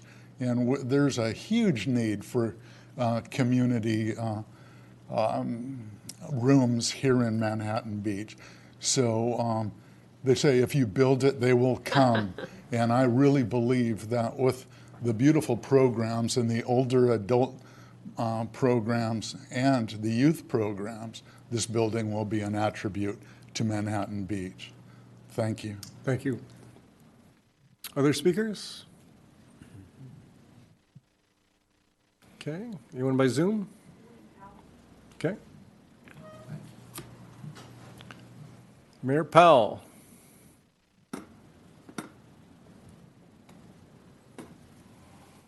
Okay. Well, good evening, Mayor Napolitano and distinguished council members. I'm Wayne Powell. I'm a senior. I'm an Eagle Scout. I'm a donor of this great intergenerational project. I also serve on the city's Senior Advisory Committee, but tonight I'm speaking solely as an individual. This is a great project, but it's been going on for some time now. In fact, way back to when I was on council, and that's a number of years. We need to get this expedited, get it approved, expedite the permitting process, the inspections, and let's get this project done. I can also attest to the fact that Jocelyn, the senior center, also known as Oasis, is wholly inadequate. But one thing I can guarantee is the longer this is talked about and goes on, construction costs are going to increase. The other thing is that the current facility that this would replace is seismically and structurally unsafe. And we don't want to put our residents at risk. And of course, seismologists tell us it's not a matter of if, but when we have the big one or even considerable earthquake. So safety considerations are utmost concern. Utilization is important. Whether you do option 1 or option 2 as to the financing is not relevant. That's your decision. But let's please get this project expedited. It will serve our community well. Thank you. Thank you. Anyone else on Zoom?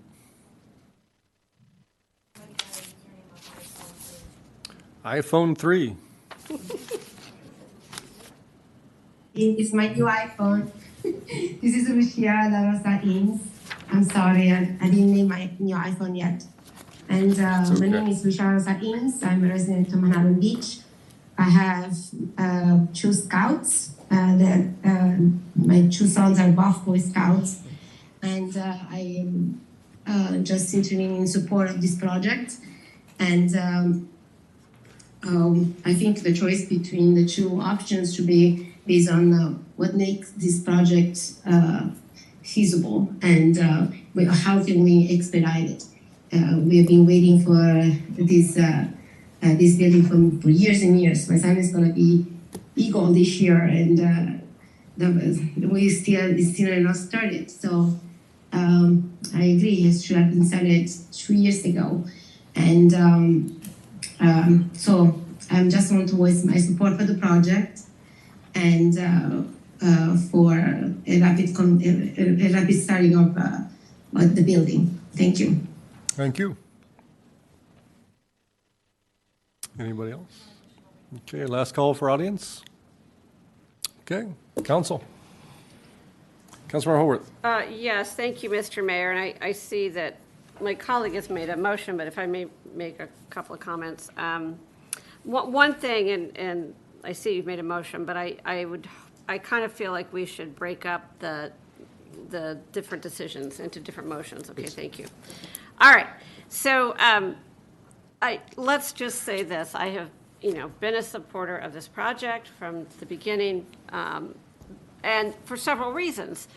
One, I think from the original Manhattan Beach Property Owners Association decisions and bringing the Scouts and then the senior community and programming together is a wonderful coming together of the private partnership. But to be able to utilize a private-public partnership to leverage our money to create all this new programming space is such an opportunity. Yes, it's not as big. I understand that the prior council, asked to come back to, make it bigger, but that is pretty cost prohibitive. I just think that we started this project a long time ago. Inflation has happened. It's more expensive. that would have happened no matter if they were raising the money, if we were raising the money. And so I want to support this. The programming space is absolutely needed, and I can guarantee you, day one, it's going to be full. And it's only going to enhance the Jocelyn Center. And while I would rather, in a perfect world, we would have been able to, expand Jocelyn Center and make it this and do that, and that'd be $25 million.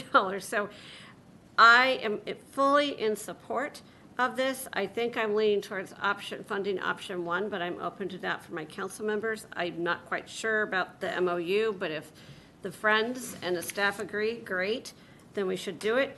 I will say, the thing I would like to see expedited, not the actual building itself, if that makes sense, but I feel like we should be able to break ground on it. And I'll tell you why. I mean, we are going to be giving permits for it, right? The city. So I feel like some of that work, we can expedite that, I feel like, and maybe I'm wrong there, but I would really like to see us do everything that we can to make that happen. That's important to the community, and I support that. So I'm in support of the $1.691548 million. We are leveraging money. We will have a new asset on our books. It's going to be good financially, and it's going to be terrific for the community. So Girl Scouts Forever, hashtag. Or no, you put the hashtag in front. I'm too old. Hashtag Girl Scouts Forever. Mayor Pro Tem Montgomery. Thank you, Your Honor.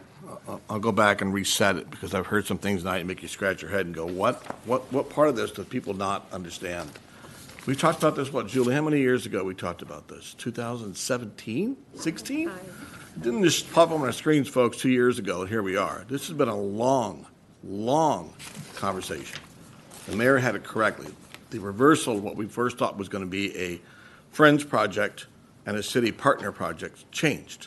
You can talk about COVID, you can talk fundraising, whatever you want. The reason it is flipped upside down. The city puts in $4.6 million of a $6.8 million project. We are the lead.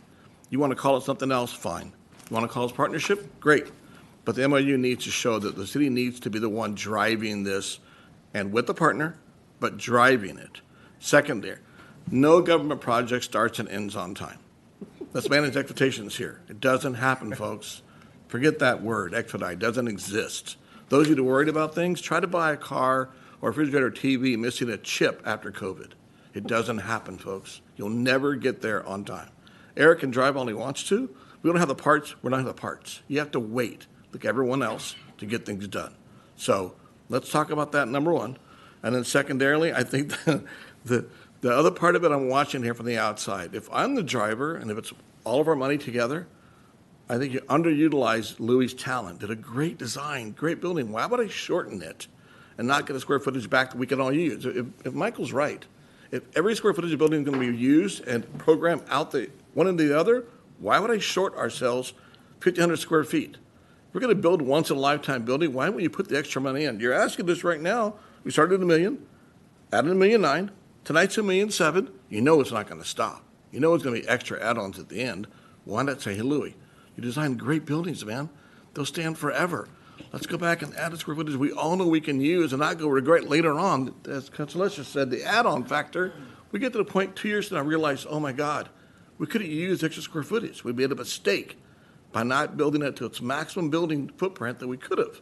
That's a big mistake. Dollars today, as you mentioned, will cost twice as much 2 years from now, 3 years from now. We should have built it when we had the chance to do it. Secondarily, we should put a dollar cap on here so we don't exceed what we think we're going to now. So I asked Louis the question, are you all in on the cost, as far as you know today, with the exception of ADA paving? And I trust you. I've known you for 25 years. If you tell me this one to be, I trust you. I believe you. But here's the point of it, too. I think we know we're not going to build this thing in 2 years. Whether we start in 24, doubtful. We'll get the shovel done in 24. I agree with Eric. You're not going to get it built in 24. But we need to be realistic about all those things combined before you do it. Put a hard cap on a dollar amount and say, look, we're not going to exceed this. If it does, friends, it goes back to you and say, we're short $1.5 million more without adding the square footage, if we, unless the council decides to follow that lead. we're not going to be short 3 times in a row. We need to know if this is the final number, put a hard cap on it, and that's the only way I'd vote for it. I don't want to leave it open-ended forever, because all of a sudden our $7.5 million becomes $9 million. And to David's point earlier, you made a commitment.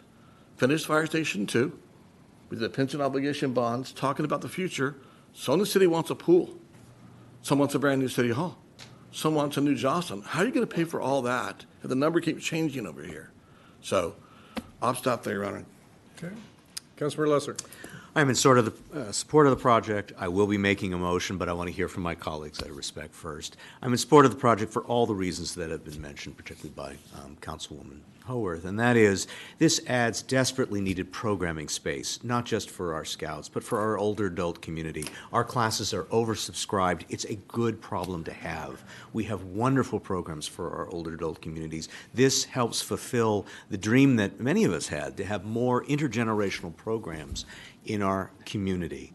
I want to respect those that have asked legitimate questions as the price point has increased. How can we justify spending this much city money, never mind the monies that have come from the nonprofit Friends, on such a small building, when in fact, particularly with the Joslin Center, soon enough reaching the end of its useful life, we have no dedicated funding facility to pay for its improvement. How can we just focus on this small project? The answer is twofold as I see it. One, as I mentioned in my questions earlier, we as a council in 2000, I think it was 11 or 12, looked at the larger facility, and even then the cost was just prohibitively expensive, particularly if we were going to park it, to allow sufficient parking underneath, which was what everyone would want, because that is a problem, of course, with this facility. Where are we going to put the additional cars? It's going to be a challenge for sure. But to build a larger structure would cost exponentially more. There's no real funding facility to pay for it, and one other reason, the scale. The scale of this is small and consistent with what we all want for our community, to have smaller scale buildings. I see this as a positive amenity for our city, something to go forward for us where many of us can rally around. A few other comments that were just mentioned in passing. One is there was a suggestion that we break ground sooner than later. I think that would be important. It would be important because there still are funders out there. Granted, when many are aware that the city is going to go forward and fund this, it will potentially deter some potential donors. But on the other hand, to the extent that there's a groundbreaking, we've already heard there's a need for other amenities like furniture. To be able to show momentum of moving forward with this project, I think would be an incredibly positive step. I have concerns about the funding mechanism, but I would be in favor of option 1. It was expressly stated in the policy, but I think we need to be mindful and respectful of the original goal of what that reserve was intended for, that policy sets forth. But with that, I have a motion that I'm prepared to make, but I want to hear my other colleagues first. Councilmember Franklin. Yes, thank you. I too join Councilmember Lesser and others in donating for this project. I was a scout. It was very important to me at that time in my life and learned some great skills.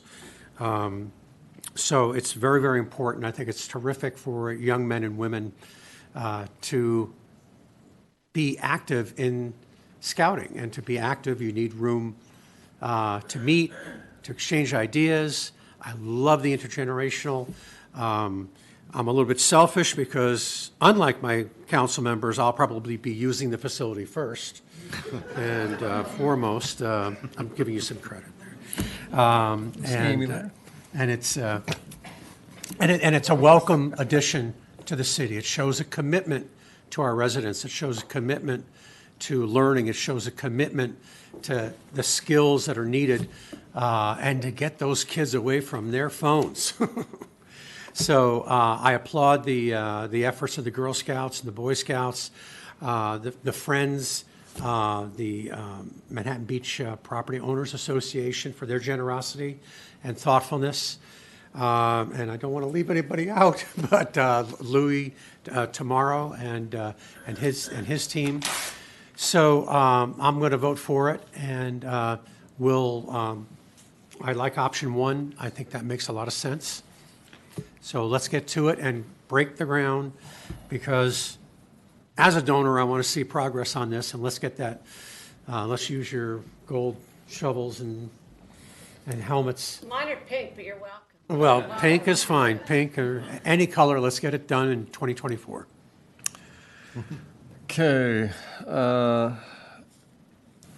It's pretty much all been said. I'll just incorporate the comments of my colleagues into mine. It was some years ago when they came down, Julie remembers well, and council at the time said $250,000. I said, no, let's go $1 million. And it's gone up since then. But it's exactly where I knew it was going to go to begin with. It wasn't going to get done for $3 million. Having built projects with the county before, really the rule of thumb is $1,000 a square foot. And that's where we are, and that's fine. As far as the scale of it, small is consistent with our low-profile development. Well, if Sacramento was building this, it would be 10 stories high. But aside from that, though, we are going to, and this is just a forewarning, right, that we are going to be victims of our own success when this is built, though, because there is already an acknowledged lack of parking out there. At least, I would say, safe parking where seniors can stay on the same side of the street and enter the building from that with enough parking. And we need to relook at that. At some point, we are going to have to look at that block from 15th to Jocelyn, and we're going to have to reconfigure that despite what the price might be to make all this work for this city. And that goes to our responsibility to find funding sources for those things. But in the meantime, I'm for option one as far as the funding goes. I suspect, though, we will come back here at a future date to talk about additional dollars, because I will be very surprised if the bids come in at what our estimates are. I hope they do. I hope they're below that. When I was with the county, we built projects on time. But just saying. Anyway, with all that said, I do support, and I think the low point for me, though, of this approval would be that I don't get to torture Julie anymore with our phone calls where I call her out on everything. Why this? Why that? Anyway, Mayor Pro Tem Montgomery. Thank you, Your Honor. Clarification, is Director Lee Eric still sitting down there? There, hiding from you. Do me a favor, it's brought up earlier, we talked about this back in 2011? And 12. Facilities master plan. It's a collecting dust somewhere in somebody's corner of their office. But the plan was to raise the post office, put doorstop, post office, chamber building, knock down Jocelyn, and clean all that out in the existing scout house, which is still being used, Michael, today, and gone away. But at that point, there was a parking study done. On this new plan with this new community center, was there ever parking looked at and said, look, we're going to increase Louis' building now to 7,000 square feet, or Clean's going to get involved. What do we know about the parking impact? Thank you for the question, Councilmember Montgomery. We do have a parking analysis currently underway. Our consultant who's been hired to prepare the CEQA analyses is also preparing a traffic and parking analysis. And what that parking analysis is doing is it's taking an overall look at all of the parking that's available currently, and they are tasked with also making recommendations as how we can improve the situation as a part of this project, considering that the project does not add any parking in that area. Or additional square footage past the 7,000 that Louis is designed for, correct? He's capped it at 7,000 square feet? Correct. Thank you very much. Thank you, Your Honor. Okay, Councilor Haworth? Yeah, just a quick comment. I want to give you some credit, Mr. Mayor, because when... Hold on, let me record this. Yeah, I have the time code written down. Anyway, at the first time the Friends were coming to the council to ask for support, when, they said we have this money, and Julie met with all of us, and Beth too, I think, and they were really working hard, like one of you said, I don't know, it was 250,000, like to get that number. And you just came out at the meeting and said, yeah, we should commit $1 million to this. And we all just kind of went, what? And you led that way. So you went bold then Okay, let's take a vote. No, but I wouldn't have Have a done that on motion. at the dais. I appreciate it. I appreciate it. Let's take a vote. The motion is to move forward with the, we'll still call it the Senior and Scout Community Center for now, and we can discuss naming rights The later. David Lesser Memorial. Not dead yet. We only a will flesh wound. also then opt for option 1, which includes an allocation of 1.691.548 million, is that right? And I want to be respectful to Councilmember Haworth, who indicated there might be some further bifurcation requested.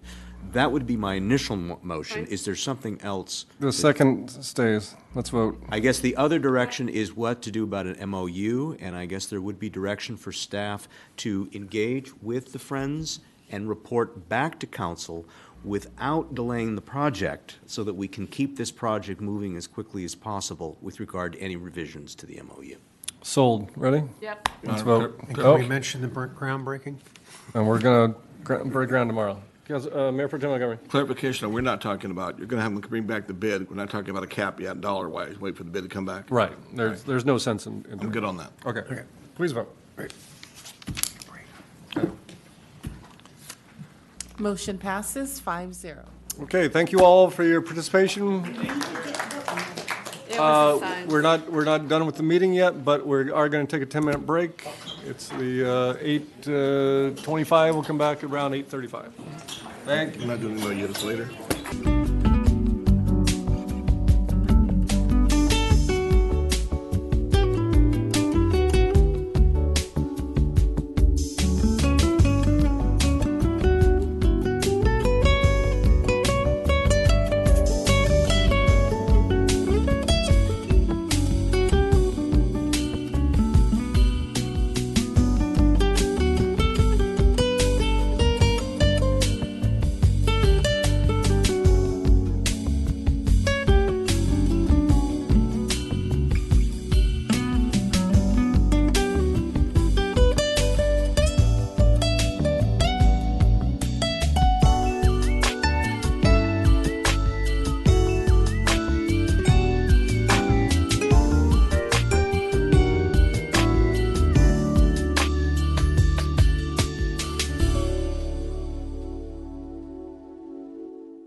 right, microphone's on. Moving right along, we're on item 7. Wow. I'll get the hang of this someday. Consideration of the City of Manhattan Beach Historical Collection Policy and Action Plan and a Polliwog Pavilion concept to improve access to the historical collection and expand Eastside Library Service. Parks and Recreation Director Lane. The Honorable Mayor, members of the City Council, Melissa McCollum, our Senior Recreation Manager, will be presenting this item. Okay. Good evening, Mayor and City Council. Thank you for the opportunity to provide an update about the Historical Collection Action Plan, as well as to discuss a concept for a new multifunctional space in Polliwog Park that could expand Eastside Library services, as well as improve access to local history resources. Our recommendation tonight is to accept the new collection policy for the historical collection and direct staff to implement phases 3 and 4 of the action plan, as well as continue to develop the Polliwog Pavilion concept. I would like to acknowledge and thank the Manhattan Beach Historical Society for their decades of work preserving Manhattan Beach history, as well as their willingness to partner more closely with the city to ensure that together we're utilizing best practices to care for and provide access to the collection. A quick reminder that library surplus funding, rather than the city's general fund, has been used to pay for phases 1 and 2 of the action plan, and LA County Library is supportive of using additional library surplus funds for phases 3 and 4, as well as for development of the Polliwog Pavilion project. There is currently over $9.5 million of library surplus funding that may only be used for library services. That funding cannot be repurposed for other projects. But if you approve implementation of the collection policy and moving forward with phases 3 and 4 of the action plan tonight, we will return with an agreement for your consideration for a contract archivist and additional processing and digitization services using that library surplus funding. It is now my pleasure to introduce Brandon Wirtz from History Associates, who is going to provide an update about the historical collection. Good evening. Good evening. From January 10th through February 17th, the History Associates team was on site at the Beach Cottage Museum to assess and inventory the historical collections there. The collections that are co-managed by the City of Manhattan Beach and the Manhattan Beach Historical Society. We utilized a team of 2 collections managers to inventory the objects in the collection and 2 archivists to inventory the paper materials in the collection. During the inventory process, we looked for collection patterns, strengths and weaknesses, and items and materials that could be removed from the collection. Our teams identified about 155 linear feet of paper archives and about 1,500 objects to be included in the permanent collection. We identified local newspapers, scrapbooks, and the Metlocks pottery as some of the strength areas in the collection. These are the items that fulfill the mission of the collections, telling the story of the City of Manhattan Beach and its people. While conducting the inventory, we also identified around 80 linear feet of paper archives and roughly 200 objects that we feel could be removed from the permanent collection. These are items that exist in excessive duplication, merchandise sold through the beach cottage, and reproductions used on display. Many items would be better suited for an educational collection. These are materials that are not original, maybe printed from the internet, newspaper clippings, published books, items that are not unique to Manhattan Beach, and the materials that fall outside the geographic scope of the collections. The education collection is still an important part of the collection, which remains on site for quick reference use. And, excuse me while I turn a page here, and can answer many questions from researchers and visitors to the beach cottage. However, they don't require the same level of processing and preservation care.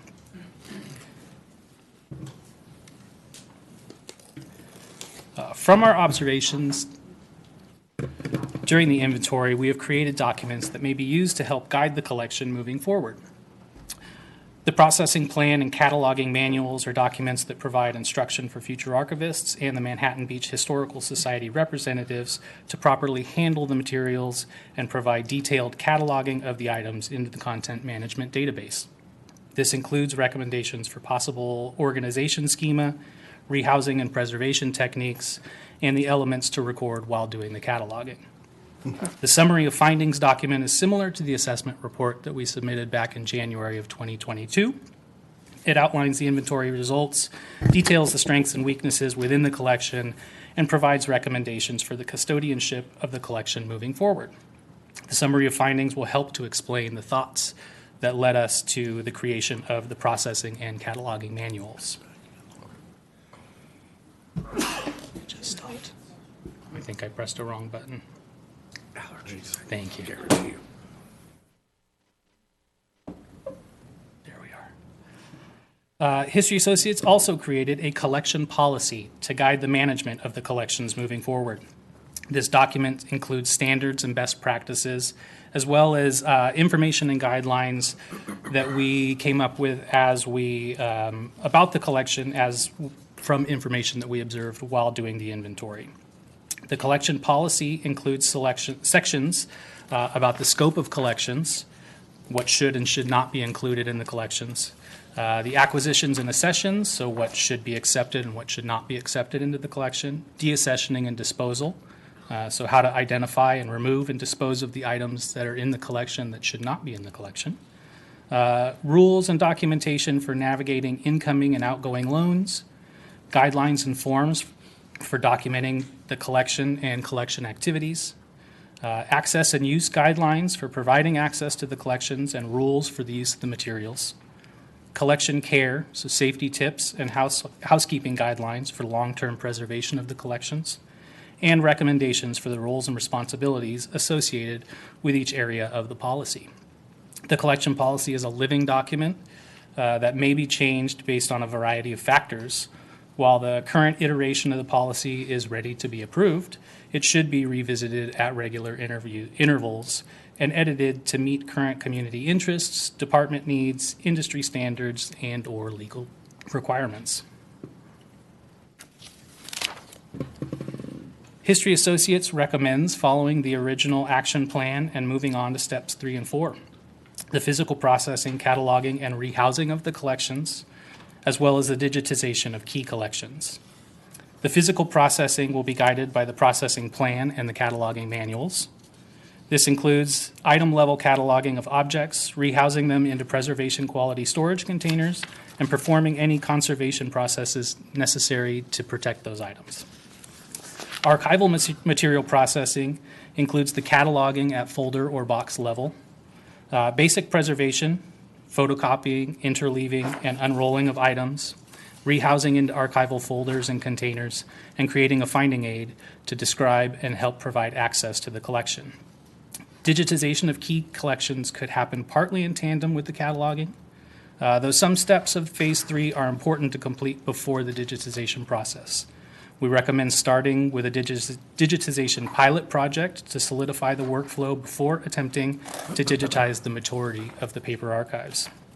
The local newspaper collection has been identified as one of the strongest and most utilized portions of that collection.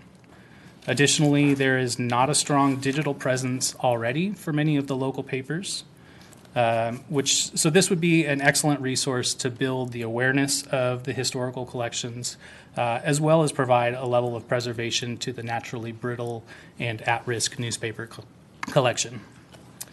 These steps can be performed by an outside vendor like History Associates, but we do feel that the long-term success of these collections is best to establish the Historic Collection Committee and create a permanent position for an archivist. The Historic Collection Committee we propose will consist of city staff as well as members of the Manhattan Beach Historical Society.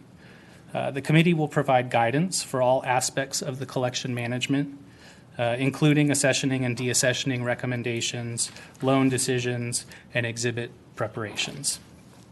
As longtime custodians of the collection, the Historical Society has a unique and significant knowledge of the collections, as well as being subject experts. Their input and their partnership with the city is fairly unique, and their ability to help with decisions like these is invaluable. Having an archivist in charge of the collection is a key element to the access, safety, and development of archival collections.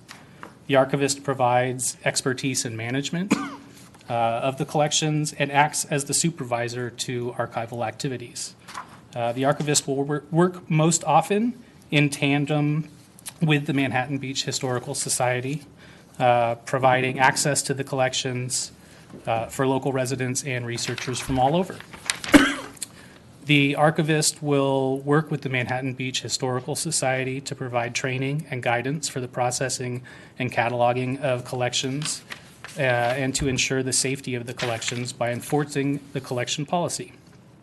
Working together, the Archivist and Historical Society can develop and implement exhibits utilizing the historical collection, create manuscripts and social media elements to increase the awareness and the use of the collection, and secure the collections for the next generation of Manhattan Beach Historical Collection custodians. Thank you. Thank you. Thank you, Brandon. And we are now going to share some preliminary concepts for the multifunctional Polliwog Pavilion facility, as the idea was developed in response to the need for better storage conditions and access to the historical collection, in addition to community requests for expanded Eastside library services. So a quick reminder of the existing facilities. We have the main library on Highland, which was opened in 2015. It's a 21,500 square foot facility. And before COVID, there were over 175,000 visits a year and over 240,000 items circulated annually, with robust programming as well as very high use of the study rooms and the meeting room.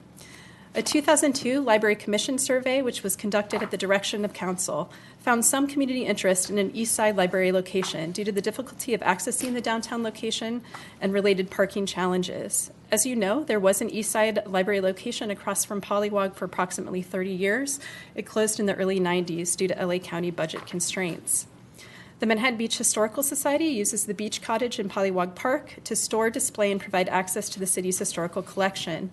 Archival records and historical objects also are stored in an external trailer, an old restroom building in Polliwog, at the Manhattan Beach Arts Center, and at the Manhattan Beach Library. The collections assessment report, which was included as an attachment in your staff report, outlines in detail the related environmental, space, and other challenges. This is a photo of the potential site for a new facility.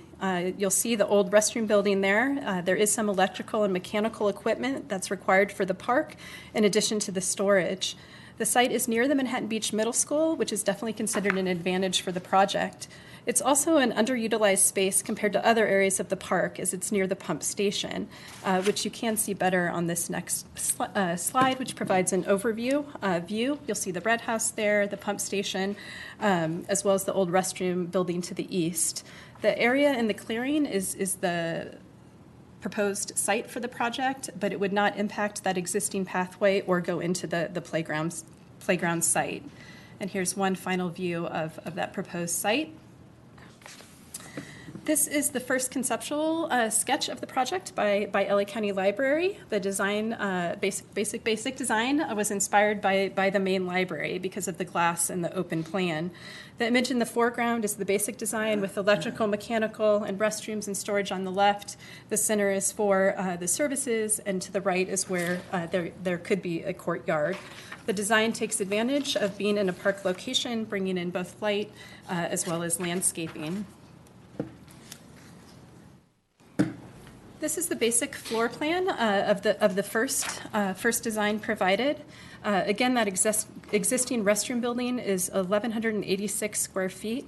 The proposed increase to the interior is an additional 1,784 square feet, plus the courtyard, which is 1,840 square feet, for a total project of 4,810 square feet. Within this design, there's space for a small collection, likely bestsellers, children's books. There'd be a place to pick up holds and return books, temporary, permanent, and digital displays, study and programming space, as well as access to technology. And similar to the discussion earlier, there's use of accordion doors that really allows activation of both the interior and the exterior space for a variety of uses. LA County Library did provide an enhanced second design to reflect Manhattan Beach Historical Society and staff input regarding needs and opportunities for the historical collection. Highlights of the second design include a storage area for the historical collection, as well as increased exhibit space and an addition of a meeting room. The interior in this design was increased by 594 square feet, while the courtyard was decreased by 200 for a proposed total gross of 5,197 square feet, which is an addition of 387 compared to the first design. This next slide provides a list of project highlights. We've talked about some of the advantages for library service already. In terms of the historical collection, it would allow for enhanced care and management of the records, expanded staff and volunteer assistance with accessing the collection, great way to access those digitized materials, as well as temporary, permanent, and digital displays.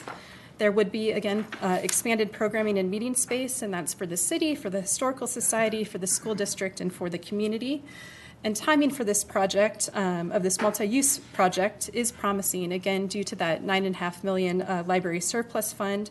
The last year's surplus fund alone was $1.5 million.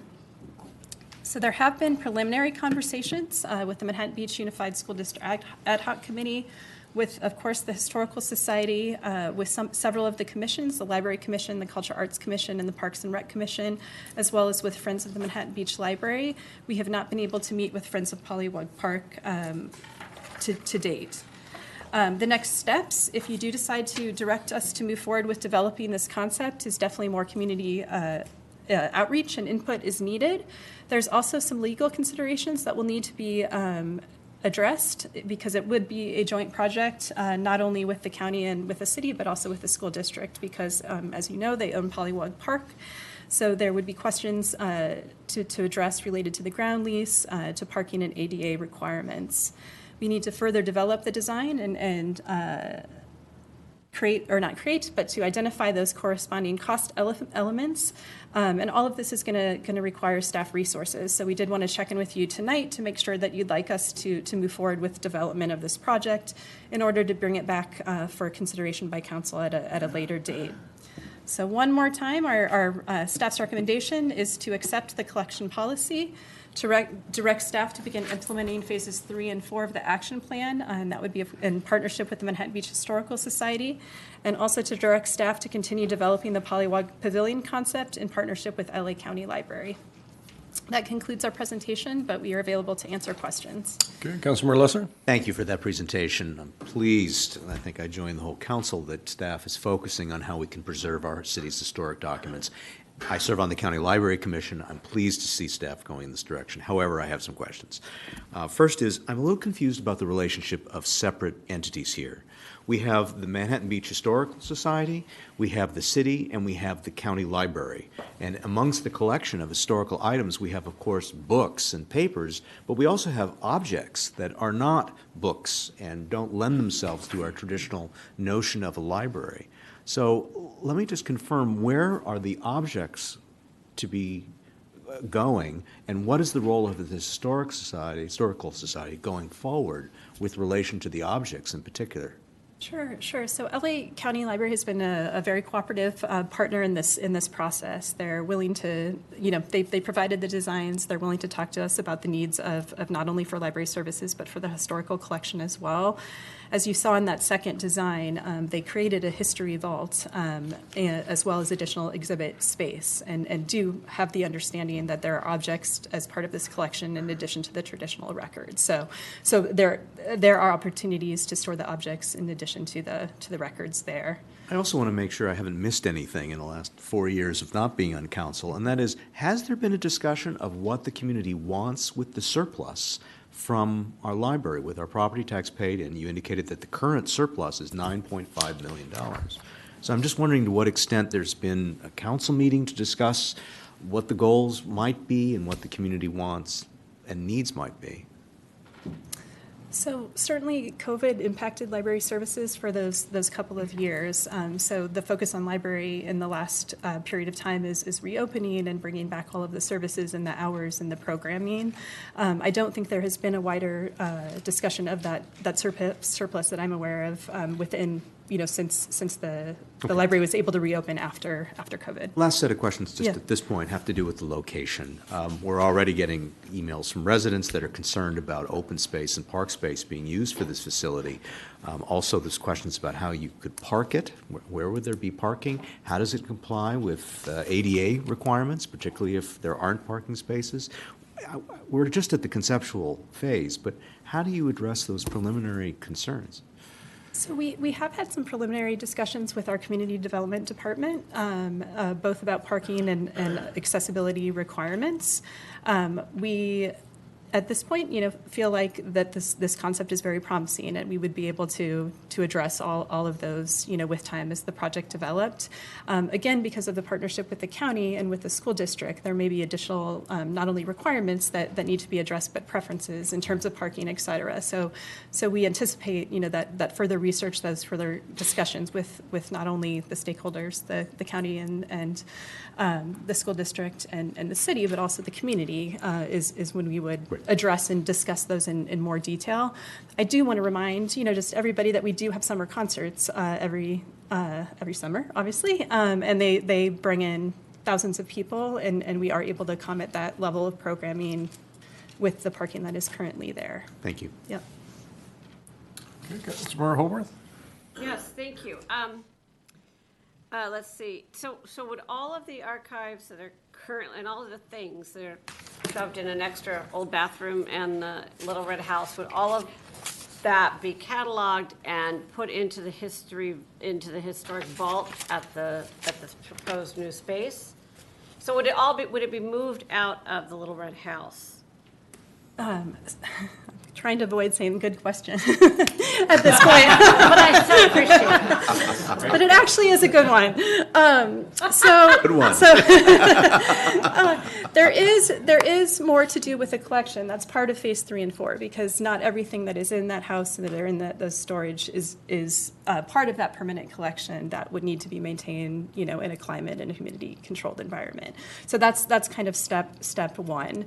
But the idea very much is to take what we can to the library and be strategic about if there's anything else that needs special care and special storage. There are other options also. I think I forgot part of your question, though. Can you please? Well, no, you're getting there. I guess what I was trying to figure out, we'll still have the little red house there. And Yes, that will that's still be a the huge home. important part of that. Yes, Okay. that the plan is not to get rid of the beach cottage or to not continue to use that as a resource.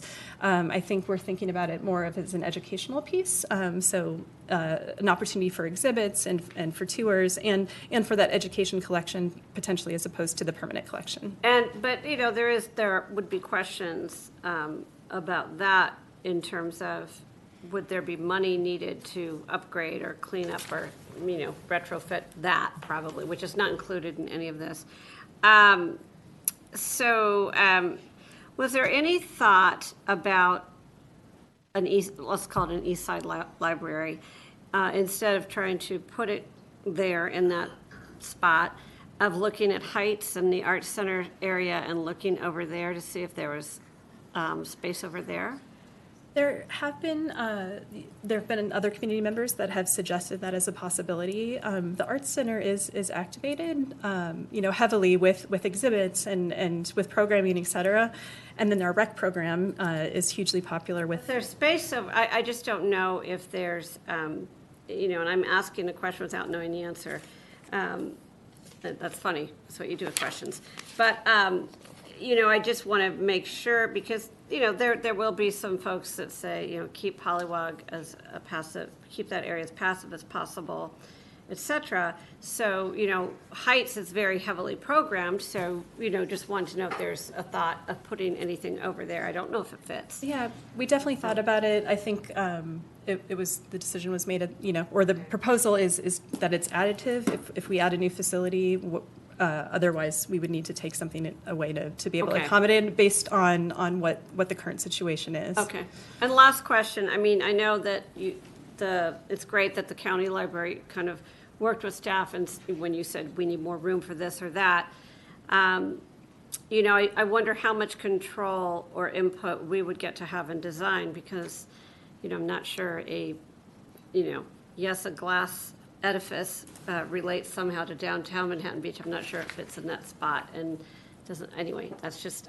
Do you have any thought on how much control we would have? I think there would be it would be a partnership. Okay. Yeah. Thank you. Councilmember Franklin? Yes, thank you. And thank you for putting all this together.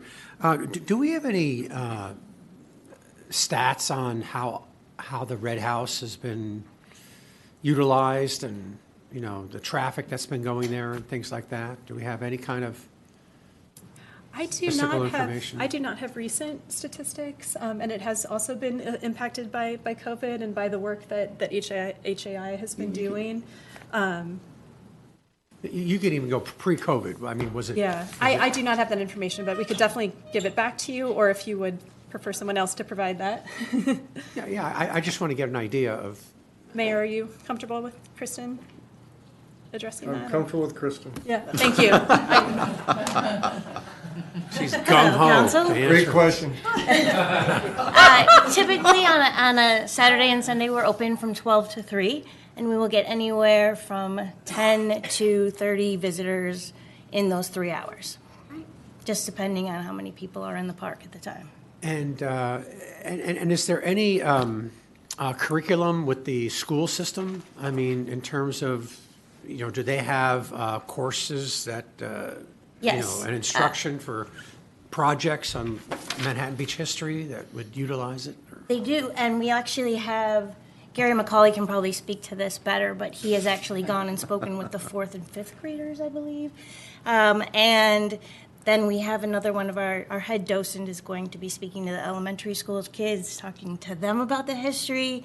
And I also believe that they often have projects where the kids come in and, you know, they come in and ask questions, and we try to assist them as best we can.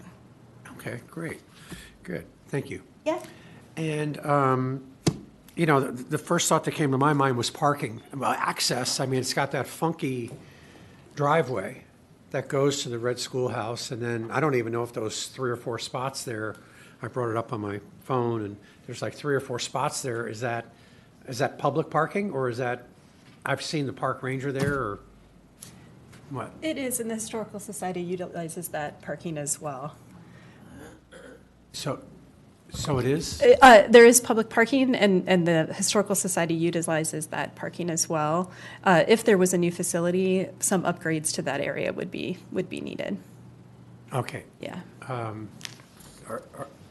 Okay, do you have an idea of how many parking spaces? Because it's, you know, in the survey on page 3 of the report, it said that,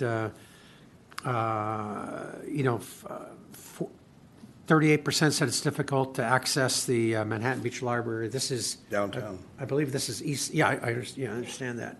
Eastside Library Services. So, parking and location were identified as top challenges. Will they be challenged again? You know, to go zipping along Manhattan Beach Boulevard and, you know, go in there. I mean, we're going to have to like put a lot of concrete in there to make a turn in, and then a parking lot and everything like that.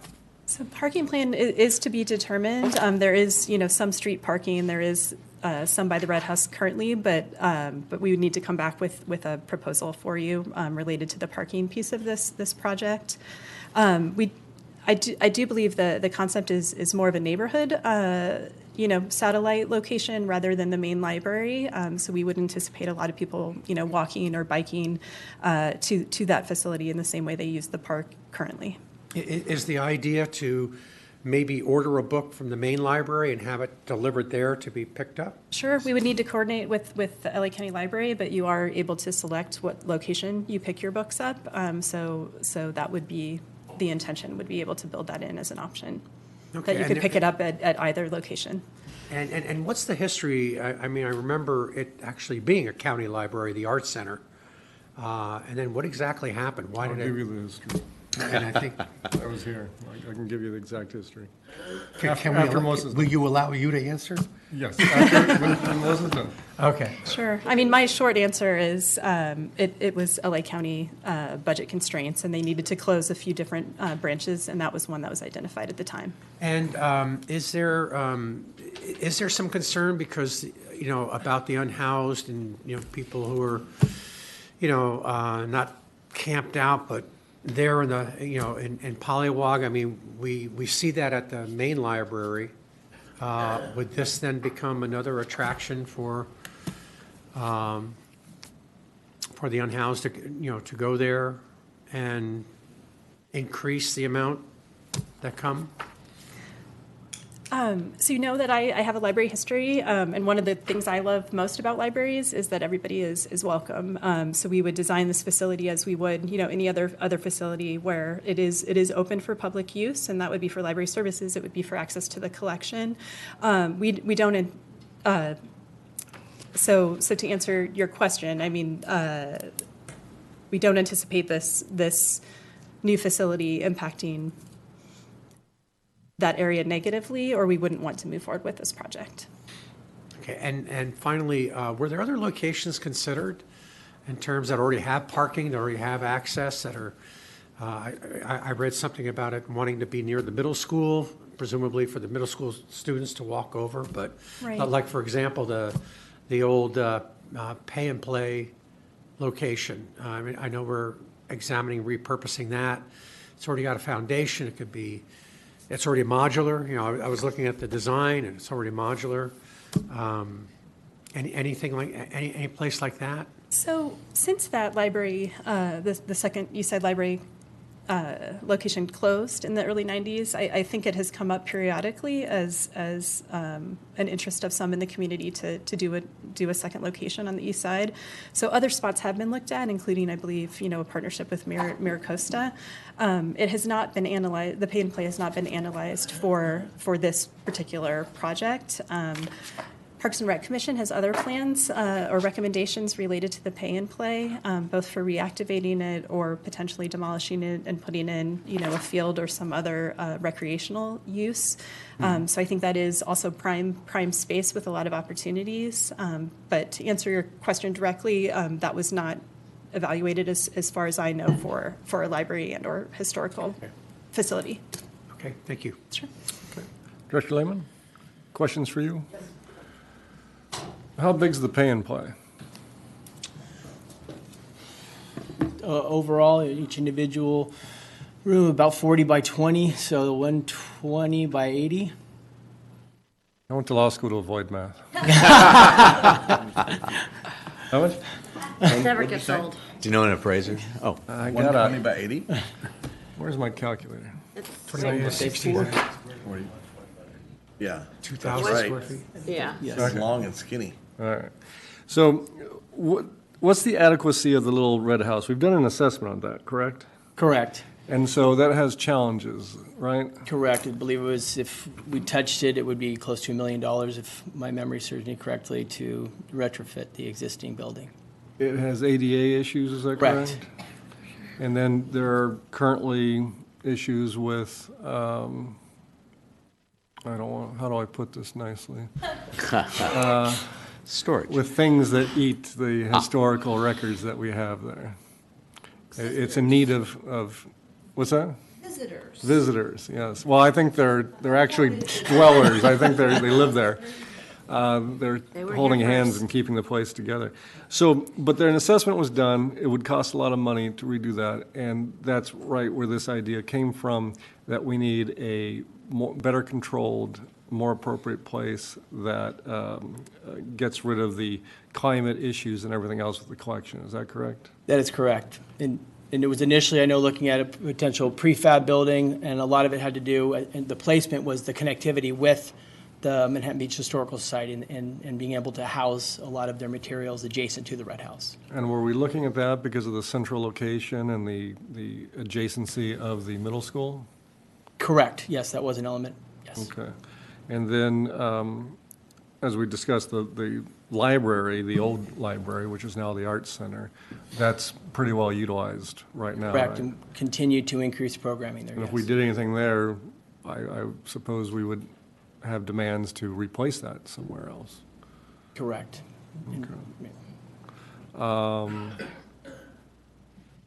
think that's all for my questions for now. The one point I will take the mayor's prerogative and answer questions. The history of the East Side Library in the 90s, the county had budget issues. And they looked at Little Manhattan Beach with 2 libraries saying, you got 2 libraries. We need more money to keep one library in larger communities. So they said, we're going to cut off funding. The city funded a continuation of the service there for about 6, 7 months, so that it was there until school finished. This idea, I've seen some emails out there, one in particular from someone who should know better, saying that it was closed because nobody used it. That is not true at all. It was very well used. We had a packed house here from concerned parents and others who utilized that library saying, don't let it close.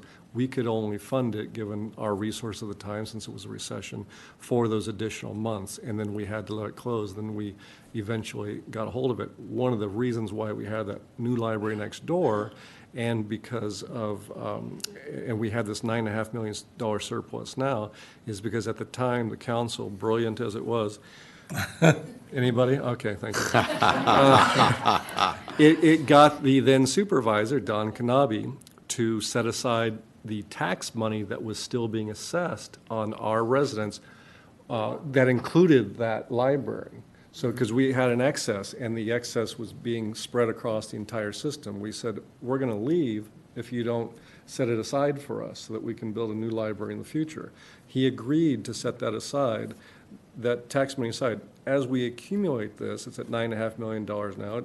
It gets about $1.5 million in excess tax dollars right now. If we don't spend it, guarantee you the county's going to come back and say, we need that for the rest of this. That deal is no longer on the table, and they're going to take that. So this is one of the ways to look at it, to incorporate the history and that. So that's why it is where it is, but that's where the money is. That's why we have the money. That's why the little library over there closed to begin with. So that's just the history of it. In the 30 seconds or less. Okay. Mayor Pro Tem Montgomery. Thank you, Your Honor.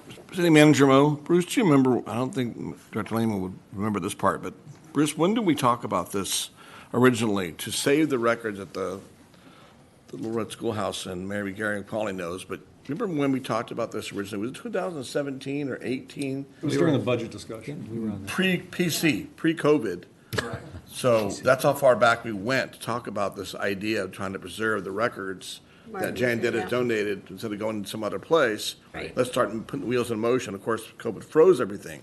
But this wasn't, again, a 2-year conversation. It's been going 5 years at least. At least. Yeah. Yeah, Right, sorry. right. That's a work plan Thank you. item. Thank you. I want to confirm that it wasn't 2 years ago. Yeah, All right. no. Okay, let's open this up for the public. Anyone who wants to address this item, each speaker will have 2 minutes. Come on down. Comfortable with Kristen. Like a TV show. Thank you, Honorable Mayor. Esteemed members of council, my name is Kristen Long Drew, and I'm a 16-year resident of Manhattan Beach and a Manhattan Beach Historical Society board member. I would like to ask for council's continued support for the protection of the city's historical archives by directing staff to implement the next 2 phases of the action plan as suggested by staff and the History Associates Incorporated, and to further develop the Polliwog Pavilion. There's this old restroom in Polliwog that you saw that is literally off the beaten path, and it occupies 1,186 square feet of park space. This building is a mess. It's become a breeding ground for rodents and other feral creatures of the park, and also mold. There's an opportunity with these library funds to build a Polliwog Pavilion that would take the place of that old restroom building and the rodents living there and the mold, and create a huge asset to the community with a temperature-controlled rooms, rodent-free facilities, and to store our historic artifacts and newspapers to preserve them for the future generations. I understand that people don't want another giant library facility, especially not in their park. But this isn't another giant library facility. This is a multi-functional structure that would provide a dedicated place to store our historical artifacts, library materials, and general meeting space that people could really use with county library funds. Well, I'm not sure that the verbiage of this proposed collections policy is there yet. I do know that the Historical Society, as the custodian of the collection, is working closely with staff and HAI to create best practices to preserve this collection and make it accessible to everyone. Thank you. Other speakers?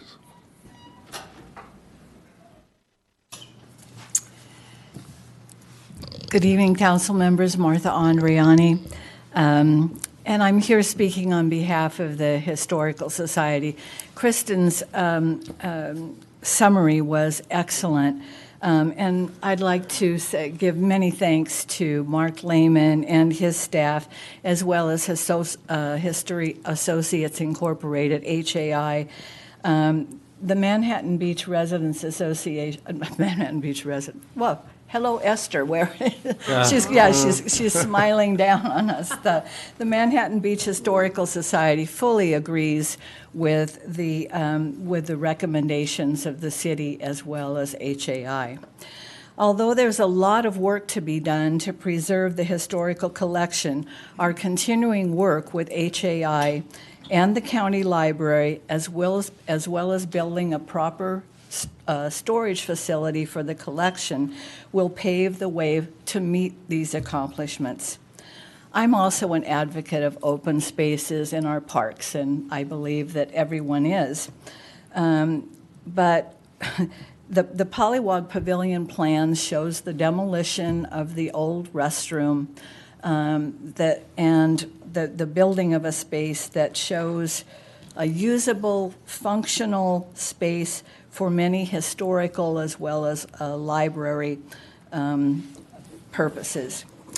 With the library funding, yes, let's jump on that, and use it while we have access to it before somebody takes it up. But this is our best chance, I believe, to store, preserve, and provide accessibility to the city's historical archives. It's an exciting time for us, and I hope we can roll with it. Thank you. Thank you. Other speakers?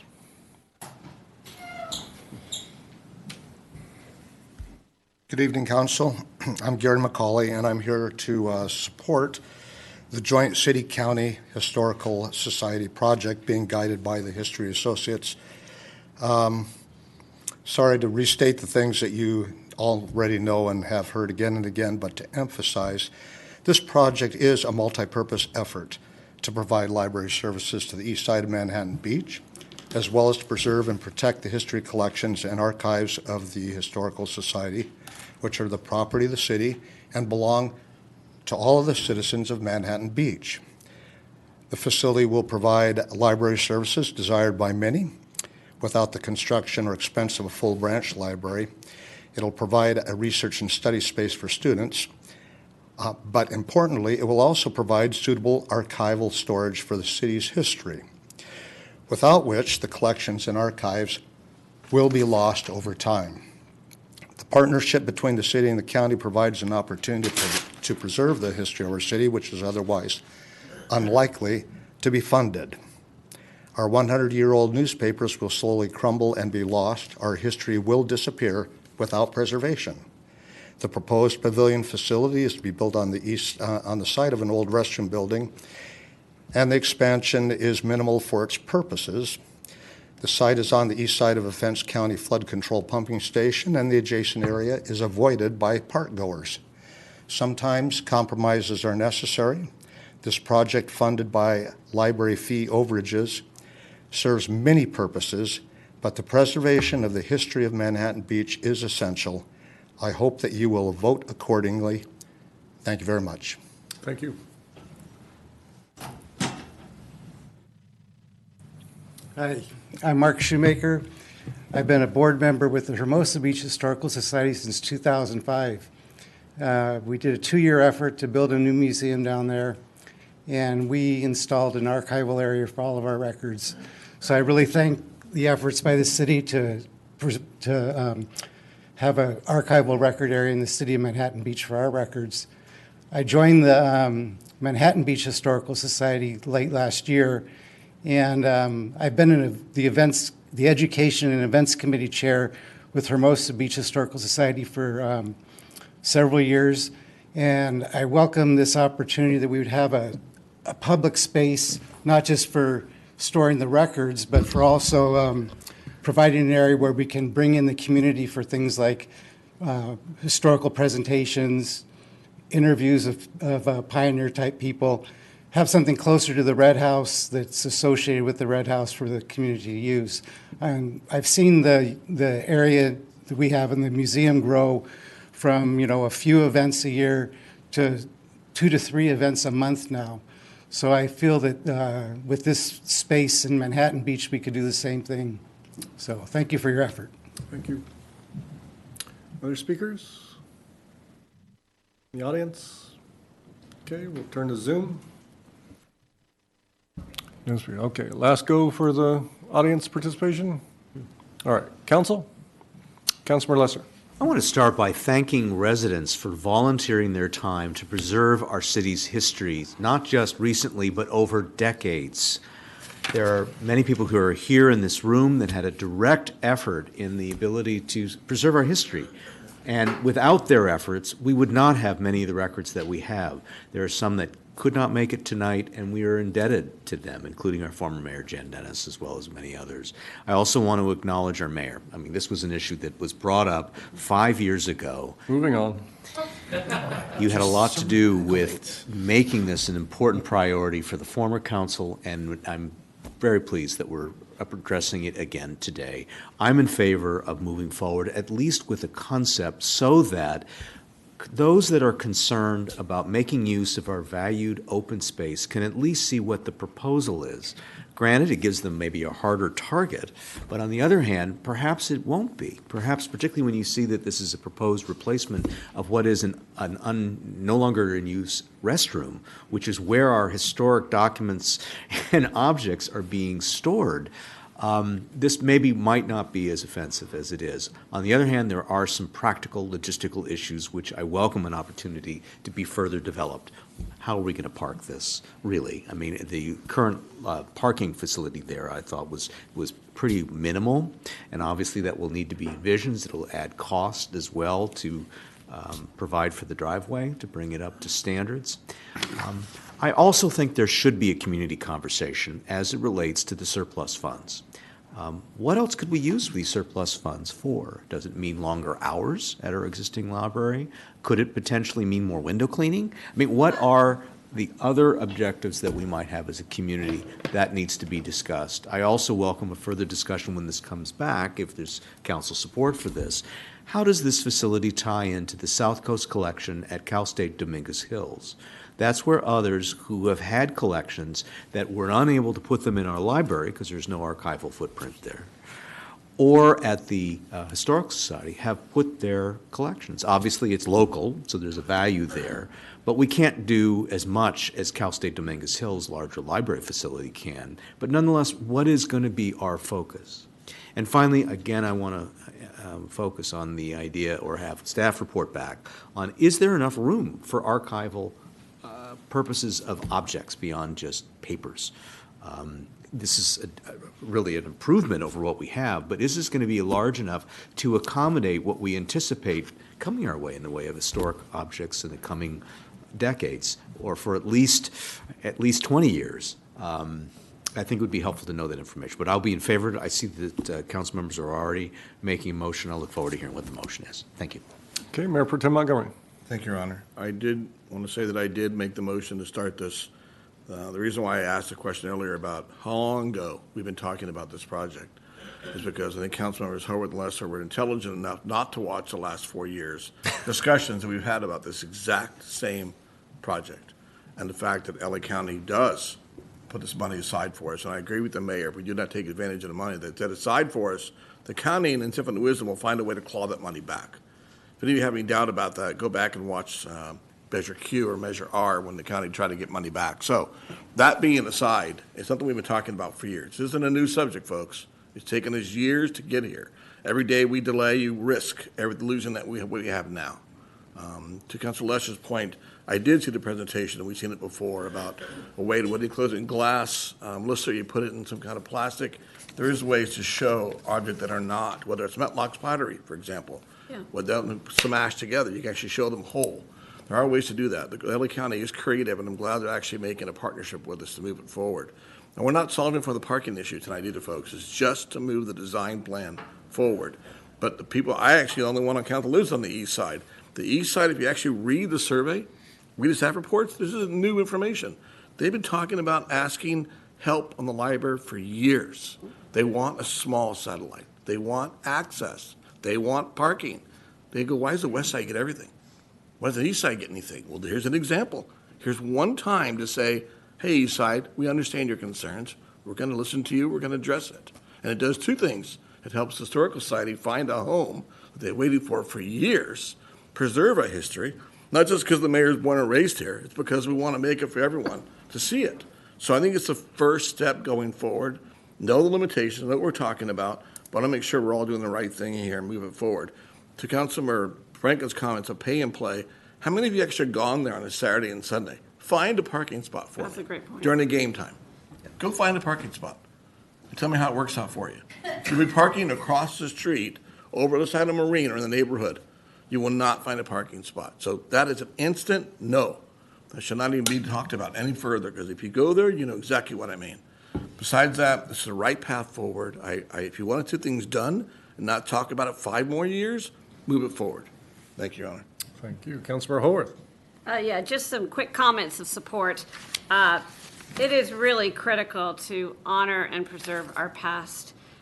We talk a lot about the character of our community, and the character of our community is also the stories of the people in our community and the people who have grown up here, lived here, and even those before. So to me, it's just, we absolutely have to do this. So in addition to, again, the word leverage for me, leveraging the funds, our taxpayer dollars that were supposed to go to our, library services, this is an excellent creative solution, I think. I love the partnership with the Historical Society because it does do two things. And I love, I believe Melissa mentioned, so there'll be the historical vault and display, some meeting space, some bestsellers, and children's books. That is going to be packed, right? It is a great resource. Every time I've run for office, people always talk about putting services on the east side. So it is absolutely, people want this. And I also want to compliment and say how important it is to have the policy, the collection policy, and all of those. It's very complicated. It's so thorough. It's going to be so critical going forward. So kudos, yes, yes.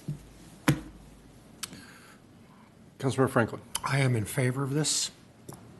And I think we should explore utilizing that space. I've seen that bathroom. It's just horrific. If there's one part of the park that can stand to be redeveloped, it's that spot.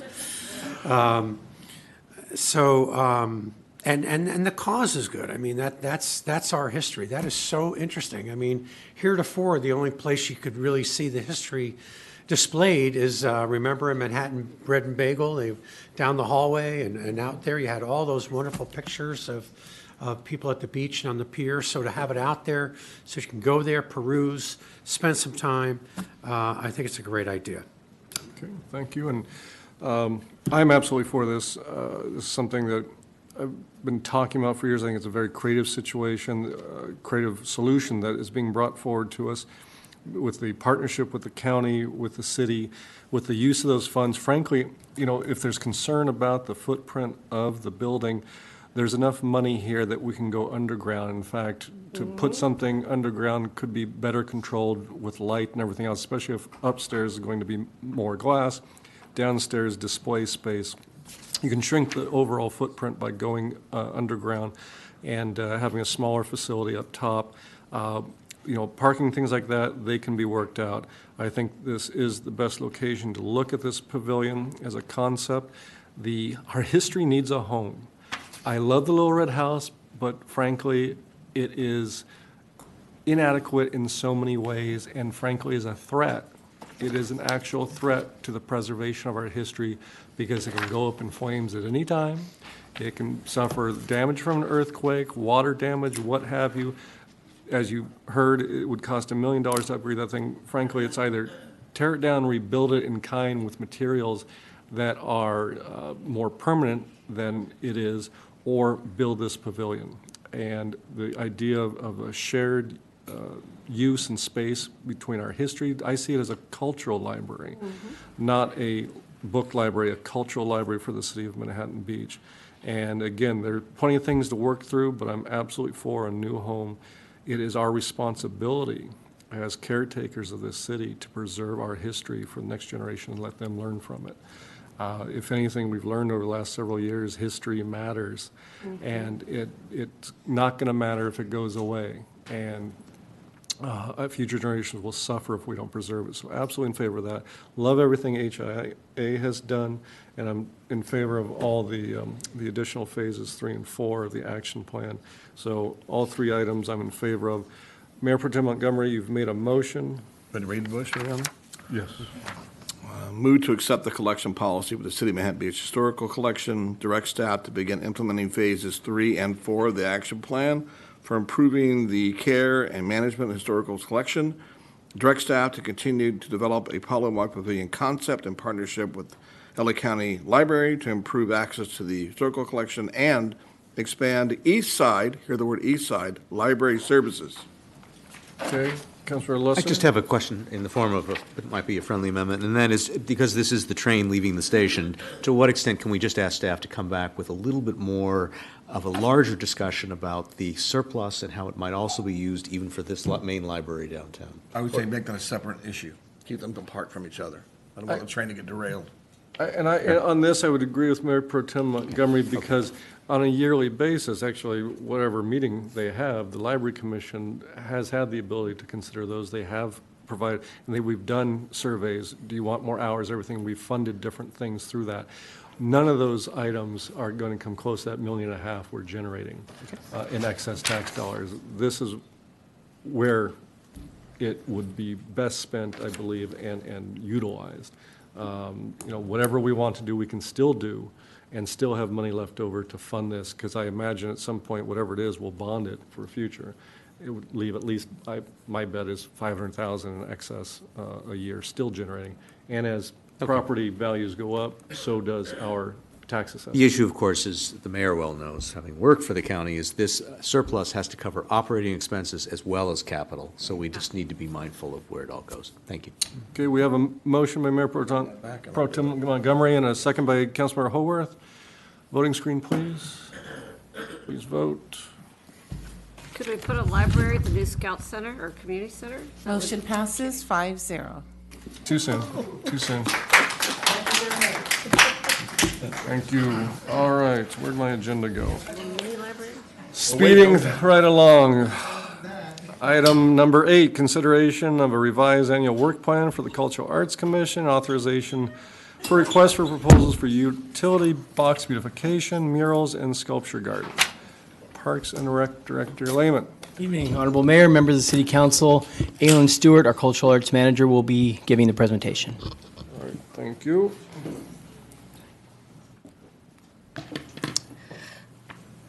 Good evening, everyone. Honorable Mayor, members of the City Council, I apologize, I have a little bit of a cold, so if my throat is scratchy, that's fine. Let me get my notes. As we all know, City Council met with the Cultural Arts Commission and other commissions on January 9th to review the work plans and provided some feedback to staff as well as the commissions regarding what those work plans should look like. We heard loud and clear that City Council was very concerned that more artwork needed to be going up in the city, and that artwork needed to be going up as quickly as possible. So staff met with the commission met, had some long evenings to discuss what it is that we could do to expedite putting up artwork in the city, do it in a judicious manner that essentially gets the most bang for our buck, if you will, so that we can provide a lot of art opportunities to the community and truly make an impact. So the commission worked with staff to develop a work plan that consists of several items that I'll go over in just a second.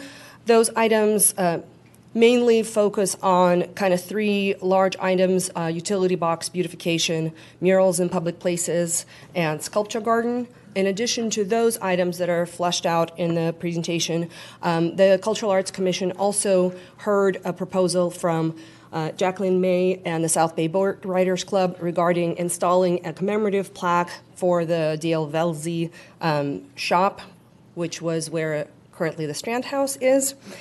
And the Cultural Arts Commission would also like to add to their work plan an opportunity to pursue actively pursue exploring new projects and new arts opportunities, and as they explore those projects and opportunities, to be able to bring those back to council for consideration. So moving on, we also wanted to just highlight a few items that were accomplished recently and that are currently in the works. In 2022, we did install the Rainbow Crosswalk. We installed the Rainbow Gazebo in Polliwog Park. Oh, what a picture. Just, it's the one that happened to be up the front. I just, you know. How much more money do you want, Aileen? All of it. The arts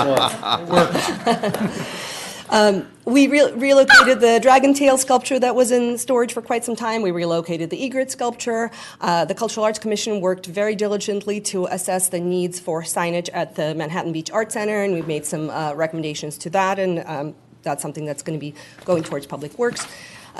We also worked with HAI, as we just heard previously, on the phases 1 and 2 of the historical collection assessment. We continued working on a whole bunch of other projects that are now finally coming to fruition. So in 2023, we're looking forward to installing the new CJ Wrench sculpture, which is the red circle you're seeing there. It looks like the artist will be ready to install the replacement sculpture around end of April, beginning of May. On April 4th, the North Manhattan Beach bid surfboard sculpture proposal will be coming to City Council for review.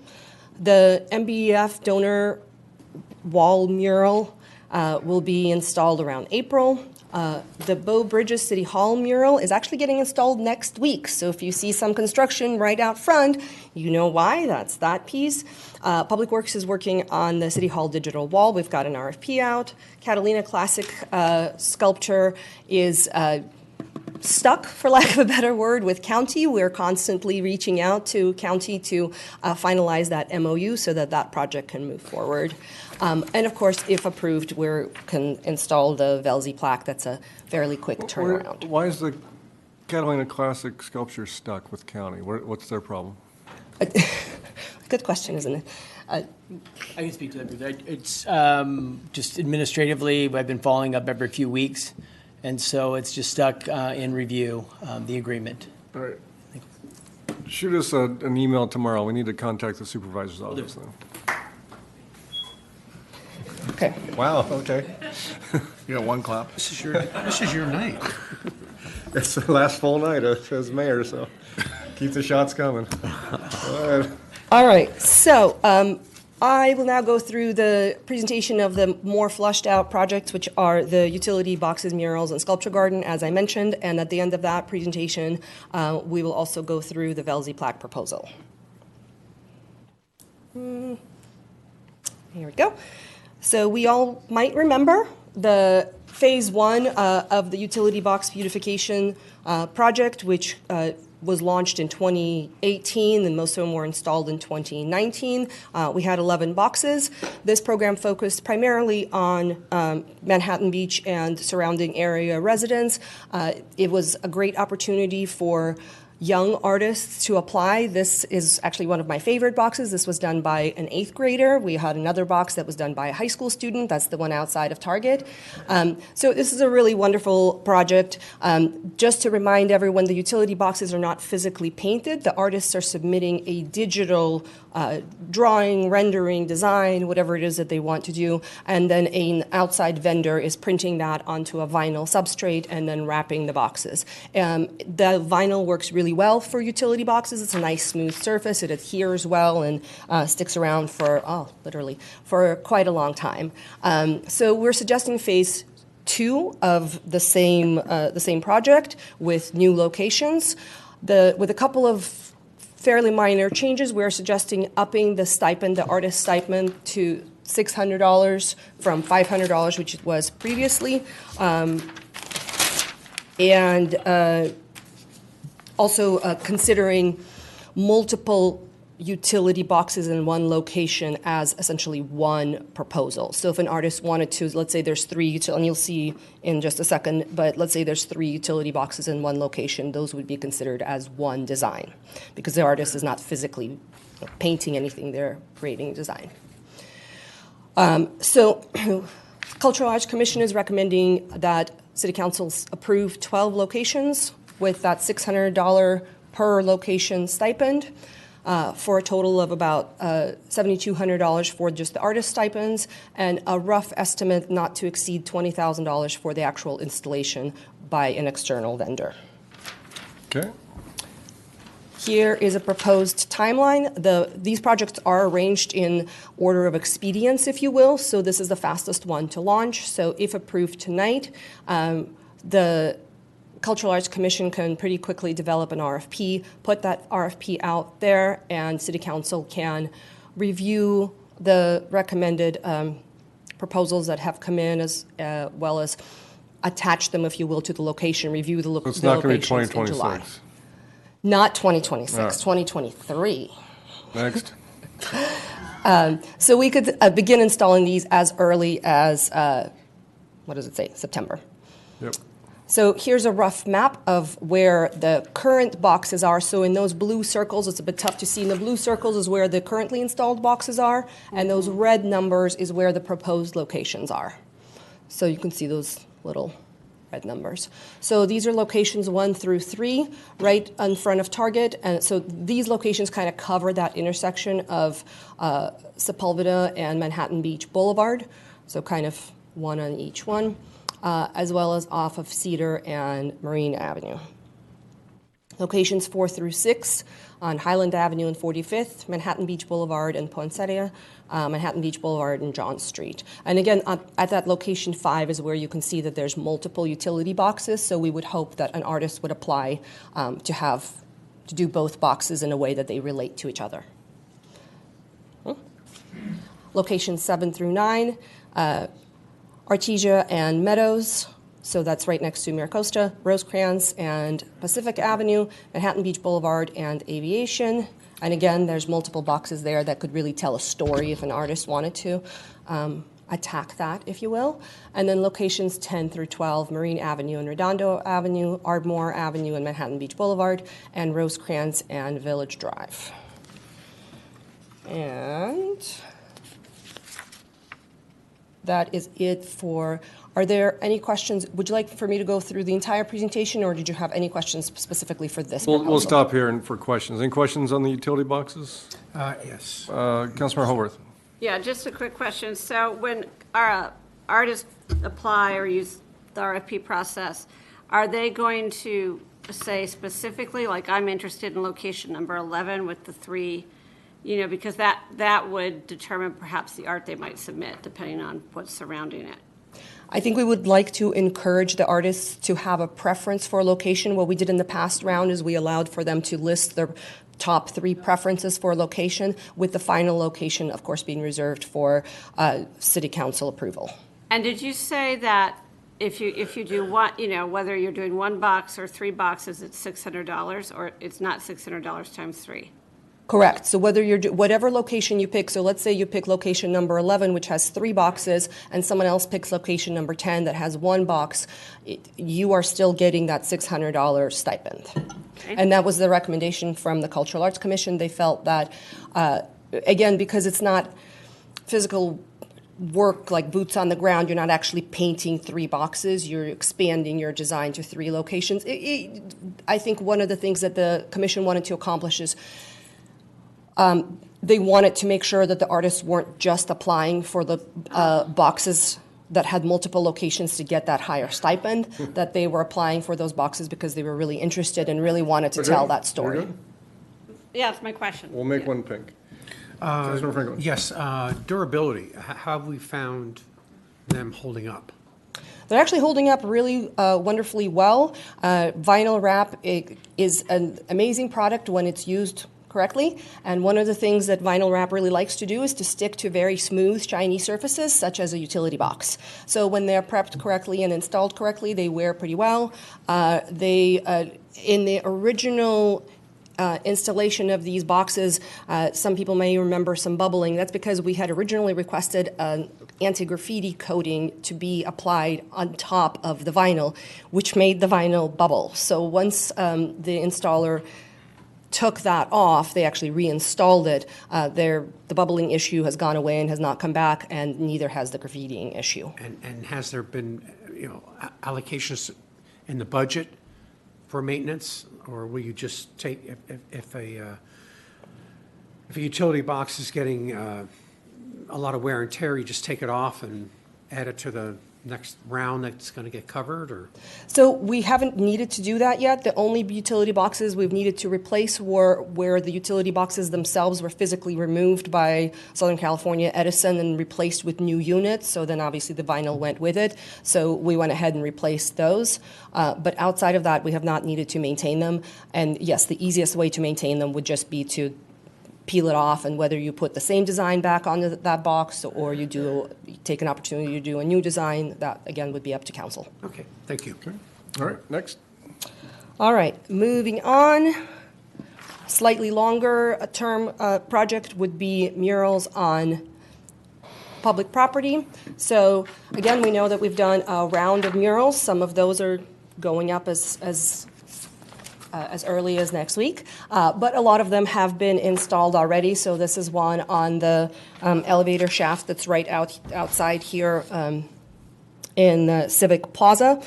We did reach out to local artists, but kind of broadened our area of artists a little bit outside of, let's say, for the utility boxes where we really wanted somebody in our, across the street in our backyard, if you will.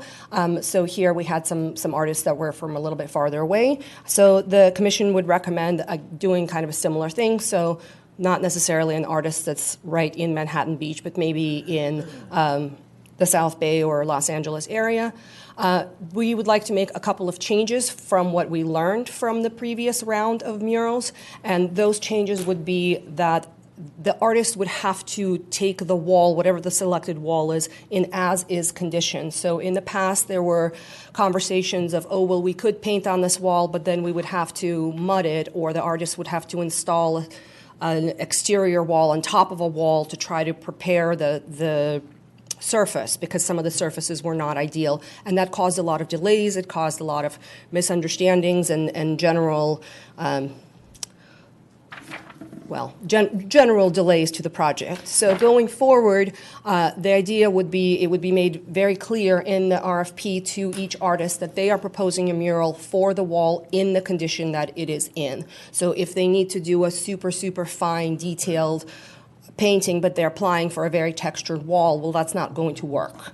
Additionally, when the Cultural Arts Commission, as well as staff and City Council, would be vetting the proposals, we would also make sure that as proposed, the artwork could actually be installed.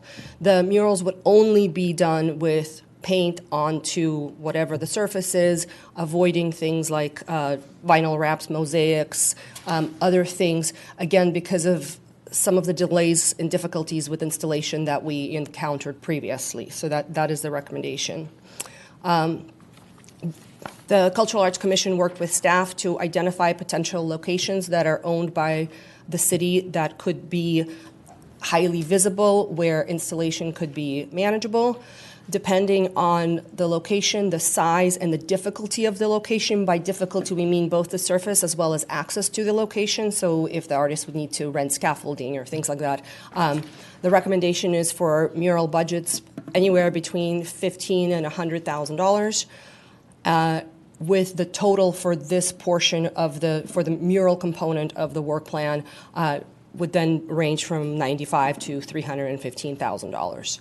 If desired, a graffiti coating could be applied to any or all of the murals. However, that specific coating tends to be fairly pricey, so depending on the size of the mural, we may need to consider a slightly higher budget. Here's the timeline for when this could be executed. If approved today, City Council could see applicants with locations as early as September, and we could potentially begin installing murals as early as November or December of 2023. Okay, questions on this? The murals? Would like to see the locations because we... Sure. So the commission and staff identified 7 locations, and we would like City Council to select 5 of those, or all 7 if you'd like. So the first location that was identified is the wall on the Manhattan Heights building. It's a very prominent wall, very visible. It does have a slight stucco texture on it, but something that could be painted over. There would need to be a little bit of public works involvement there just to remove that landscaping and replace with a lower profile landscaping, and there's a couple of signage boards on there that would maybe need to be relocated and possibly a small patch to that wall. For that, the recommendation is to allocate a budget of $30,000 to $40,000 for that artwork. It's worth noting that for the RFP, again, the artist would be applying for a specific location with that specific budget. So they couldn't, if $40,000 was approved, they couldn't come in and say, okay, yeah, but this is going to be $300,000. The idea is what you're looking at is what you get. The second location is the Manhattan Beach Art Center. This gray steel wall thing. This is where the entrance to the library actually used to be. When it was closed up, this is kind of what it looks like. The recommendation would be to also remove the shrubbery that's in there right now and replace it with maybe just rock or something else. It's not the best location for plants. And to put a mural on that spot, it would be a nice, beautiful, prominent location with a recommendation of $15,000 to $20,000 budget allocated for that. Location number 3 is the Marine Park Rocket Ship Hall, the west-facing wall. Very easy location to access, kind of a rough surface, but there's lots you can do with it. You can consider painting the door or not. So $15,000 to $20,000 is what we're recommending. Location 4 is a bit ambitious. 1, it's very large. 2, there would need to be some consideration with county on this location, but it could be truly fantastic. So this is the restroom building right next to the pier. The recommendation is to paint the kind of 3.5, if you will, walls that are facing towards the city, not towards the ocean, with a budget of up to $100,000 because it is a very, very large location, and particularly in that bottom picture that you're seeing, that staircase there would have to be some tricky scaffolding that would need to go in there. Location number 5 is the staircase on 34th Street and the Strand. The recommendation there would be to paint only the vertical surface of the stairs, not the horizontal surface. One that would limit the abrasion of the mural because you're not walking on it, as well as mitigate any issues in terms of having the paint make it be slippery, things like that. So when you're walking down the stairs, you might not see anything, and when you walk up towards the stairs, suddenly an image reveals itself. For location 6 is, it's hard to tell in this photo, but that's the Fire Station 1. So that wall that's facing 12th Street, that large white wall, we would very much want for the theme of the artwork here to be cognizant of the fact that it is in Civic Plaza, that it is a fire station, and it is very nearby to the 9/11 and the Veterans Memorials. So this is probably not a location where you want, rainbows and unicorns maybe, but we can leave that up to the artist to decide. We're calling this a medium difficulty to access location. It's a 2-story building, so you definitely need some scaffolding, lifts, things like that. So we're recommending $75,000 to $85,000.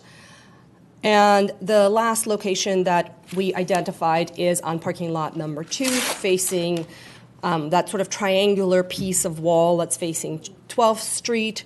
Again, kind of medium access location. It's very easy on one side of it, and on the other side it's a little bit taller. So $15,000 to $20,000 is what we identified on that. That is what we have for this presentation. Okay, questions? Councilor Leslie. Just briefly, I have some concerns about some locations, but to keep this moving, why don't I just raise those when we have council discussion after public comment, right? Are they questions or statements? There'll be questions and statements, so I'm trying to keep this moving efficiently. Well, all right, you're going to take the time either way if you want to get the answers now.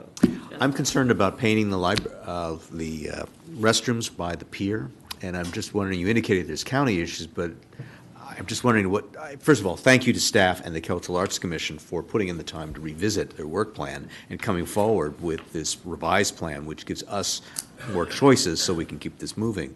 But with regard to a question, I just think there would be lots of concerns with the restrooms by the pier and larger policy questions. Ironically, 20 years ago this month, my Leadership Manhattan Beach class came to this council to request to lead an RFP to paint that restroom. And the council then rightly said that that was not an appropriate location. But are there not some concerns about painting that restroom? It's so prominent, it takes away from the, Staff painted it 30 years ago. with a mural. So, I mean, again, certainly the content of the mural, the content of the mural could be dictated. Maybe it's just abstract and colorful rather than representational. In terms of, I guess, what are some of the concerns that were encountered When I before? save this for a policy discussion. Okay, 'cause there is an alleged art piece on the west side of it. Yeah. Correct, there is, yes. What council approved that? I can't remember. Never mind. That's the bane of my decision-making existence. We know it's your favorite piece. Oh, We're going to maintain it and keep it nice and strong. What do we got next? All right, moving on is Sculpture Garden. This one will take a little bit longer to launch because it involves multiple departments to do a little bit of legwork ahead of time. So we all know that we had a Sculpture Garden program that ran for many, many years. Just a little bit of history, it did start out as what we call the pot and pole program, where everything was stuck in that kind of flower pot looking thing. However, it became a little bit prohibitive to get really interesting things that still fit into such a rigid parameter, such as a pole. So we revamped that program and took away the pot and pole completely, which was a really amazing theory. Unfortunately, it opened us up to such diverse artworks that then it became very difficult to install them. We also, at that point, didn't have very solid locations that the public was aware of ahead of time where artwork would be placed. So there were some concerns from the public where I didn't know this was going to get put in front of my house. So what we're recommending, and that's why we're recommending this program take a tiny bit longer to launch, is for City Council to identify and approve locations where sculpture pieces would go in on those 2-year rotating bases. We can let everyone know that, hey, this is a location where an artwork would go in and be rotated in and out every 2 years, so that if there's concern from the public, they can voice that concern early and we can reconsider that location potentially. And I just noticed there's a typo in the slide, I apologize. So the recommendation is for City Council to select 5 of the 8 proposed locations, for there to be a stipend of $15,000. It is correct in the staff report, it's just incorrect in this PowerPoint. For there to be a stipend of $15,000 per artist for each of the artwork for the 2-year run, and for the program to, here we go. That includes the fabrication? Yeah, so with Sculpture Garden pieces, typically they are already made. So, and that's something that the Commission is recommending, that the pieces that we accept into the program either be already created or be almost complete, to avoid some of the issues we had in the past. I'm not going to say the word boat, but some pieces took a little bit longer than others because, they weren't quite ready to install. It's actually outside of my house now. It's in Long Beach, so if I walk to the beach from that, it's my favorite piece. So to learn from previous cycles, we would like for the pieces to be completed or nearly completed before they apply. They would also need to follow certain guidelines such as height, weight, and installation requirements, including bolt patterns. Those are some of the things that we would need to discuss with Public Works, Community Development, Building Safety, to make sure that there aren't ADA issues for the artwork before we accept it, to make sure that, again, it's physically able to install it, it's not so heavy that it's going to fall through, things of that nature. So the total for this program would be not to exceed $85,000, which includes up to $10,000 for Public Works to potentially make some alterations or put in some concrete bases for these things. Okay, questions? And then, wait, no questions yet? So the timeline for this is a little bit further out, as I mentioned. So the artworks would come to City Council for approval in October and could begin installing as This early. utility box Yeah. beautification? Yeah, that's a second typo. Okay, phew, I'm not insane. I wrote a staff report, then I got really sick, so I didn't have a chance to correct it. Okay, I apologize. I just want to make sure I had the right timeline. No, you are correct. I'm So anyhow, so we could begin installing as early as December 23 to January 2024. For the proposed locations, some of these are fairly simple, some are have not been considered before. So the first location is the Waterwise Parquet. This is a location where there already exists a pedestal where that giant arrow is pointing, and that's where that sunflower sculpture was placed in the past. That's also the location where Dragon Tail was placed originally, where we had a couple of residents that had concerns of that sculpture throwing off glare from the rotating parts. So perhaps if we pick this location, we just put something that doesn't spin in there.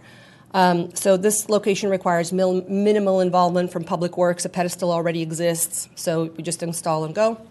Location number 2 is a recommendation to put it right in front of the Manhattan Beach Art Center. There's already a concrete pad there. It's part of the sidewalk, if you will. It would be just off to the side of where the proposed mural location is, so those two would be kind of in a similar spot, but it's the art center, so it can support quite a bit of art. Again, concrete already exists there. You can just drill directly into it. The next proposed location is in front of the Heights complex. There's sort of a dead area that's not used for very much. It's kind of a corner where a piece could be there as well. Location 4 would be in Civic Plaza, where our favorite boat used to be. Again, something that could go either on a concrete pedestal or directly onto the concrete, whatever works. This is an interesting location. This gentleman just happened to be in this shot from Google Maps, so I apologize. He's not actually holding the arrow.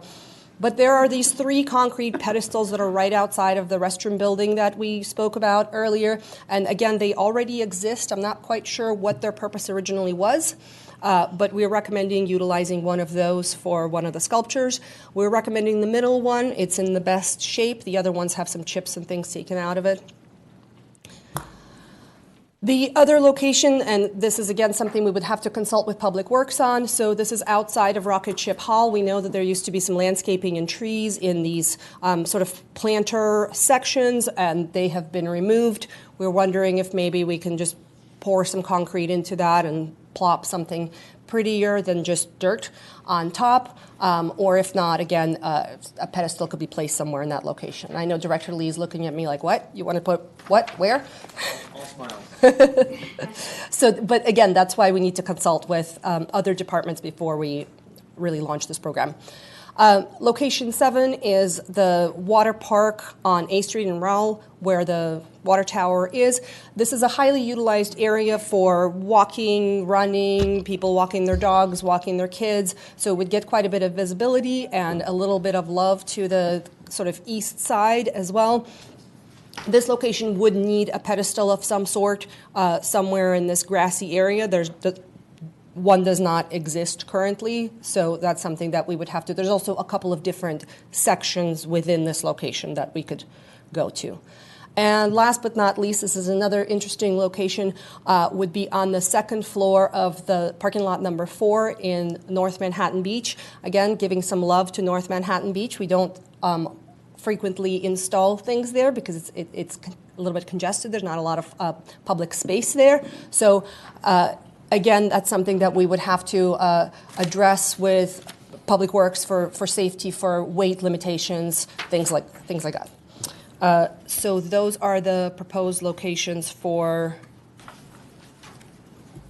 Sculpture Garden, and we're recommending that City Council select 5 of those locations to proceed forward with this plan.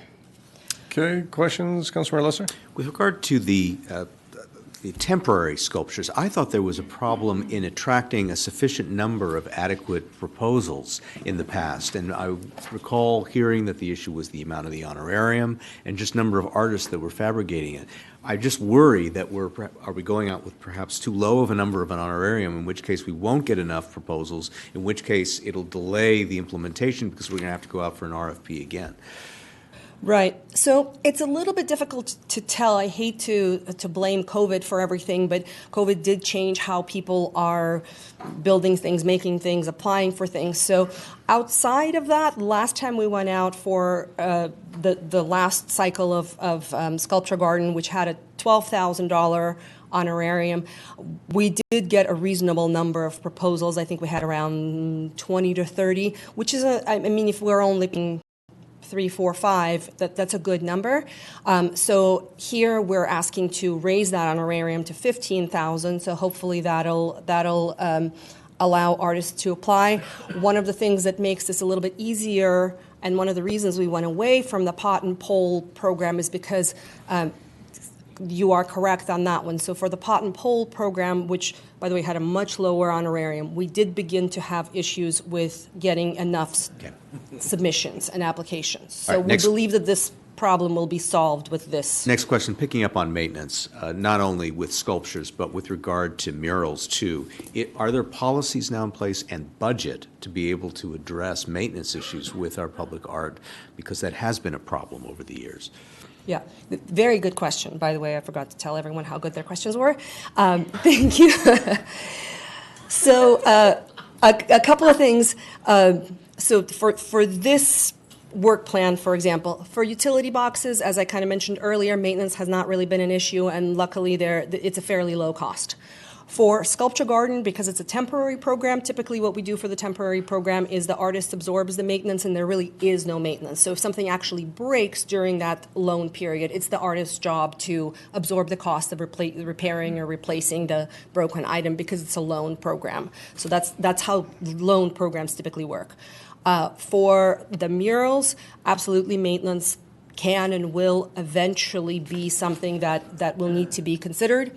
Going forward on all of our newer projects that we've been working on, so for example, like the Catalina Classic or the MBEF mural, we have been building in maintenance plan into all of the agreements, and we have been asking for allocations of funds for all of those projects.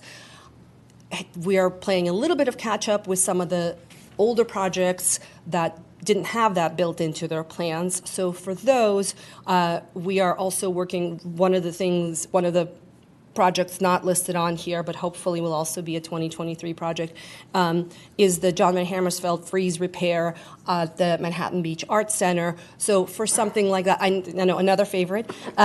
So for something like that piece, we are hoping to contract out with a professional conservation firm that would not only repair, restore, replace that piece, but would also put together a maintenance plan proposal that says, okay, you should be anticipating repainting this every 40 years or whatever. But paint does last a long time, so.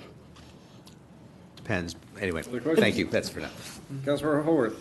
My question is maybe more for my colleagues. Well, one question is the Velzy plaque. Is that, are we going to address that? Yes. Okay, so that's so good.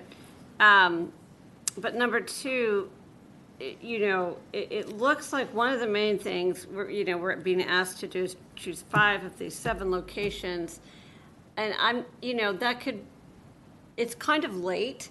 I mean, I don't know if we. I want to approve the work plan. I want to get them going. I'm not sure. I don't know if my colleagues feel that we're up to going through and choosing, Regularly, since the artists have to choose their location for the artwork, I'd rather see what they choose first. Of those. Yeah. So we would like to just be able to issue the RFPs and to identify those locations in the RFPs. So perhaps if council specifically has locations that we know for sure are a no-go, maybe we can identify those and throw them out. If we're okay with everything else. So we haven't gotten to council discussion, but I would be opposed to 2 locations. You're talking about murals. I'm talking about murals. I was talking about sculptures, Sculptures. because the murals, and we could talk about that too, but this is specifically, it's like choose 5 of 7 locations. I'm like, I'm not prepared to do that. Okay. So I'm just putting that out there. So, thank you. Okay. Councilmember Franklin. I oppose a couple locations as well, so. Okay. Let's bring that to council discussion then. Okay. All right, what next? All right, and then next we're going to briefly take a look at the Velzy plaque proposal. And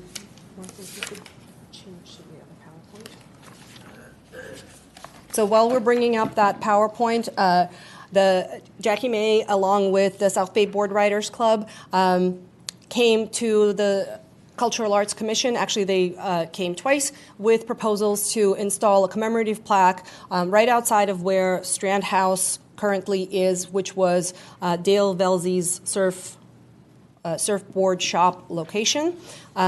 The reason they went to the Cultural Arts Commission twice was to rework and rephrase the wording of the actual plaque. We wanted to be very careful with what the plaque said so as not to make statements that could not be substantiated or backed up in some way. I can just start with some background information now while we're working on that. Where would it go? So if you are outside of the Strand House, so it's at 117 Manhattan Beach Boulevard, where Strand House currently is, it would go in the ground right next to just south of east of the fire hydrant that's there. So it would be an in-ground plaque, not an on-the-wall plaque, and it would be a bronze plaque. That would, still not up. So just a little bit of background on this. I think we all know who Dale Velzy was. He was a very acknowledged shaper of surfboards, and he did start a surf shop in 1950. It does look like he was the first person to apply for a sales ID number, or a tax ID number, with the word surfboard in it, so that's very, very exciting. And according to several sources, this may have possibly been one of the world's first retail surf shops. Thank you, Martha. So the plaque would include the proposed language as well as this logo that Dale Velzy used. The Cultural Arts Commission explored the different possibilities of the specific language, and what they find, here's the location. So you can see right there, I think it's Mark and Archie standing right where the location would be, right next to that fire hydrant. The South Bay Board Writers Club, along with several other donors, would absorb the costs of creating and installing the plaque. And the final wording that was chosen by the Cultural Arts Commission was Dale Hawk Velzy opened the world's first known surf shop on this location in 1950. So what we are seeking direction on, we would come back to City Council with a final contract and agreement with the South Bay Surf Riders Club. What we're seeking direction on is, would you like for the Cultural Arts Commission and staff to continue working on this project, and is the phrasing that the Commission approved acceptable? Okay. And then the last, and we don't have a slide for it, of course, is the initiative by the Cultural Arts Commission to proactively seek out new art projects and begin developing them and bring them back for City Council approval. So in summation, staff would like City Council to discuss and provide direction on the Cultural Arts Commission work plan, including the utility boxes, murals on public property, sculpture garden, the Velzy plaque, and the proactive seeking out of new art projects and proposals. Okay. Good time estimate on this one. All right. So let's open it up to, unless there's any other questions right now, we'll open up to public input. Speakers will have 2 minutes per person. Come on down. Actually, I have a question on the Velzy. Right now? You want to answer? Well, now? yeah, just a question for staff. Okay, question on the Velzy? Yeah, so did you even, I shouldn't say that, did you check with the owner of the Strand House building to actually put it on the Strand House building? My understanding is that the owner of the Strand House building was not interested in having the plaque on their on their building, which is why the ask is to put it on the ground, in public right-of-way. Okay, so I know that area well. I think we all do because we walk down, but that's quite a relatively steep part of that hill. This plaque, we're getting rain and everything like that. Is it going to be slippery? Does it, create a hazard?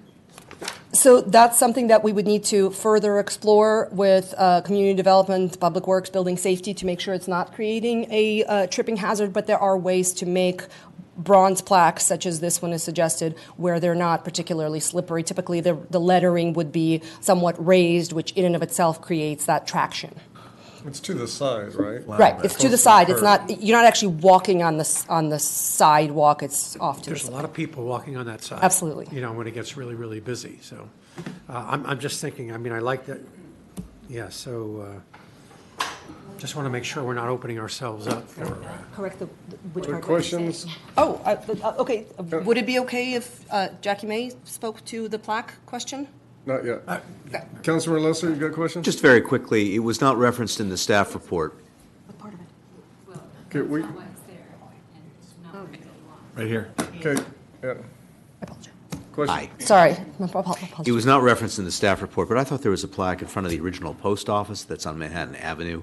It's a brass plaque. It's adjacent to what is now a hair salon. And I'm just wondering, is that the rough scale and size and type of plaque that we're looking at? Unfortunately, I'm not familiar with the plaque that you're referring to, but I believe we're looking at a, roughly, I don't know, 12 by 16 inches or so. And of course, as City Council can make recommendations of where those parameters would be if you would prefer it to be smaller, larger. Significantly We'll talk larger. about it. We'll talk about that. Thank you. Okay, back to public input. Okay. Speakers, coming up. 2 minutes each. Hi. Good evening, Mayor and Council. I'm Jackie May. The thing about where the plaque is because that's where all the kids used to gather. It's not where people walk. It's east of the fire hydrant. No one would be walking in that area. If you bring up the picture again, you can see that no one will walk in that area. It's not accessible to traffic. So the purpose was, or the reason was, because that's where the kids used to gather, and that's where the surfers would like it to go, because that was their hangout. Okay. Now I have a question. I don't know if you can answer, but I'd like to know about when this might happen, because a lot of our interested parties are up in age, and we'd like to have them see it happen. So. Well, we're going to have to see about approving it, discussion, and then staff will advise that as was to my question, installation. my main question. Okay, thank you. Thank you.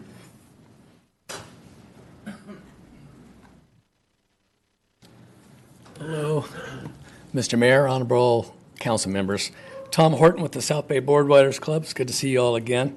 And the South Bay Board Riders Club is here to support the efforts of Jackie May, Bing Copeland, Matt Vilsey, John Leninger, and others that have been trying to get this done for several years.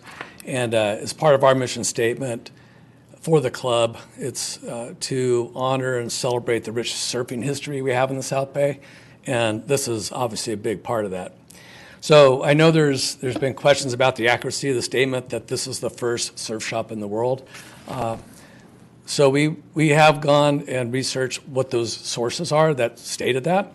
So there's Encyclopedia Surfing, Matt Warshaw, who founded that organization. It's a Maricosta graduate here. He's pretty much the expert on surfing history. Documentaries, news stations go to him all the time as a fact checker.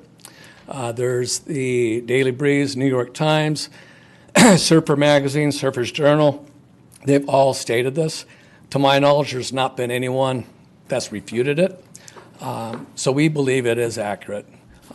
And there's one question about a company called Pacific Home Systems, which did manufacture surfboards back in the 1930s. They sold it. The boards were sold through beach clubs as well as department stores. It wasn't a shop that people walked into, like a surf shop you would imagine today, like Spider Surf Shop right on Manhattan Avenue or the others along Pacific Coast Highway back in the day. So we're not saying that Del Vilsey was the first one to make a surfboard or the first one to commercially manufacture surfboards. We're saying that he opened the first surfboard shop, retail surfboard shop in here.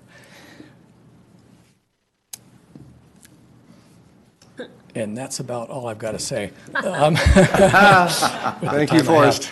But thank you for listening. We appreciate it. All right, thank you. Other speakers?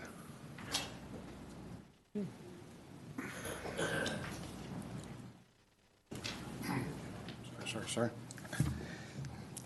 Hi, Council. As you know from my email, I recommend that you choose option number 4. Apparently, there's only one option now, but there were 4 listed originally in the presentation attached to the staff report. Del Vilsey's contributions to surfing deserve to be commemorated, of course. But in the biography of Del Vilsey, titled Hawk, Vilsey said that he told the city inspector who visited his workshop that he was just shaping boards for some friends. So when did his workshop become the world's first retail surf shop? Where is the business license? Where is the retail tax ID? Is there any documentation about exactly when this occurred? Vilsey was drafted into the Army in late 1950 and was gone for at least a year and a half. The first photo of the shop was taken in 1952. I'm all for celebrating history, but we have some legends in town, such as Erkley's opening date, that just won't die. And, for example, the Waikiki Sand story that people won't let go. Memories are tricky. Vilsey's presence, his shop, and his contributions can and should be celebrated, but prove world's first retail shop. Others, Hobie and O'Neill, at least, apparently also claim to be the first retail surf shops. We have no documentation for first retail shop as far as I know. We have Vilsey's claim and the legend that has grown up around it. I think it might be disputed, so please take care exactly what we cast in bronze for another of Manhattan Beach's historical plaques. Thank you very much. Thank you. Other speakers? Vilsey or the art projects in general? Okay. Anyone on Zoom? Okay, Council. Your Honor. Mayor Pro Tem Montgomery. Thank you. I'll start us off. I know there'll be some objections to something, but I'll start the ball rolling here. To approve the Vilsey plaque, we can discuss language as we get going. Utility box, the 12 locations, the budget, I'm fine with that. The murals of 5 locations, I'm fine with that, budget-wise as well. Sculpture garden, 5 locations, we can determine that later on. I'm fine with that as well. And that gets the ball rolling for all of us here. I know it's a long time for cultural arts, everybody else, to get us there. And as someone that has watched the progress when 2007-8, when we first did the sculpture gardens, had to borrow from them from Long Beach to pull them around the city, and people loved them. Not all of them, but they liked the majority of them. So to bring that back, to bring art back is key all around the city, not just downtown, everywhere else. So I'll start there and work our way backwards, Your Honor. Okay, Councilmember Haworth. Yeah, I seconded the motion, but I do have a friendly amendment. But before I say that, I want to say, wow, what a difference. Thank you for bringing back this work plan. It really feels like we will get some things, put up, and it's going to be exciting. And thank you to Jackie and all of you who are here tonight and who have contributed to that project.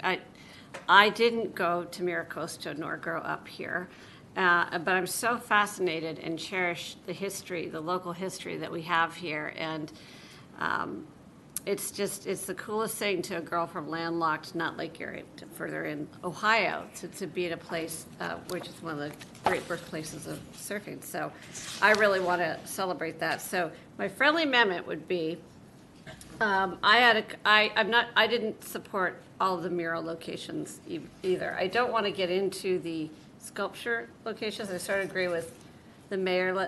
But if I'd like to, so caveat, and I want to talk about those mural locations. The two that I had a problem with that I'm not ready to approve yet, and I'm not saying they can never be approved.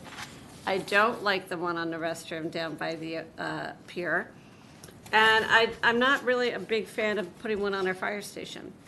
Alan mentioned the 9/11 memorial, and I think it should be a little cleaner there and have that be the focus, because it's so special what we have there. So I'd like to pull those two locations out for now. And if you would agree to that, then I would support your motion, because I want to get this going.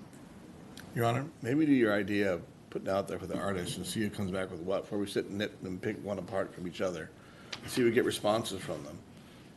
That way we know. Maybe no one bids on the fire station. Maybe no one bids on the county. The county says, no, you're not going to paint our bathrooms. So it takes them out of the queue. But to sit here and nit and pick which one you want, then we're stuck. We don't know what the answer is going to be yet. I'll wait for the comments. Okay. So I'll hold for now, Amy, but we'll listen to everybody else's comments. Councilor Lesser. I would agree with Councilmember Haworth. I'd like to remove those two sites with due respect. The 9/11 memorial, I just, as well as the fire station, I just don't want the visual clutter, because there already is a lot going on there, let alone the flagpole. I think it's best to not have a mural on that wall. With regard to the restrooms, it's not just that it's the vista of the pier. We're talking about putting a sculpture nearby, and I just don't think that's the right place for a mural at this time. But beyond that, I'm in favor of moving forward. With regard to the Velzy plaque, I'm in favor of the plaque, particularly one that's consistent with some of the plaques that we already have around town. They're just cool. They kind of note what was at a specific spot. But I take very seriously the comment by a member of the public that noted that we should be cautious with plaques and what they say. We've just gone through, let's just say, a plaque at a certain park that was removed because it had some inaccuracies. I think it would be better to stay with what is known and what is simple and acknowledge the past in that way without necessarily going off in a direction that may not be substantiated. Okay. Councilmember Franklin? I'll have what he's having. Mayor, if the council thinks we'll be going past 11 o'clock tonight, we need a motion to extend past 11. So moved. Second. All right. That's weird. Please vote. Ugh. Actually, this is still set up, the motion to accept by. This is to extend the time. Let's just do a roll call vote then. Okay. Okay. Councilmember Franklin? Yes. Councilmember Haworth? Yep. Councilmember Lesser? Yes. Mayor Pro Tem Montgomery? No. Mayor Napolitano? Abstain.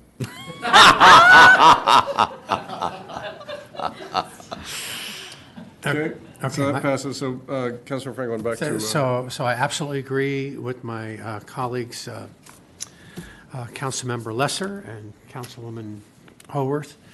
I don't think it belongs on the restroom down at the beach.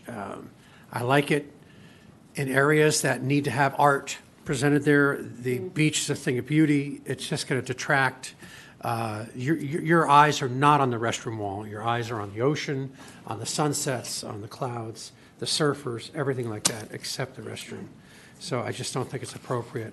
And also, same reason for the fire station. I just don't think it preserves the dignity of that spot.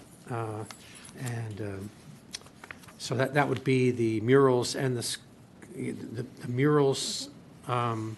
And then the sculpture again at the beach, in front of the restrooms. I think it'll be a distraction. It might also be dangerous. There's a lot of bike activity going there, and they're weaving in and out, and heaven forbid somebody get hurt. Okay. You want to waive some? Yeah. See, they're going to hit that concrete pad before they hit a sculpture. But, And they'll do that too. But that's already a hazard. So, I'm good with all of it, frankly. I'm with Mayor Pro Tem Montgomery. I think that, it just depends on the artwork.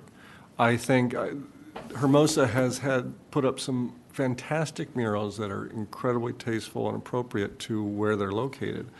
And we could have that. I don't want to say that an artist can't do justice to the fire department 9/11 memorial location until we see what comes back. I know that we've had some others, the parking lot across the way, where some people like it, some people don't. But it's also one of our larger outlays in terms of money. I'd rather see what an artist brings back. If we don't like it, we vote no, and they don't get anything, and nothing goes up there. Same thing with if someone came up with a recreation of the birth of Venus on the side of the bathroom, I'm not opposed to that. If we have a mural I'm not kidding. We have a mural on the other side, some horrible digitized version of a wave, but I mean, we talk about distracting this thing. I have to live with that. Please, someone chip that off. It's the one decision I've always wanted to redo. Anyway, I'm fine with putting them all out there and seeing what comes back. I'm not afraid of art. As far as appropriate goes, art makes things appropriate. So I appreciate that. I'm in favor. I mean, so the original motion. Mayor Pro Tem Montgomery. Sorry. Hey, look, all of us travel over the country, and you see murals on firehouses all over the country. So my question to my colleagues would be, understanding your concern, if someone came out with a mural, a 9/11, pointed 9/11 mural, a beautiful mural on the side of the wall, would your objection be the same, or the American flag, or just anything? You're asking me? Yes. I was going to speak next and say I have trust in this council in looking what the proposals would be and moving forward. However, I will just remind certain council members up here that there was an effort to bring art to the people and to put a work of art on the Veterans Parkway. And that sculpture, of course, elicited the neighbors that came down to council, started a petition, and because it was a sculpture, it could be moved. With a mural, it's permanently on the wall. And of course, the artist then has certain rights under the federal law, Visual Arts Protection Act. And that's why I'm hesitant, because once you put a mural on a wall, it's very different than a sculpture.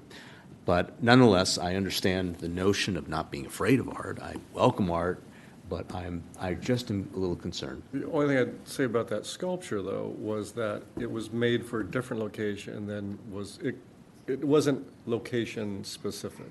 This would be location specific. So, as you said, trust in the council. Councilor Haworth.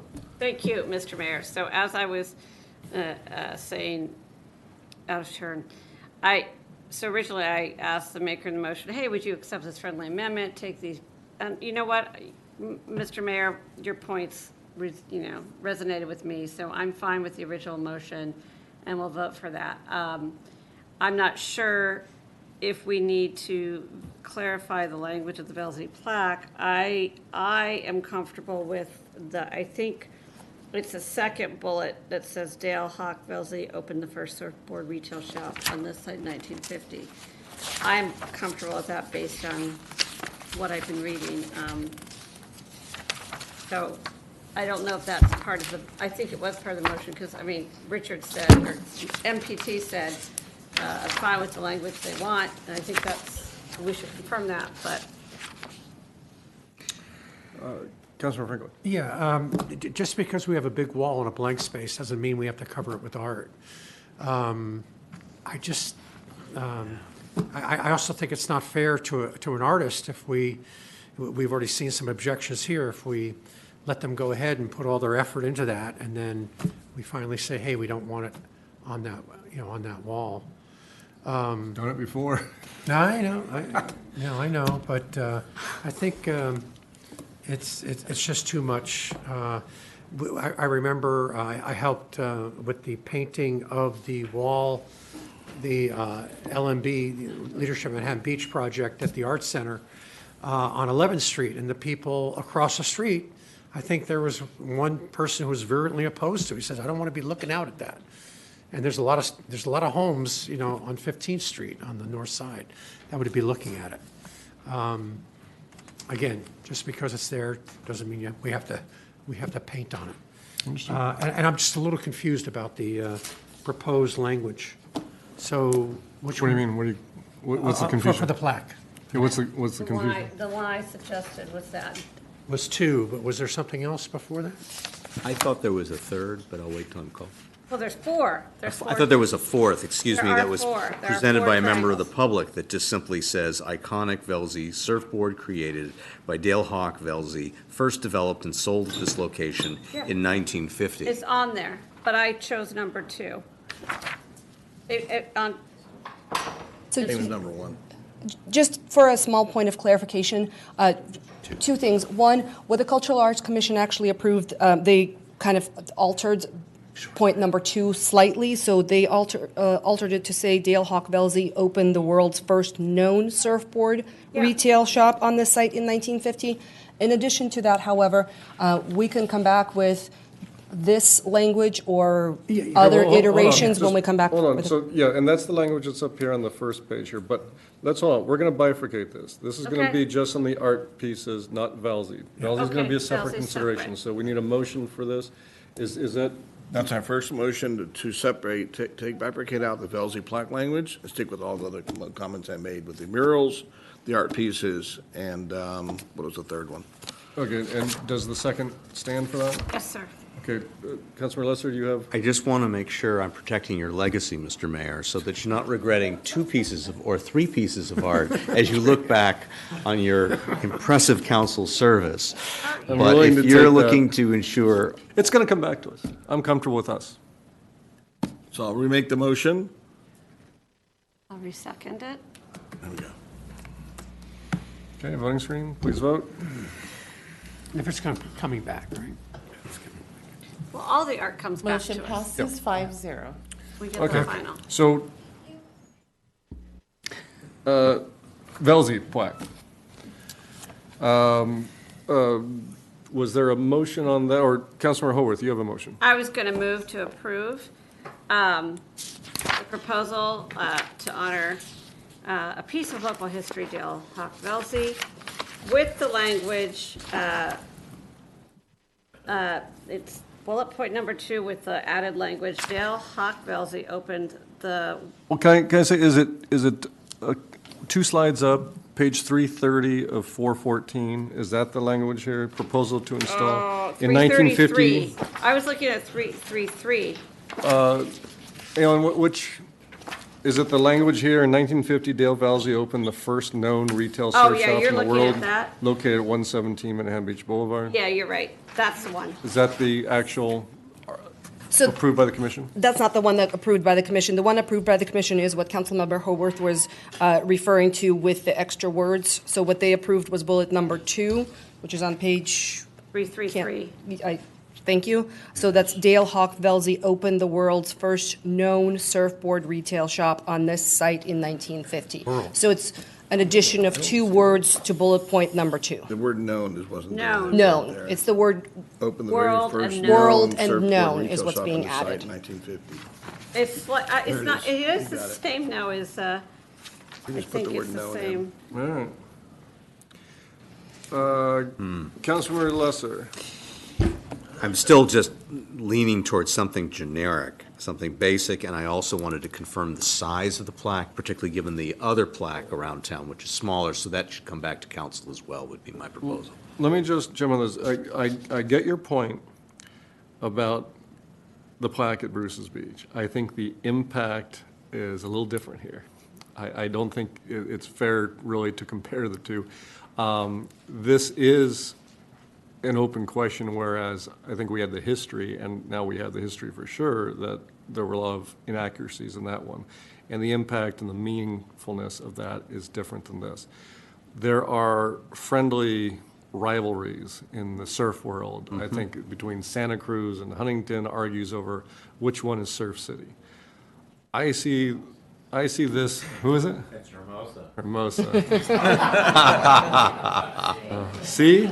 And for that reason, I invite a friendly rivalry. If Yeah. another city wants to claim that, bring it on, let them show that their history is on their side.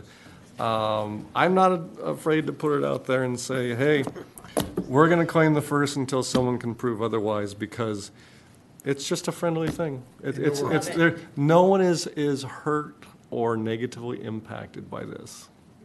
Plus That's we the only added- argument I would say. With the added of known. Right, no. That is That's a like, caveat. that's like a safety, but yeah. World's first, so No. there's 2 words being inserted. Correct. Open the world's first known surfboard retail Yep. shop. Yep. That's right. Okay, I'm good with that. And Mr. Mayor, just in terms of the size, that'll come back for us to look at. I don't think it, I don't know. What would council's preference be for size? Okay. Roughly I don't want the this-ish. words to be this small. Okay. But what would, Well, what they would you said like to 12 see? by 16. What was would the you like to proposed. see? I mean, you've been looking at plaques, right? So Maybe we have them come down to the Well, microphone, the proposal, hold on. defer to them. Let's not ask questions out there. The proposal is 12 by 16. Are we comfortable with that or are we not?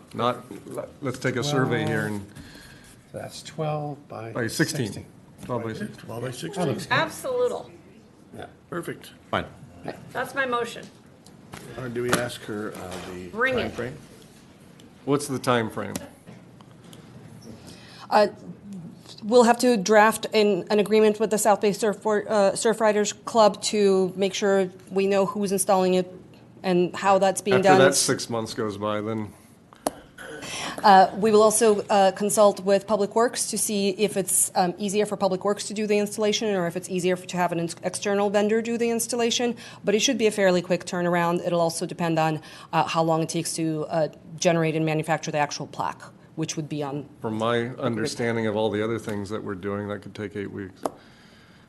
If we order it. This is a smaller plaque, so it should be hopefully quicker. I'm not sure if there's a foundry already engaged. I'll take the over. We'll take care of it. All right, whatever. It's on its way. Okay, we have a motion and a second. Can we have a voting screen, please? Please vote. If this meeting was any indication, we could have had the plaque. Motion passes 5-0. All right. And was there any objection or thoughts on that final commission work plan item to proactively explore new art opportunities and bring them back for council consideration? Anyone object? No? No. We're all for it. Bring Okay. it. Thank you very much. Thank you for your support. Thank you for listening to us and giving us wonderful feedback. Thanks for your hard work. Thank That you. that was a lot of Thank you work. all for staying. Excellent 30-minute presentation. All right. Next up, another 30-minute presentation. Review and select the design option for decorative crosswalks in North Manhattan Beach. Adopt resolution Nunc pro Tunc for work to be completed in conjunction with the Biennial slurry seal project. All right. Design options for the crosswalks. Good evening. Associate Engineer Bianca Cardenas will be doing the presentation for the council tonight. We've got a very brief presentation, and we'll be ready to answer Bless you. any questions. Thank you, and good evening, Honorable Mayor and council members. As Director Lee mentioned, I'm Bianca Cardenas, the Associate Engineer with the Department of Public Works Engineering Division. I've created a presentation providing design options for decorative crosswalks in northern Manhattan Beach. To start, I'd like to give a quick update on the project prior to diving into these slides. In the January 17th City Council meeting, construction inspection agreements were awarded for this year's slurry seal in the north area sand section. These agreements have been executed, and as of yesterday morning, 13 businesses have taken down their dining decks for the area's inclusion into this work, and with numerous other removals currently in progress. So with the project's movement forward, we also get into the discussion regarding replacement of decorative crosswalks. Within the project's limits of work, 8 decorative crosswalks exist at 4 intersections along Highland Avenue. They're currently showing wear and were bid as an additive item in this project. They were originally installed in 2010 in the Highland Avenue resurfacing project in coordination with the North Manhattan Beach Business Improvement District's improvement plan. So during the January meeting, 2 options for graphics were presented to council for the reinstallation of the decorative crosswalks. Option 1 that was presented includes a surface application of the blue brickwork pattern design at all 4 intersections along Highland, using the existing surfboards graphic at the center of 4 crosswalks at Rosecrans Avenue and Highland Avenue specifically. So this option basically surface applies the existing design. Option 2 that was presented incorporates a new untrademarked surfer logo recommended by the North Manhattan Beach Business Improvement District instead of using existing surfboard graphic. It was noted that use of an untrademarked logo would require a clearance check prior to application, and any colors would have to be color matched to the manufacturer's color chart. So following the discussion of these two choices, City Council directed staff to provide alternatives for consideration. A similar third option proposes using the city logo instead of using the existing surfboards graphic at the center of the 4 crosswalks on Rosecrans and Highland. So costs for these 3 options, there would be no change in project costs for these 3. The $326,822 already allocated from the Public Arts Trust Fund as part of the slurry project is sufficient. These are 8 crosswalks, right? Yes, this would be for 8 crosswalks, would have the blue brickwork pattern. Only 4 crosswalks along Rosecrans and Highland Avenue will have a logo on them. Okay. So a fourth option for consideration is that all 8 decorative crosswalks are replaced with continental crosswalks, which is the city standard. And a 122-foot diameter city logo is applied at the center of the intersection at Highland and Rosecrans, similar to downtown. Due to the presence of alligator cracking, I'm sorry, I should go back to this one. Alligators? Yes, alligators. The pattern of an alligator. Due to the presence of alligator cracking at the location of the proposed logo, asphalt grinding followed by placement of 1.5-inch asphalt overlay is recommended to provide an adequate surface for application. The total cost of this option is roughly $140,000. So there is a cost savings to the project on the order of $105,000 with going with this option, when compared to options 1, 2, and 3. So the previous 4 design options shown were discussed with the Northern Manhattan Beach bid at a recent advisory board meeting. After their review, they proposed a 5th option, which is this one, where the existing brick pattern is surface applied at the 8 crosswalks without the inclusion of a graphic or logo within any of the decorative crosswalks. So the intersection of Rosecrans and Highland Avenue would receive asphalt grind and overlay in anticipation of a logo being installed at the center of the intersection at a later date. And the Northern Manhattan Beach bid would propose a new logo or graphic to City Council for discussion and direction at a future City Council meeting, to be purchased and installed as part of a separate project. There's no cost savings here compared to options 1, 2, and 3, but instead the pavement preparation for a future logo increases the cost by $41,740. And the North End bid is proposed to pay for that? It is still recommended to use the Public Arts Trust Fund, but that will probably be a conversation when a logo is created. This may be paid for, at least the payment preservation may be paid for by the project contingency if City Council chooses to go with this option. And no additional appropriations are necessary in order to complete the 8 decorative crosswalks and asphalt preparation. Okay. Costs associated with the design and installation of a 22-foot logo at a future date are not included in this option, so those future costs are anticipated to total approximately $40,000 to $50,000. So the slurry seal project is expected to complete construction in May of 2023, so pretty soon, in order to avoid the summer season.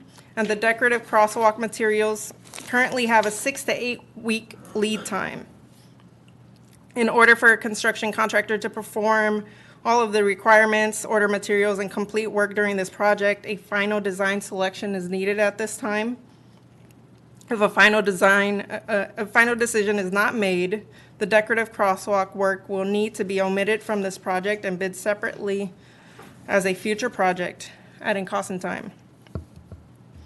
So staff recommends that City Council review options and direct staff on the design for the decorative crosswalks in the North Manhattan Beach, and then also adopt Resolution Nunc Pro Tunc due to a typographical error in the last City Council meeting on January 17th, amending Section 3 of Resolution Number 23-003, increasing the authorization for the city manager to approve additional work if necessary for up to $204,000 $138 regardless of the design option selection.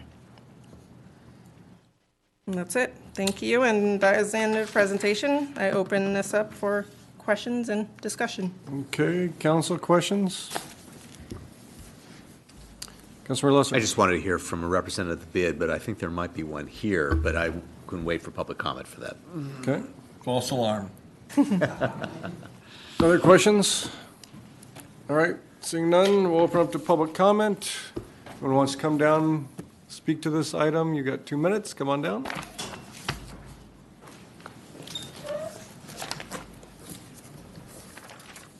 Good evening, Mayor, Council, staff, thank you very much. Good to see you. Mike Sims, Director of the, to get this straight, North Manhattan Beach Business Improvement District. We are a bid, so we are representatives of the council, or advisory board to the council, which I'm learning. This is one of our first kind of initiatives, I would say, and we've reviewed it quite a bit with the staff. And we came up with the fifth option, which was to remove any artwork from the actual crosswalks themselves. As I have seen tonight, art is quite a lengthy issue that could take a while. So I thought we would remove that from discussion. If the last image that you saw, the blue brick actually has lasted, many years, and it's quite decorative and it's quite nice. It won't hold up any contract from what I understand. And then at the same time, putting a logo of future, some logo in the center of the intersection at some future time would be great. We can discuss who pays for it. But, we're the North Manhattan Beach bid. We can't be overshadowed like the downtown bid, who I think got funded by the, I forget, who paid for that one in the middle of the crosswalk? Was it the city or? Oh, you did? Came out of my pocket. Thank you. Yes, Well, right, for the we're beach. accepting applications for North Manhattan Beach bid. Regardless, we'll come back to you with a logo. I understand the logo didn't go over too well at the council meeting. I was not here at as well. We'll work on colors and make sure it's approvable to you. But in this instance, we would love to just get some great blue brick with a logo in the middle of our famous intersection, North Manhattan Beach, that will exemplify not the pier, which is the city logo, but Del Porto, which is our surfing capital of the world. First known. First known. First one ever. Okay, we got questions? Council, well, hold on. Anyone else here to speak on this item? Anyone on Zoom? Okay, Heather? I like option 4 because it saves approximately $185,000 and still looks good. Thank you. Thank you. Okay, anyone else? Okay, seeing none, back to council. Councilmember Lesser. If I have a question for Mr. Sims on behalf of the bid, I'd like to ask you if I could. Mr. Sims, if there's not support on council for the recommendation of the bid, or the preference of the bid, which is the option 5, and perhaps leaning towards option 3, because it would allow for the distinctive crosswalks, which sort of now defines that area and distinguishes it, but has our city logo, because I think North Manhattan Beach is still part of the city, and it would actually be a bookend for the existing logo that's downtown. I'm just wondering, can you give some sort of response, even though I recognize that's not what the bid's first choice would be? I can't speak on behalf of the entire membership because I haven't really spoken to them about it, but I live in North Manhattan Beach. We have just opened our first business up there. I have 5 in downtown Manhattan Beach. We'd love to be able to have that distinctiveness going forward because we do feel that El Porto is our epicenter up there, which is the surfing component where you have the pier for downtown Manhattan Beach and the volleyball. So that's going to be the flag we'll put in the sand. And so to have the pier, it's like right in the middle of our intersection, kind of, while we're all in Manhattan Beach, it's not exactly what we would want. So helpful. Thank you. Okay. Okay, Councilmember Franklin? So it's comments, right? Yes. So I have the honor of being the council rep for the North Manhattan Beach bid, And so I understand why they want to have something different. It is different there. I also had a great time. When we were remodeling our home, I lived in El Porto for should have only been 4 months, but ended up being 9 months. But I really didn't complain.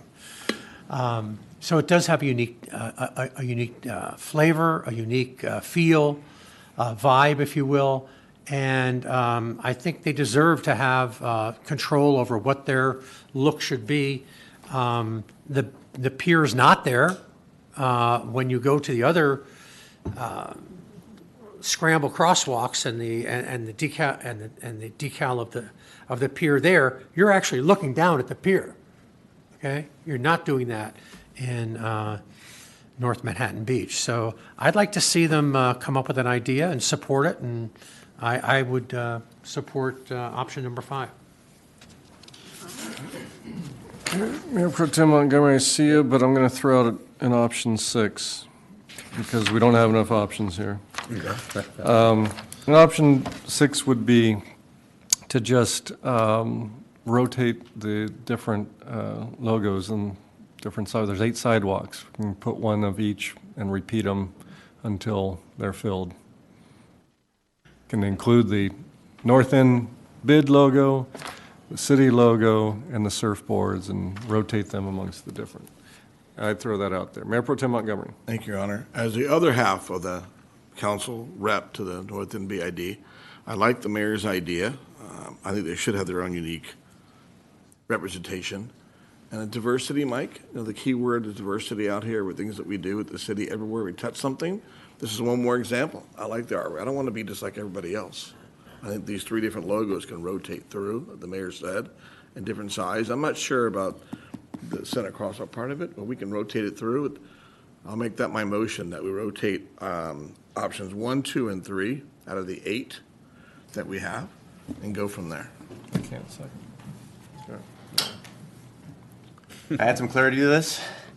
The proposal that we've got is for logos on the 4 crosswalks at Rosecrans and Highland. There are actually 5 crosswalks there, but it would only be, the costing that we've done is just for 4 logos at those crosswalks. The other 3 crosswalks that are south, we're not planning to put logos there, and there's potentially additional costs if we move that direction. So just make sure that the council's aware of that. Fine, keep it as it is and find another logo to throw in there for the 4th. Yeah, I'm okay with that, Or too. rotate the 2. Or rotate the 2. Actually, None. I like those 2. How about those 2 or these 2? The pier's not there. Okay, but it's our our logo. logo. It's part of the city. It's our logo. It is Both, part of the city. there's room for both. Question, All Your right. Honor. Just Counting to 3. That's the. The time frame when we do this, does it extend your May 26th deadline, or does it make it easier? If we make a decision tonight, we can hit May 26th, which is our commitment to the businesses up there, to be done before Memorial Day. Okay. So this one and this one? I don't care if we don't have 3. 2 each? Well, there's there's only 4. 4. Oh, yeah. There's There's 4. 2, the number 2, So option what are the- 2, and option 3. Sure. Yeah. 2 and That's 3. my motion is restated. Motion second. Further discussion? High-level decision-making here. If I could Perhaps just we make can- I don't know if official we can appeal. do that, if it's working. Okay, it's up there, so it's the surfer and it's the pier. The surfer, option 2, and Surfer and the the pier. logo, number 3. Right. Okay, if I could just one more time state, I think if we're going to go with just 2, it'd be option 1 and option 2. Surfboards for El Porto, and then their surfer. Understood. Okay. There's a motion and a second. Further discussion? If not, let's have a voting screen. Can I seek some clarification on that? So it would be option 1 and 2 rotated, No. No, option 2 and 3. 3. option 2 and 3 rotated. What logos do you want where? Because there's 4 different crosswalks. Talk to them. Yeah, let the bid decide. Up to North End BID to figure that part out with you. Okay.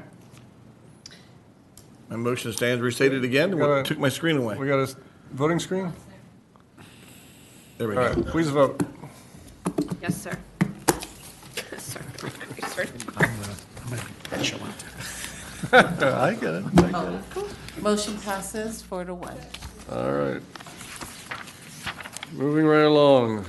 All right, that are all our items under general business. We are now at city council requests, reporting, and reports including AB 1234. Anybody with AB 1234 report? No. I have a quick update from the Clean Power Alliance. No, it's important. I mean, this It is. Thank you. So that would be, I wanted to report out that the overall participation rate for our community is 95.7% of the users are participating in clean power, and 97% of that 95% is 100% green. So that's a really impressive number. Also, I won't go into the details. We're adjusting some rates, temporarily higher. However, they're still going to be lower than Edison's. Even if you're at 100% green power, it's going to be 1% cheaper than Edison's rates because they have continued to raise their rates. I wanted to let the community know that. So thank Good you. info. All right. Thank you, Councilmember Holworth. Anybody else with reports or AB 1234 reports? No. Okay, future agenda items, anyone? I have one. Okay. I just was going to request, following the public testimony of earlier today, that we ask the city manager at a minimum report back to council on calming measures or at least any prospective projects on Valley in light of what we've heard from residents who are concerned about safety. So it could be just in the form of a city manager report unless council wants a full staff report. I'll second that. I think these come back. Well, given this, they need to come back for a third, right? Does they need to come back for a third on this item, just for an update? Just provide an update. It's not going to. What update? Because my understanding is there are projects planned. Well, let's put it this way. We can get an update through email. But the But if public, we want to, well, for the public, I think they want us to do something. They don't need an update on things we already know. Right, but I'm hearing you want some I think we- suggested common measures. I would rather we send this to our PPIC and our traffic engineer to evaluate and come back with potential solutions I'm if fine. they're That- required. Yeah, that would be appropriate. that's fine. And do we need a second motion for that? It doesn't need to come, I think that's sufficient. direction of the council. Thank you. Okay. Thank you all. That- Mayor Pro Tem? That was it. Okay, I thought your hand was up. Any other future agenda items? Okay, city manager report? Before we go there, back to the item number 9. I believe your motion included adopting the resolution, Nunc pro Tunc. Yes. Thank you for the reminder. Nunc pro clarify tunc that. 23-0024. That means, So by the way, Mr. City Attorney, was that a non-pro-tunc of the action that occurred tonight for the non-pro-tunc motion? He knows what it means. Exactly. It No one else was a does, mistake, but- cut out, had to come back. it's nunchucks. It's, All right, we're not at city attorney report, we're at city manager report. None tonight. Thank you. City attorney report. Nothing tonight. I would praise the mayor. I mean, so many accolades. It's just unbelievable.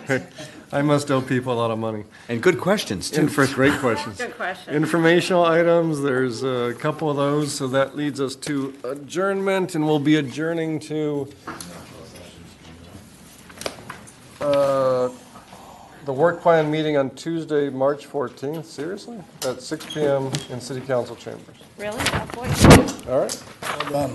With that, Continues. we're adjourned from my last regular council meeting.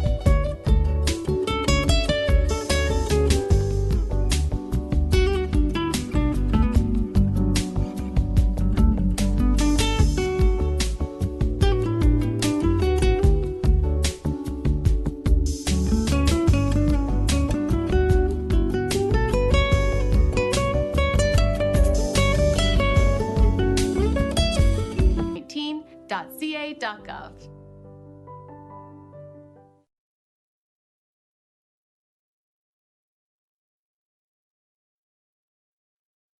Staying home will slow the spread of COVID-19 and will without a doubt save lives. Critical things like food, pharmacies, laundromats, and more remain available. Those who work in health, food supply, and law enforcement will continue to perform their jobs. Programs like paid sick leave, unemployment, and others will also still continue. If you do leave home, keep 6 feet between you and others. We are all in this together. Learn more at covid19.ca.gov.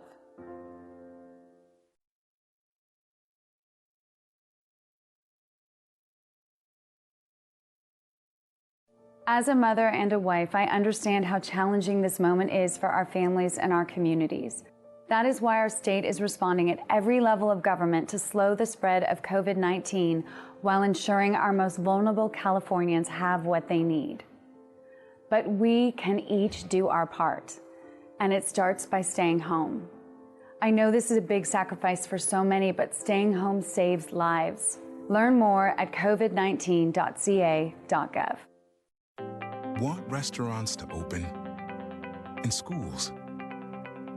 Want the economy to get back on track? You're not alone, and you can help make it happen. Stay 6 feet apart. Wash your hands. Wear a mask every time you leave your home. Choose to join the fight against COVID-19. Do your part. Slow the spread.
Hi, I'm Dr. Nancy Messonnier from CDC.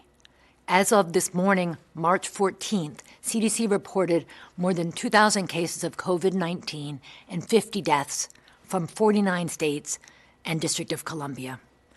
Today, I want to talk to you about what you should do if you have symptoms. Now, some of this depends on what's going on locally, so please pay attention to your local situation.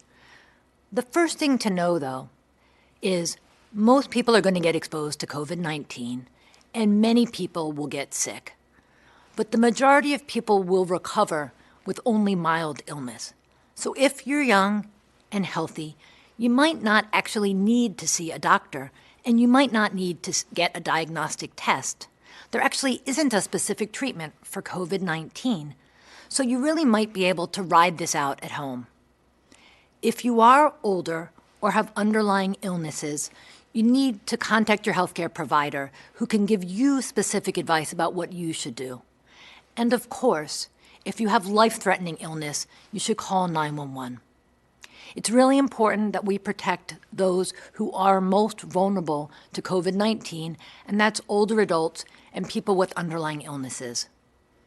We need to work together to protect ourselves, our families, and our communities.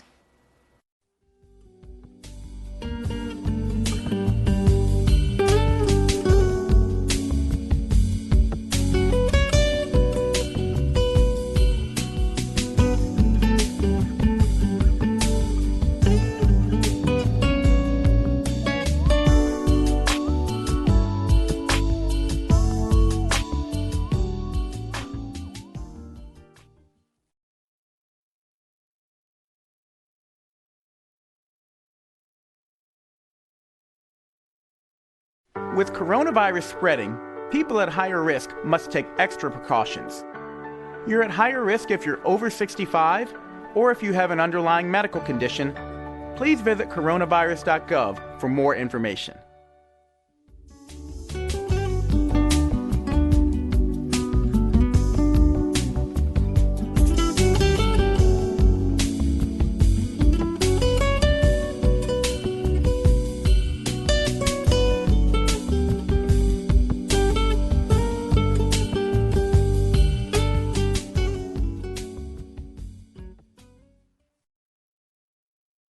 Here are the top 10 things you can do if you think you might have coronavirus or COVID-19. 1. Stay home. 2. Monitor your symptoms carefully. If they worsen, call your healthcare provider. 3, rest and stay hydrated. 4, if you have a medical appointment, call ahead and let them know you may have COVID-19. 5, if your symptoms are severe, call 911. 6, cover your cough and sneezes. 7, wash your hands often. 8, stay away from others in your home. Use a separate bathroom. 9, avoid sharing personal items. And 10, clean all surfaces that are touched often. For more information on COVID-19, visit cdc.gov/COVID-19. Let's take care of ourselves and each other.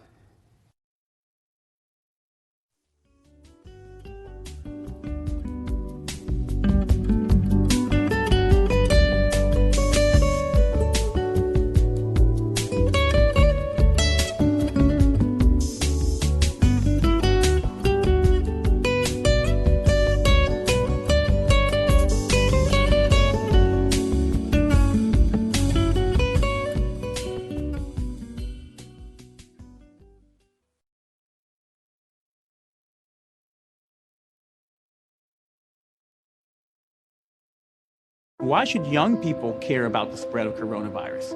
Well, we know that people with underlying medical conditions over the age of 60 are at highest risk, but they've got to get it from somebody. So we're asking everyone to be selfless for others so that we can protect those who are most susceptible. Not going to bars, not going to restaurants. It all just means physical separation so that you have a space between you and others. For more information on how you can social distance, please go to coronavirus.gov.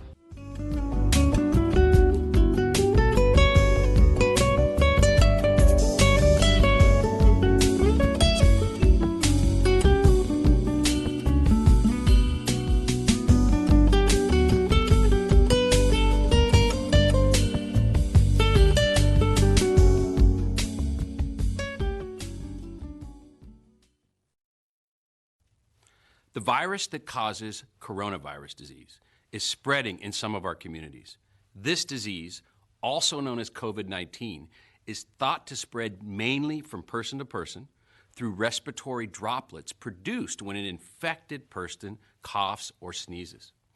These droplets can spread to the mouth, nose, or hands of people who are nearby, or possibly be inhaled into the lungs.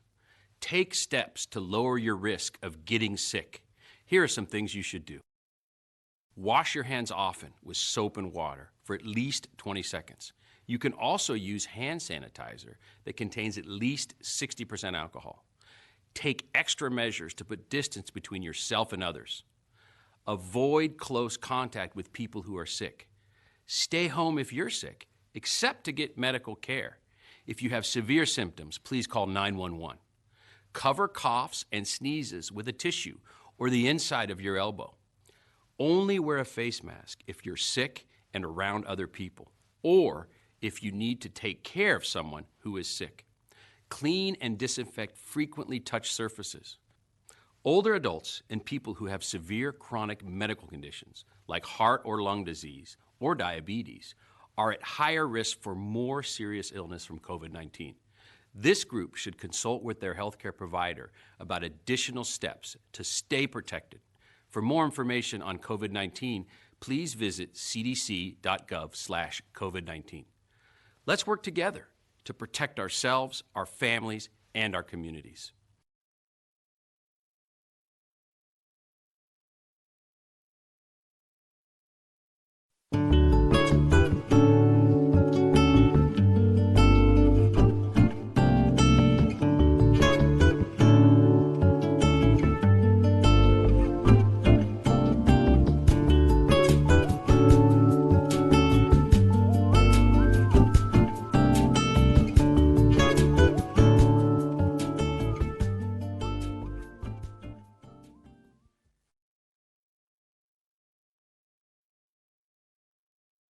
Who's most at risk for coronavirus?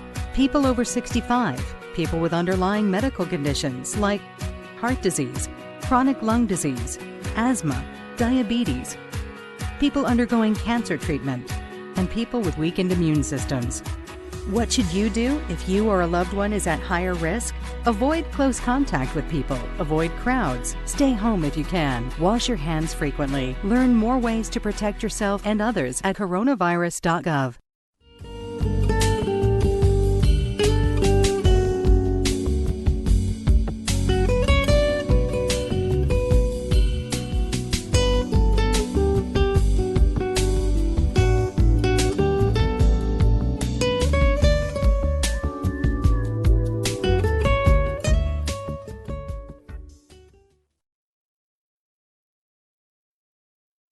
Hi, I'm Dr. Jay Butler, Deputy Director for Infectious Diseases at CDC. I'd like to talk to you about the new virus that causes the disease COVID-19. Older adults and people who have severe chronic medical conditions like heart, lung, or kidney disease or diabetes may be at higher risk for severe illness from COVID-19. If you are one of the people at increased risk for serious COVID-19 illness, it's especially important for you to take action to reduce the risk of getting COVID-19 now. The first thing you can do is take care of your own health. Wash your hands often with soap and water for at least 20 seconds. Use an alcohol-based hand sanitizer with at least 60% alcohol if soap and water are not available. Cover your coughs or sneezes with a tissue, or cough or sneeze into your elbow, not your hands. Avoid contact with people who are sick. Clean and disinfect surfaces in your home, such as counters, tabletops, and doorknobs to remove germs. Use household cleaning sprays or wipes according to the label instructions. The next thing you can do is make a plan for what to do if you do get sick. Know who will take care of you if your caregiver gets sick. Talk to your healthcare provider about getting extra necessary medications to have on hand.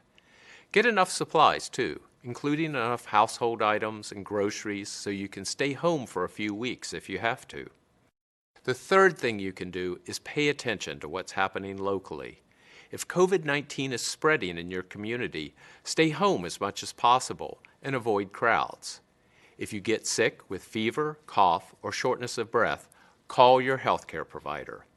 If you develop warning signs, such as difficulty breathing, persistent pain or pressure in your chest, confusion, or blueness of the lips or face, these may be signs of serious illness. Call 911. For more information and the latest resources, please visit cdc.gov/COVID-19 or call 1-800-CDC-INFO. That's 1-800-232-4636.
Here's how you can make your own face covering in a few easy steps with items you can find around the house, like an old scarf, a bandana or a hand towel, or you can make a face covering out of an old t-shirt. Fold it to the middle from the bottom, fold it to the middle from the top, fold it again to the middle from the bottom, and again from the top, and then 2 rubber bands, one on one side and one on the other side. Then you fold either side to the middle and you have yourself cloth face covering. It's that easy.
know many of you are concerned with COVID-19. We are too. The Manhattan Beach Police Department and the Manhattan Beach Fire Department are trained in all types of emergencies to keep you and your family safe. Although we may not have all the answers during these uncertain times, It's important that you stay home and practice social distancing. We're working hard day in and day out to protect you. We are here for you, so please stay home for us.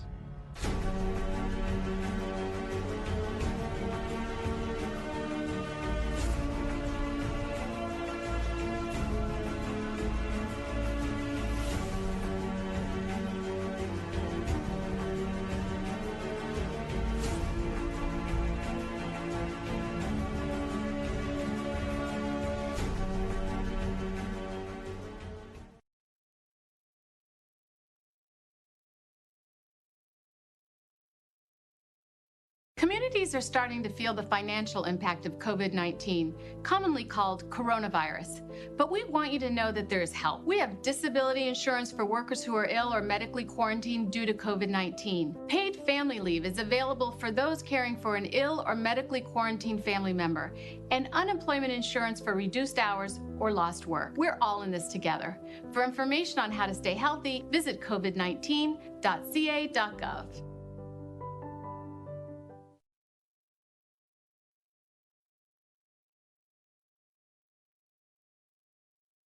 Staying home will slow the spread of COVID-19 and will without a doubt save lives. Critical things like food, pharmacies, laundromats, and more remain available. Those who work in health, food supply, and law enforcement will continue to perform their jobs. Programs like paid sick leave, unemployment, and others will also still continue. If you do leave home, keep 6 feet between you and others. We are all in this together. Learn more at covid19.ca.gov.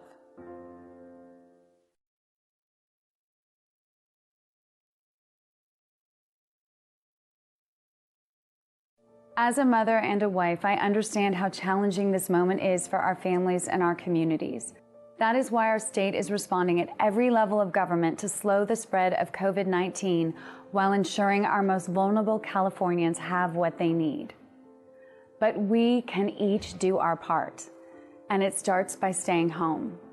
I know this is a big sacrifice for so many, but staying home saves lives. Learn more at covid19.ca.gov. Want restaurants to open and schools? Want the economy to get back on track? You're not alone, and you can help make it happen. Stay 6 feet apart. Wash your hands. Wear a mask every time you leave your home. Choose to join the fight against COVID-19. Do your part. Slow the spread.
Hi, I'm Dr. Nancy Messonnier from CDC.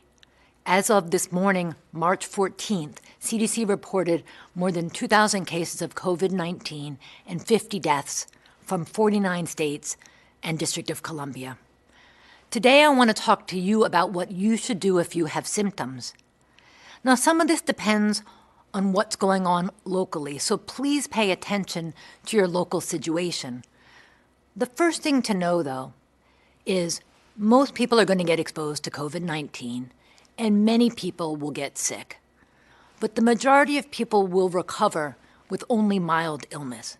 So if you're young and healthy, You might not actually need to see a doctor, and you might not need to get a diagnostic test. There actually isn't a specific treatment for COVID-19, so you really might be able to ride this out at home. If you are older or have underlying illnesses, you need to contact your healthcare provider who can give you specific advice about what you should do. And of course, if you have life-threatening illness, you should call 911. It's really important that we protect those who are most vulnerable to COVID-19, and that's older adults and people with underlying illnesses. We need to work together to protect ourselves, our families, and our communities.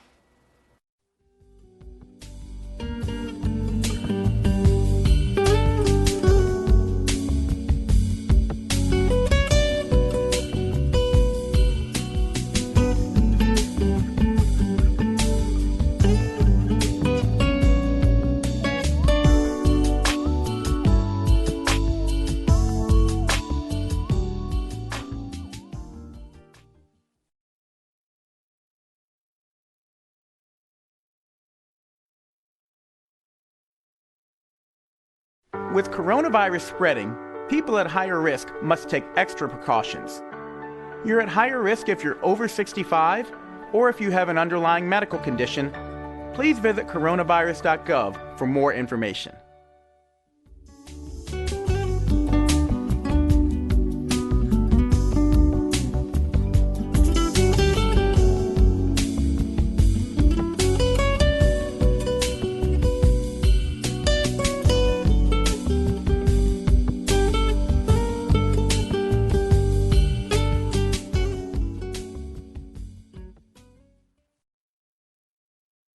Here are the top 10 things you can do if you think you might have coronavirus or COVID-19.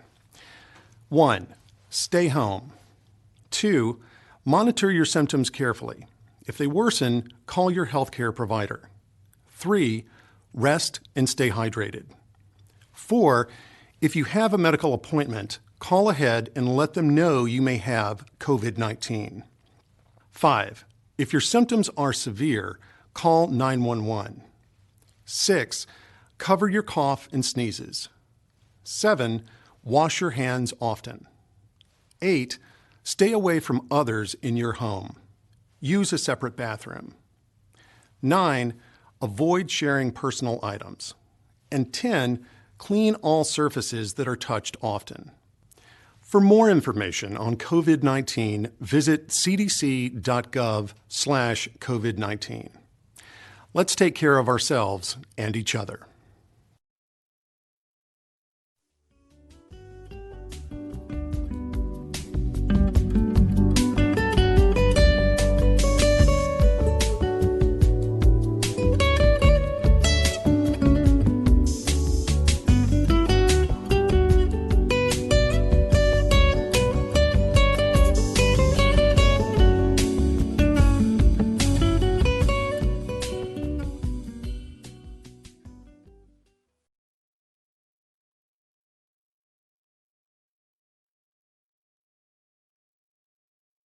Why should young people care about the spread of coronavirus? Well, we know that people with underlying medical conditions over the age of 60 are at highest risk, but they've got to get it from somebody. So we're asking everyone to be selfless for others so that we can protect those who are most susceptible. Not going to bars, not going to restaurants. It all just means physical separation so that you have a space between you and others. For more information on how you can social distance, please go to coronavirus.gov.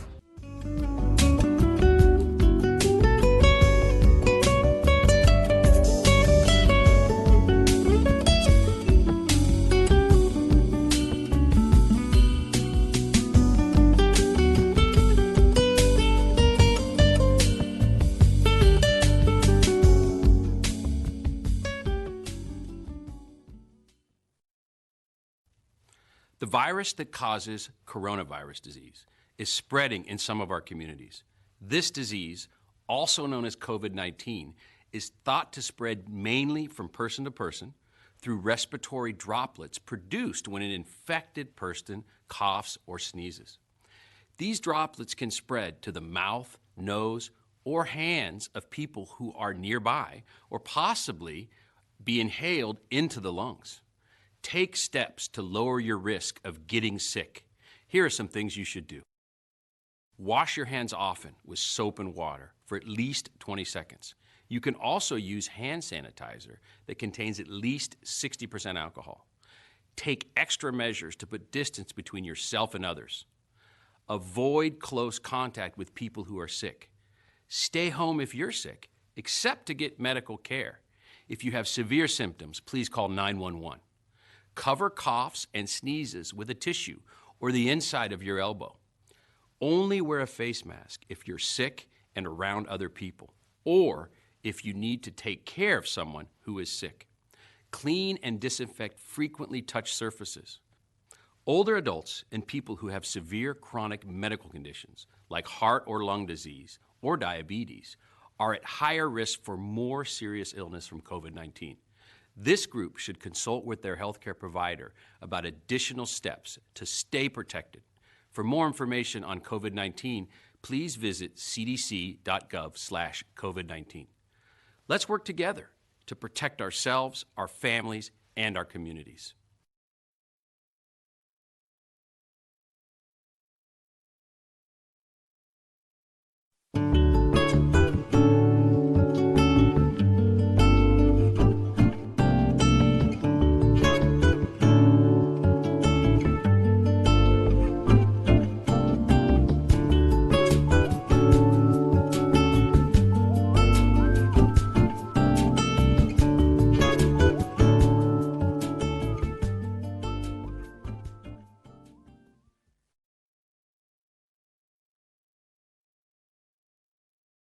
Who's most at risk for coronavirus?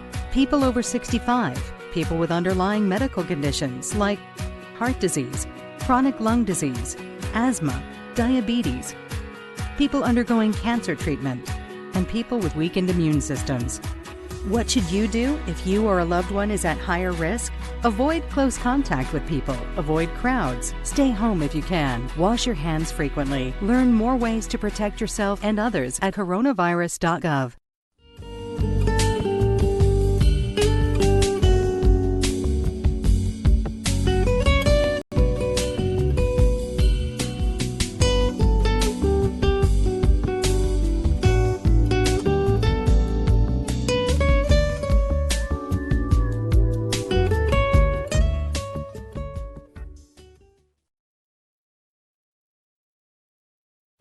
Hi, I'm Dr. Jay Butler, Deputy Director for Infectious Diseases at CDC. I'd like to talk to you about the new virus that causes the disease COVID-19.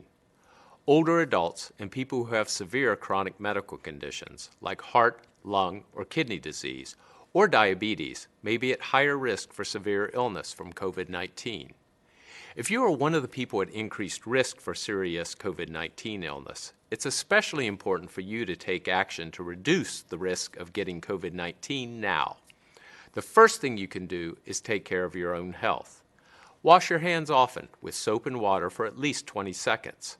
Use an alcohol-based hand sanitizer with at least 60% alcohol if soap and water are not available.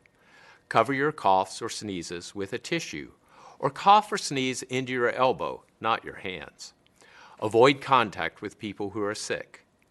Clean and disinfect surfaces in your home, such as counters, tabletops, and doorknobs to remove germs. Use household cleaning sprays or wipes according to the label instructions. The next thing you can do is make a plan for what to do if you do get sick. Know who will take care of you if your caregiver gets sick. Talk to your healthcare provider about getting extra necessary medications to have on hand. Get enough supplies, too, including enough household items and groceries so you can stay home for a few weeks if you have to. The third thing you can do is pay attention to what's happening locally. If COVID-19 is spreading in your community, stay home as much as possible and avoid crowds. If you get sick with fever, cough, or shortness of breath, call your healthcare provider. If you develop warning signs, such as difficulty breathing, persistent pain or pressure in your chest, confusion, or blueness of the lips or face, these may be signs of serious illness. call 911. For more information and the latest resources, please visit cdc.gov/COVID-19 or call 1-800-CDC-INFO. That's 1-800-232-4636.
Here's how you can make your own face covering in a few easy steps with items you can find around the house, like an old scarf, a bandana or a hand towel, or you can make a face covering out of an old t-shirt.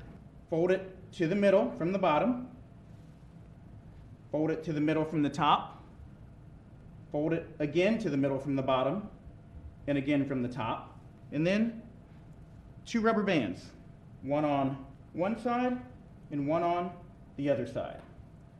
Then you fold either side to the middle and you have yourself cloth face covering.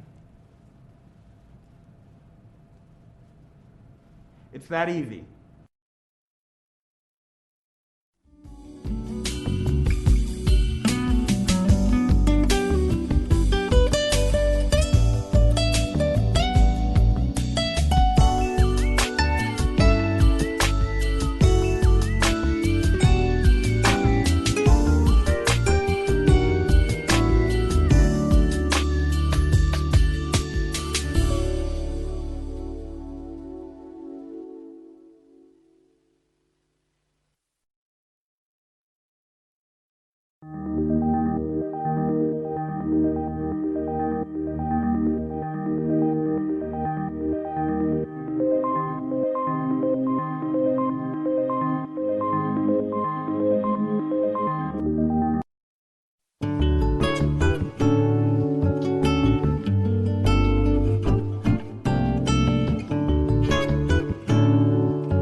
We know many of you are concerned with COVID-19.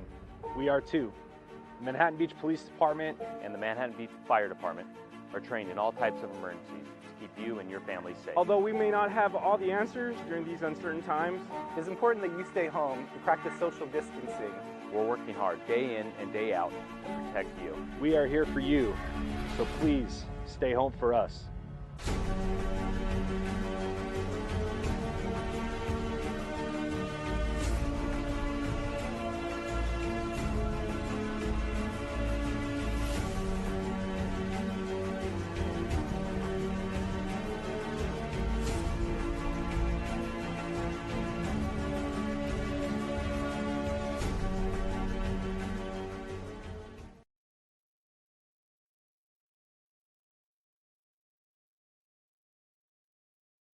Communities are starting to feel the financial impact of COVID-19, commonly called coronavirus. But we want you to know that there is help. We have disability insurance for workers who are ill or medically quarantined due to COVID-19. Paid family leave is available for those caring for an ill or medically quarantined family member, and unemployment insurance for reduced hours or lost work. We're all in this together. For information on how to stay healthy, visit covid19.ca.gov.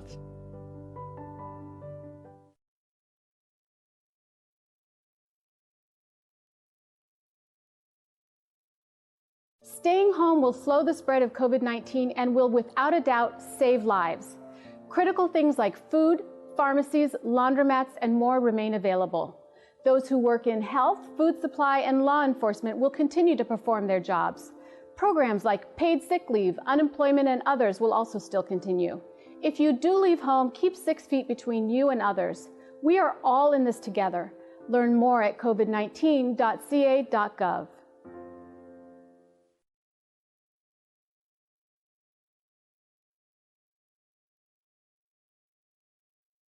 As a mother and a wife, I understand how challenging this moment is for our families and our communities. That is why our state is responding at every level of government to slow the spread of COVID-19 while ensuring our most vulnerable Californians have what they need. But we can each do our part, and it starts by staying home. I know this is a big sacrifice for so many, but staying home saves lives. Learn more at covid19.ca.gov. Want restaurants to open and schools? Want the economy to get back on track? You're not alone, and you can help make it happen. Stay 6 feet apart. Wash your hands. Wear a mask every time you leave your home. Choose to join the fight against COVID-19. Do your part. Slow the spread.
Hi, I'm Dr. Nancy Messonnier from CDC. As of this morning, March 14th, CDC reported more than 2,000 cases of COVID-19 and 50 deaths from 49 states and District of Columbia. Today, I want to talk to you about what you should do if you have symptoms. Now, some of this depends on what's going on locally, so please pay attention to your local situation. The first thing to know, though, is most people are going to get exposed to COVID-19, and many people will get sick. But the majority of people will recover with only mild illness. So if you're young and healthy, you might not actually need to see a doctor, and you might not need to get a diagnostic test. There actually isn't a specific treatment for COVID-19, so you really might be able to ride this out at home. If you are older or have underlying illnesses, you need to contact your healthcare provider who can give you specific advice about what you should do. And of course, if you have life-threatening illness, you should call 911. It's really important that we protect those who are most vulnerable to COVID-19, and that's older adults and people with underlying illnesses. We need to work together to protect ourselves, our families, and our communities.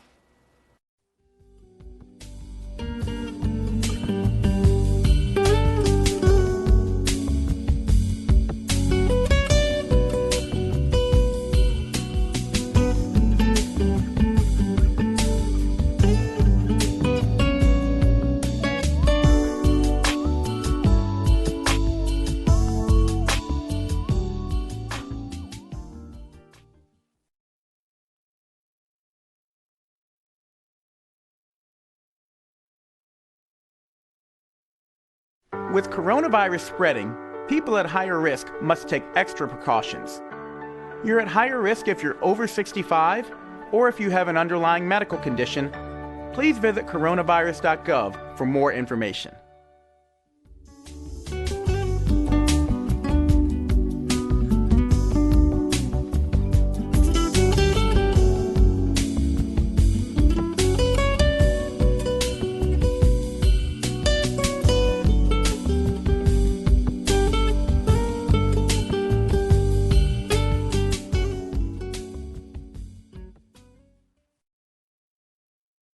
Here are the top 10 things you can do if you think you might have coronavirus or COVID-19.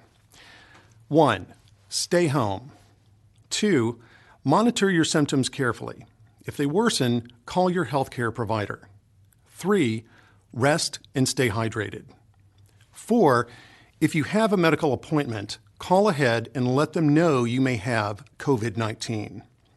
5. If your symptoms are severe, call 911. 6. Cover your cough and sneezes. 7. Wash your hands often. 8. Stay away from others in your home. Use a separate bathroom. 9. Avoid sharing personal items. And 10. Clean all surfaces that are touched often. For more information on COVID-19, visit cdc.gov/COVID-19. Let's take care of ourselves and each other.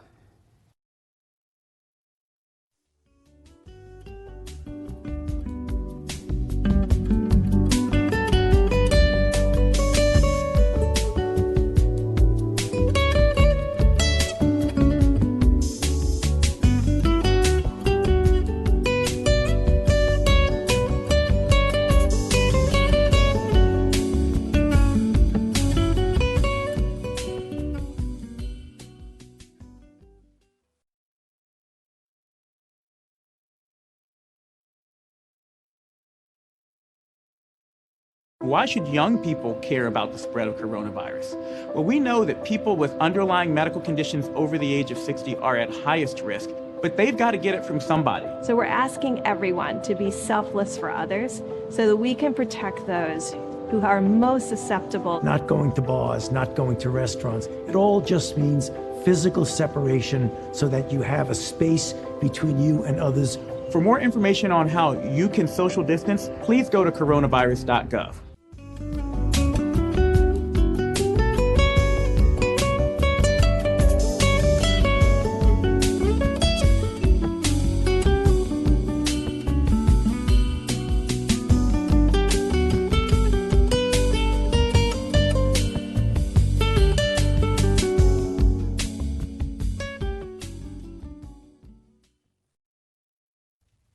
The virus that causes coronavirus disease is spreading in some of our communities.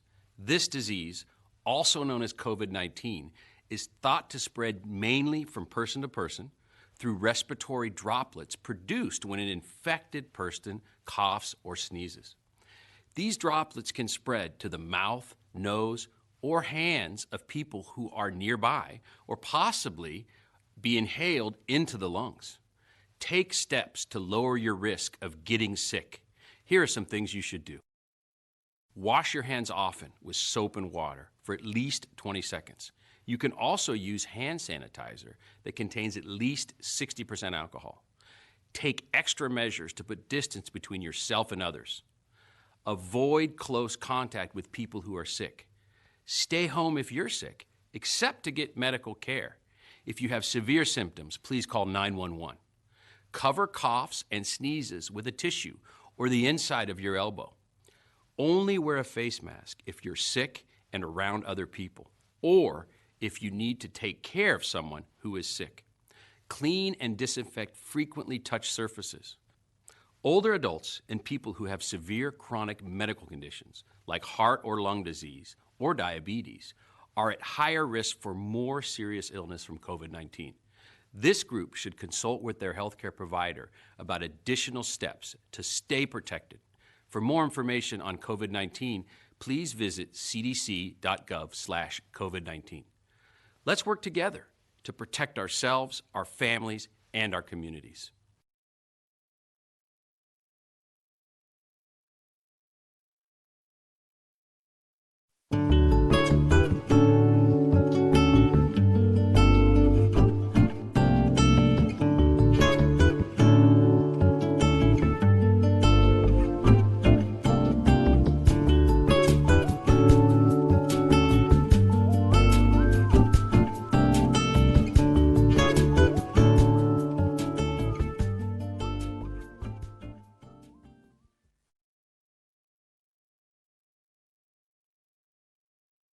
Who's most at risk for coronavirus?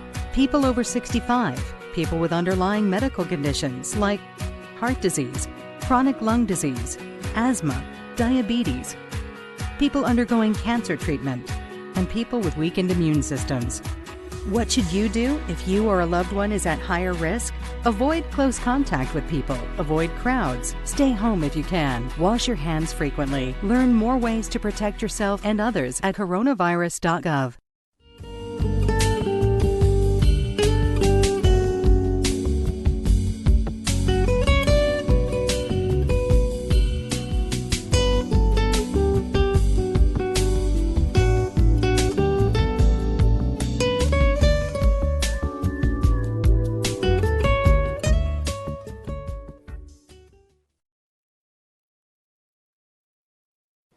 Hi, I'm Dr. Jay Butler, Deputy Director for Infectious Diseases at CDC.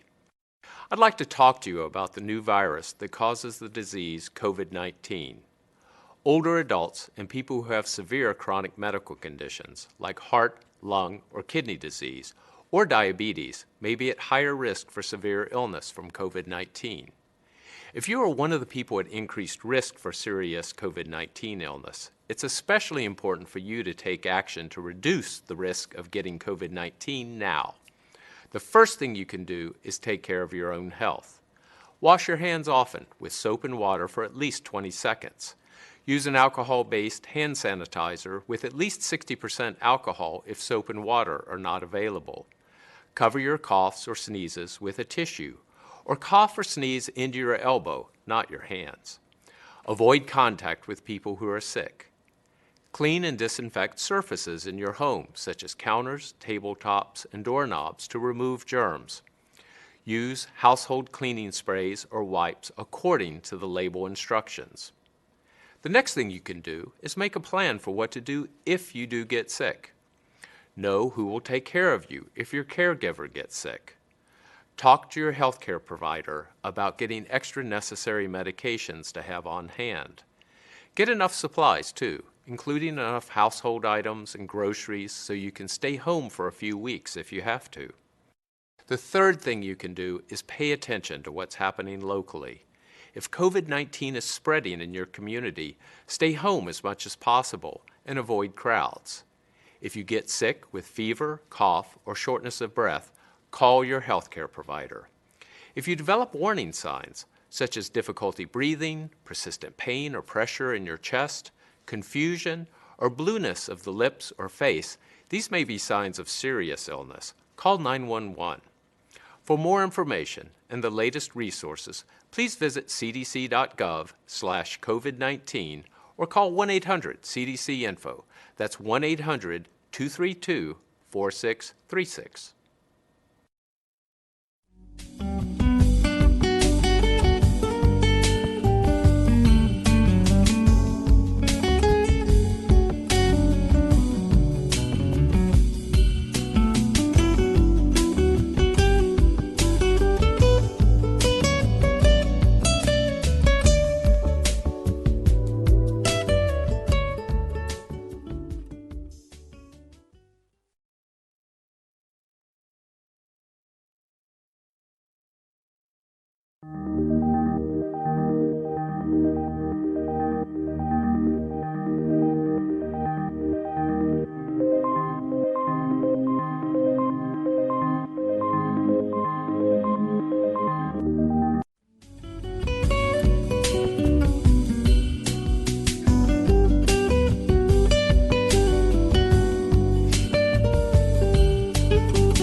Here's how you can make your own face covering in a few easy steps with items you can find around the house, like an old scarf, a bandana or a hand towel, or you can make a face covering out of an old t-shirt. Fold it to the middle from the bottom, fold it to the middle from the top, fold it again to the middle from the bottom, and again from the top, and then 2 rubber bands, one on one side and one on the other side.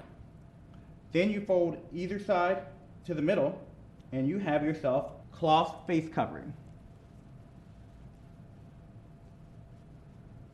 It's that easy.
We know many of you are concerned with COVID-19. We are too. The Manhattan Beach Police Department and the Manhattan Beach Fire Department are trained in all types of emergencies to keep you and your family safe. Although we may not have all the answers during these uncertain times, It is important that you stay home and practice social distancing.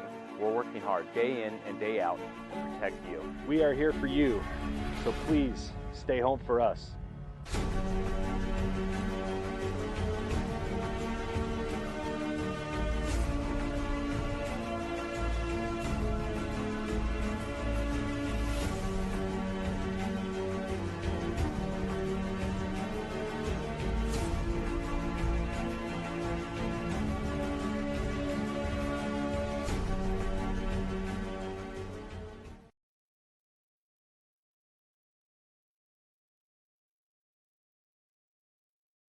Communities are starting to feel the financial impact of COVID-19, commonly called coronavirus. But we want you to know that there is help. We have disability insurance for workers who are ill or medically quarantined due to COVID-19. Paid family leave is available for those caring for an ill or medically quarantined family member, and unemployment insurance for reduced hours or lost work. We're all in this together. For information on how to stay healthy, visit covid19.ca.gov.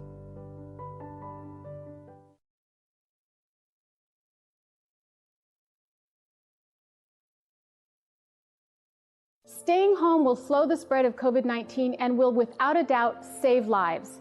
Critical things like food, pharmacies, laundromats, and more remain available. Those who work in health, food supply, and law enforcement will continue to perform their jobs. Programs like paid sick leave, unemployment, and others will also still continue. If you do leave home, keep 6 feet between you and others. We are all in this together. Learn more at covid19.ca.gov.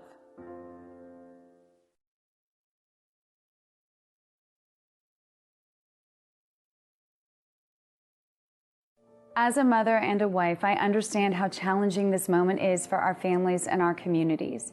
That is why our state is responding at every level of government to slow the spread of COVID-19 while ensuring our most vulnerable Californians have what they need. But we can each do our part, and it starts by staying home. I know this is a big sacrifice for so many, but staying home saves lives. Learn more at covid19.ca.gov. Want restaurants to open and schools? Want the economy to get back on track? You're not alone, and you can help make it happen. Stay 6 feet apart. Wash your hands. Wear a mask every time you leave your home. Choose to join the fight against COVID-19. Do your part. Slow the spread.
Hi, I'm Dr. Nancy Messonnier from CDC. As of this morning, March 14th, CDC reported more than 2,000 cases of COVID-19 and 50 deaths from 49 states and District of Columbia. Today, I want to talk to you about what you should do if you have symptoms. Now, some of this depends on what's going on locally, so please pay attention to your local situation. The first thing to know, though, is most people are going to get exposed to COVID-19, and many people will get sick. But the majority of people will recover with only mild illness. So if you're young and healthy, you might not actually need to see a doctor, and you might not need to get a diagnostic test. There actually isn't a specific treatment for COVID-19, so you really might be able to ride this out at home. If you are older or have underlying illnesses, you need to contact your healthcare provider who can give you specific advice about what you should do. And of course, if you have life-threatening illness, you should call 911. It's really important that we protect those who are most vulnerable to COVID-19, and that's older adults and people with underlying illnesses. We need to work together to protect ourselves, our families, and our communities.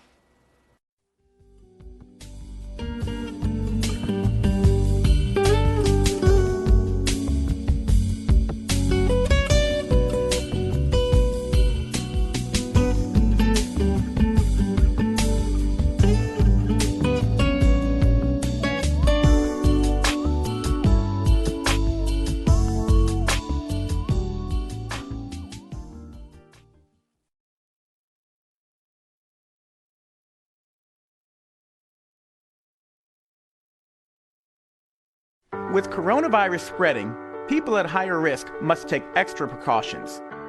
You're at higher risk if you're over 65 or if you have an underlying medical condition.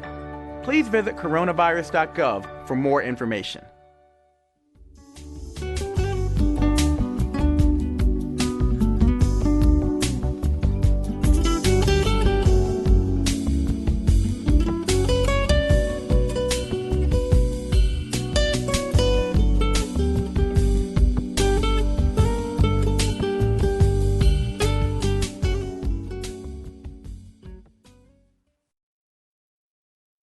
Here are the top 10 things you can do if you think you might have coronavirus or COVID-19. 1. Stay home. 2. Monitor your symptoms carefully. If they worsen, call your healthcare provider. 3. Rest and stay hydrated. 4, if you have a medical appointment, call ahead and let them know you may have COVID-19. 5, if your symptoms are severe, call 911. 6, cover your cough and sneezes. 7, wash your hands often. 8, stay away from others in your home. Use a separate bathroom. 9, avoid sharing personal items. And 10, clean all surfaces that are touched often. For more information on COVID-19, visit cdc.gov/COVID-19. Let's take care of ourselves and each other.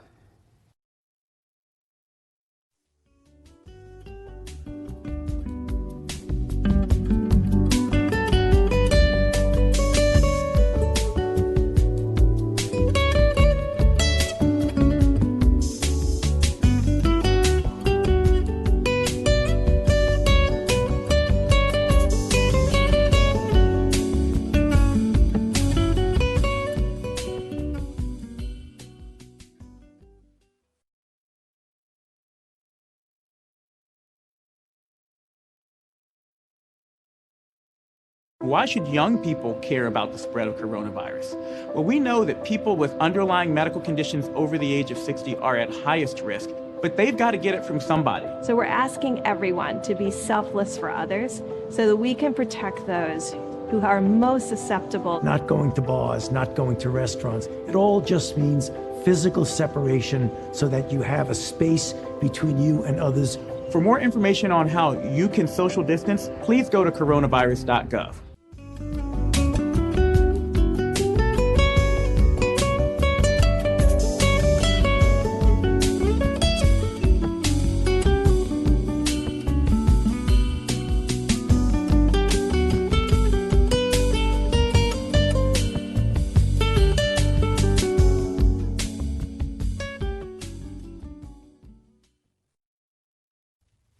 The virus that causes coronavirus disease is spreading in some of our communities.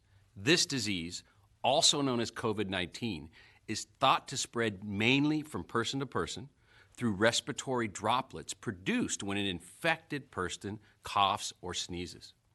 These droplets can spread to the mouth, nose, or hands of people who are nearby or possibly be inhaled into the lungs. Take steps to lower your risk of getting sick.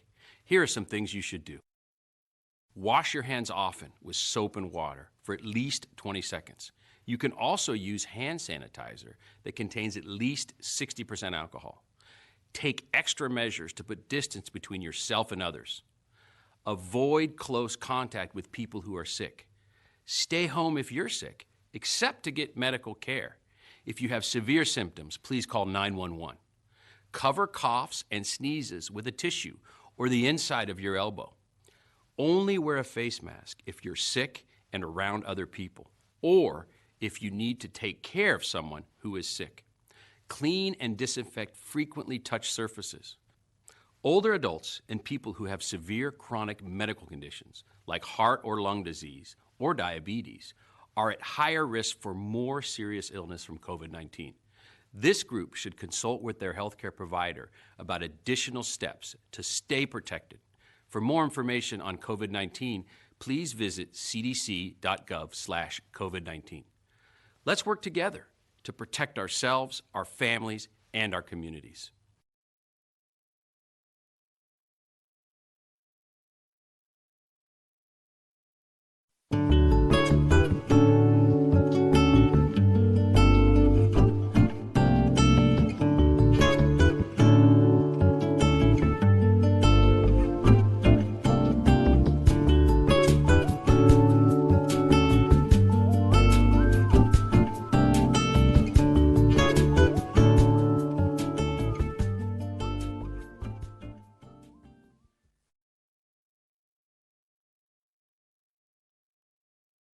Who's most at risk for coronavirus? People over 65, people with underlying medical conditions like heart disease, chronic lung disease, asthma, diabetes, people undergoing cancer treatment, and people with weakened immune systems. What should you do if you or a loved one is at higher risk? Avoid close contact with people. Avoid crowds. Stay home if you can. Wash your hands frequently. Learn more ways to protect yourself and others at coronavirus.gov.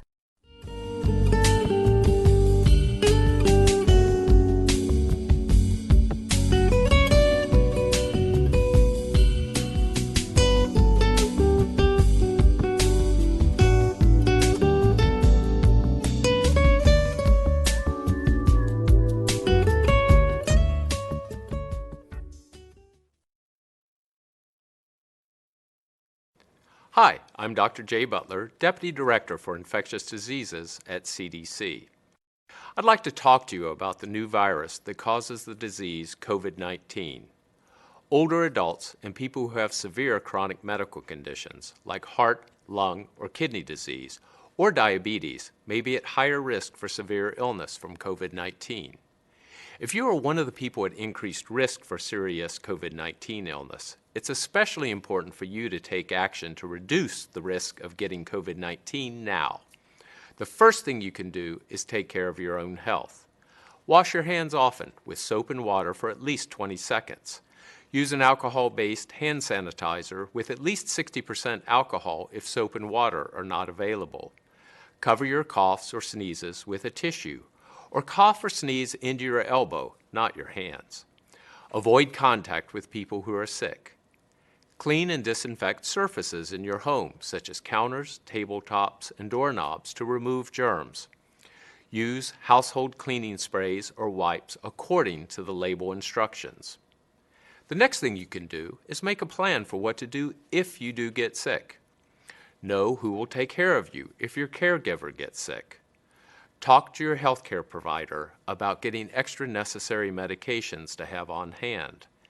Get enough supplies too, including enough household items and groceries so you can stay home for a few weeks if you have to. The third thing you can do is pay attention to what's happening locally. If COVID-19 is spreading in your community, stay home as much as possible and avoid crowds. If you get sick with fever, cough, or shortness of breath, call your healthcare provider. If you develop warning signs, such as difficulty breathing, persistent pain or pressure in your chest, confusion, or blueness of the lips or face, these may be signs of serious illness. Call 911. For more information and the latest resources, please visit cdc.gov/COVID-19 or call 1-800-CDC-INFO. That's 1-800-232-4636.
Here's how you can make your own face covering in a few easy steps with items you can find around the house, like an old scarf, a bandana or a hand towel, or you can make a face covering out of an old t-shirt.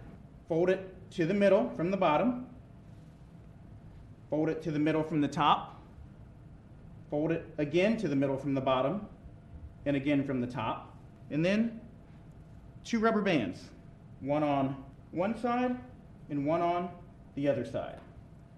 Then you fold either side to the middle and you have yourself cloth face covering. It's that easy.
know many of you are concerned with COVID-19. We are too. The Manhattan Beach Police Department and the Manhattan Beach Fire Department are trained in all types of emergencies to keep you and your family safe. Although we may not have all the answers during these uncertain times, It's important that you stay home and practice social distancing. We're working hard day in and day out to protect you. We are here for you, so please stay home for us.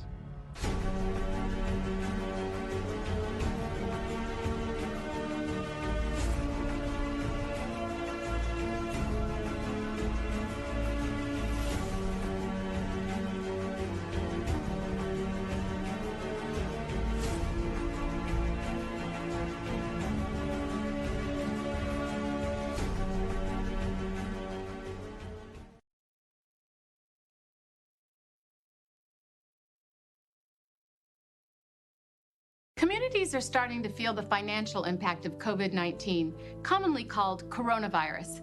But we want you to know that there is help. We have disability insurance for workers who are ill or medically quarantined due to COVID-19. Paid family leave is available for those caring for an ill or medically quarantined family member, and unemployment insurance for reduced hours or lost work. We're all in this together. For information on how to stay healthy, visit covid19.ca.gov.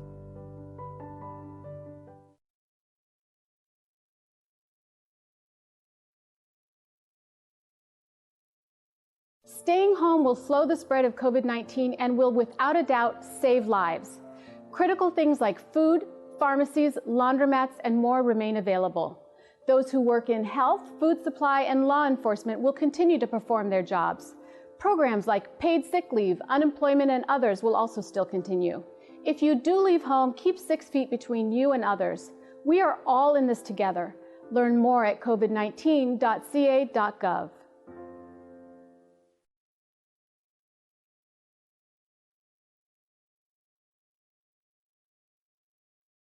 As a mother and a wife, I understand how challenging this moment is for our families and our communities. That is why our state is responding at every level of government to slow the spread of COVID-19 while ensuring our most vulnerable Californians have what they need. But we can each do our part, and it starts by staying home. I know this is a big sacrifice for so many, but staying home saves lives. Learn more at covid19.ca.gov. Want restaurants to open and schools? Want the economy to get back on track? You're not alone, and you can help make it happen. Stay 6 feet apart. Wash your hands. Wear a mask every time you leave your home. Choose to join the fight against COVID-19. Do your part. Slow the spread.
Hi, I'm Dr. Nancy Messonnier from CDC. As of this morning, March 14th, CDC reported more than 2,000 cases of COVID-19 and 50 deaths from 49 states and District of Columbia. Today, I want to talk to you about what you should do if you have symptoms. Now, some of this depends on what's going on locally, so please pay attention to your local situation. The first thing to know, though, is most people are going to get exposed to COVID-19, and many people will get sick. But the majority of people will recover with only mild illness. So if you're young and healthy, You might not actually need to see a doctor, and you might not need to get a diagnostic test. There actually isn't a specific treatment for COVID-19, so you really might be able to ride this out at home. If you are older or have underlying illnesses, you need to contact your healthcare provider who can give you specific advice about what you should do. And of course, if you have life-threatening illness, you should call 911. It's really important that we protect those who are most vulnerable to COVID-19, and that's older adults and people with underlying illnesses. We need to work together to protect ourselves, our families, and our communities.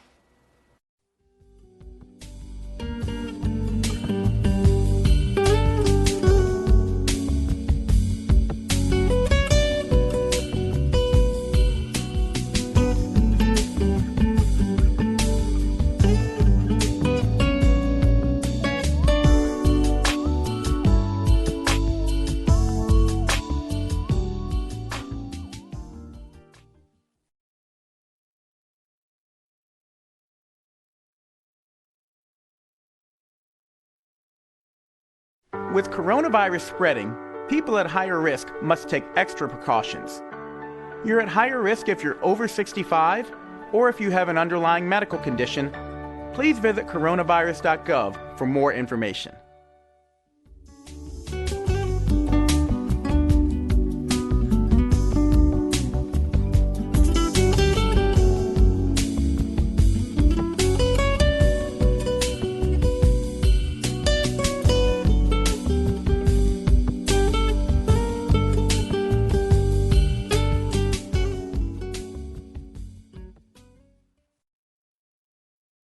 Here are the top 10 things you can do if you think you might have coronavirus or COVID-19. 1. Stay home. 2. Monitor your symptoms carefully. If they worsen, call your healthcare provider. 3. Rest and stay hydrated. 4. If you have a medical appointment, call ahead and let them know you may have COVID-19. 5. If your symptoms are severe, call 911. 6. Cover your cough and sneezes. 7. Wash your hands often. 8. Stay away from others in your home. Use a separate bathroom. 9. Avoid sharing personal items. And 10. Clean all surfaces that are touched often. For more information on COVID-19, visit cdc.gov/COVID-19. Let's take care of ourselves and each other.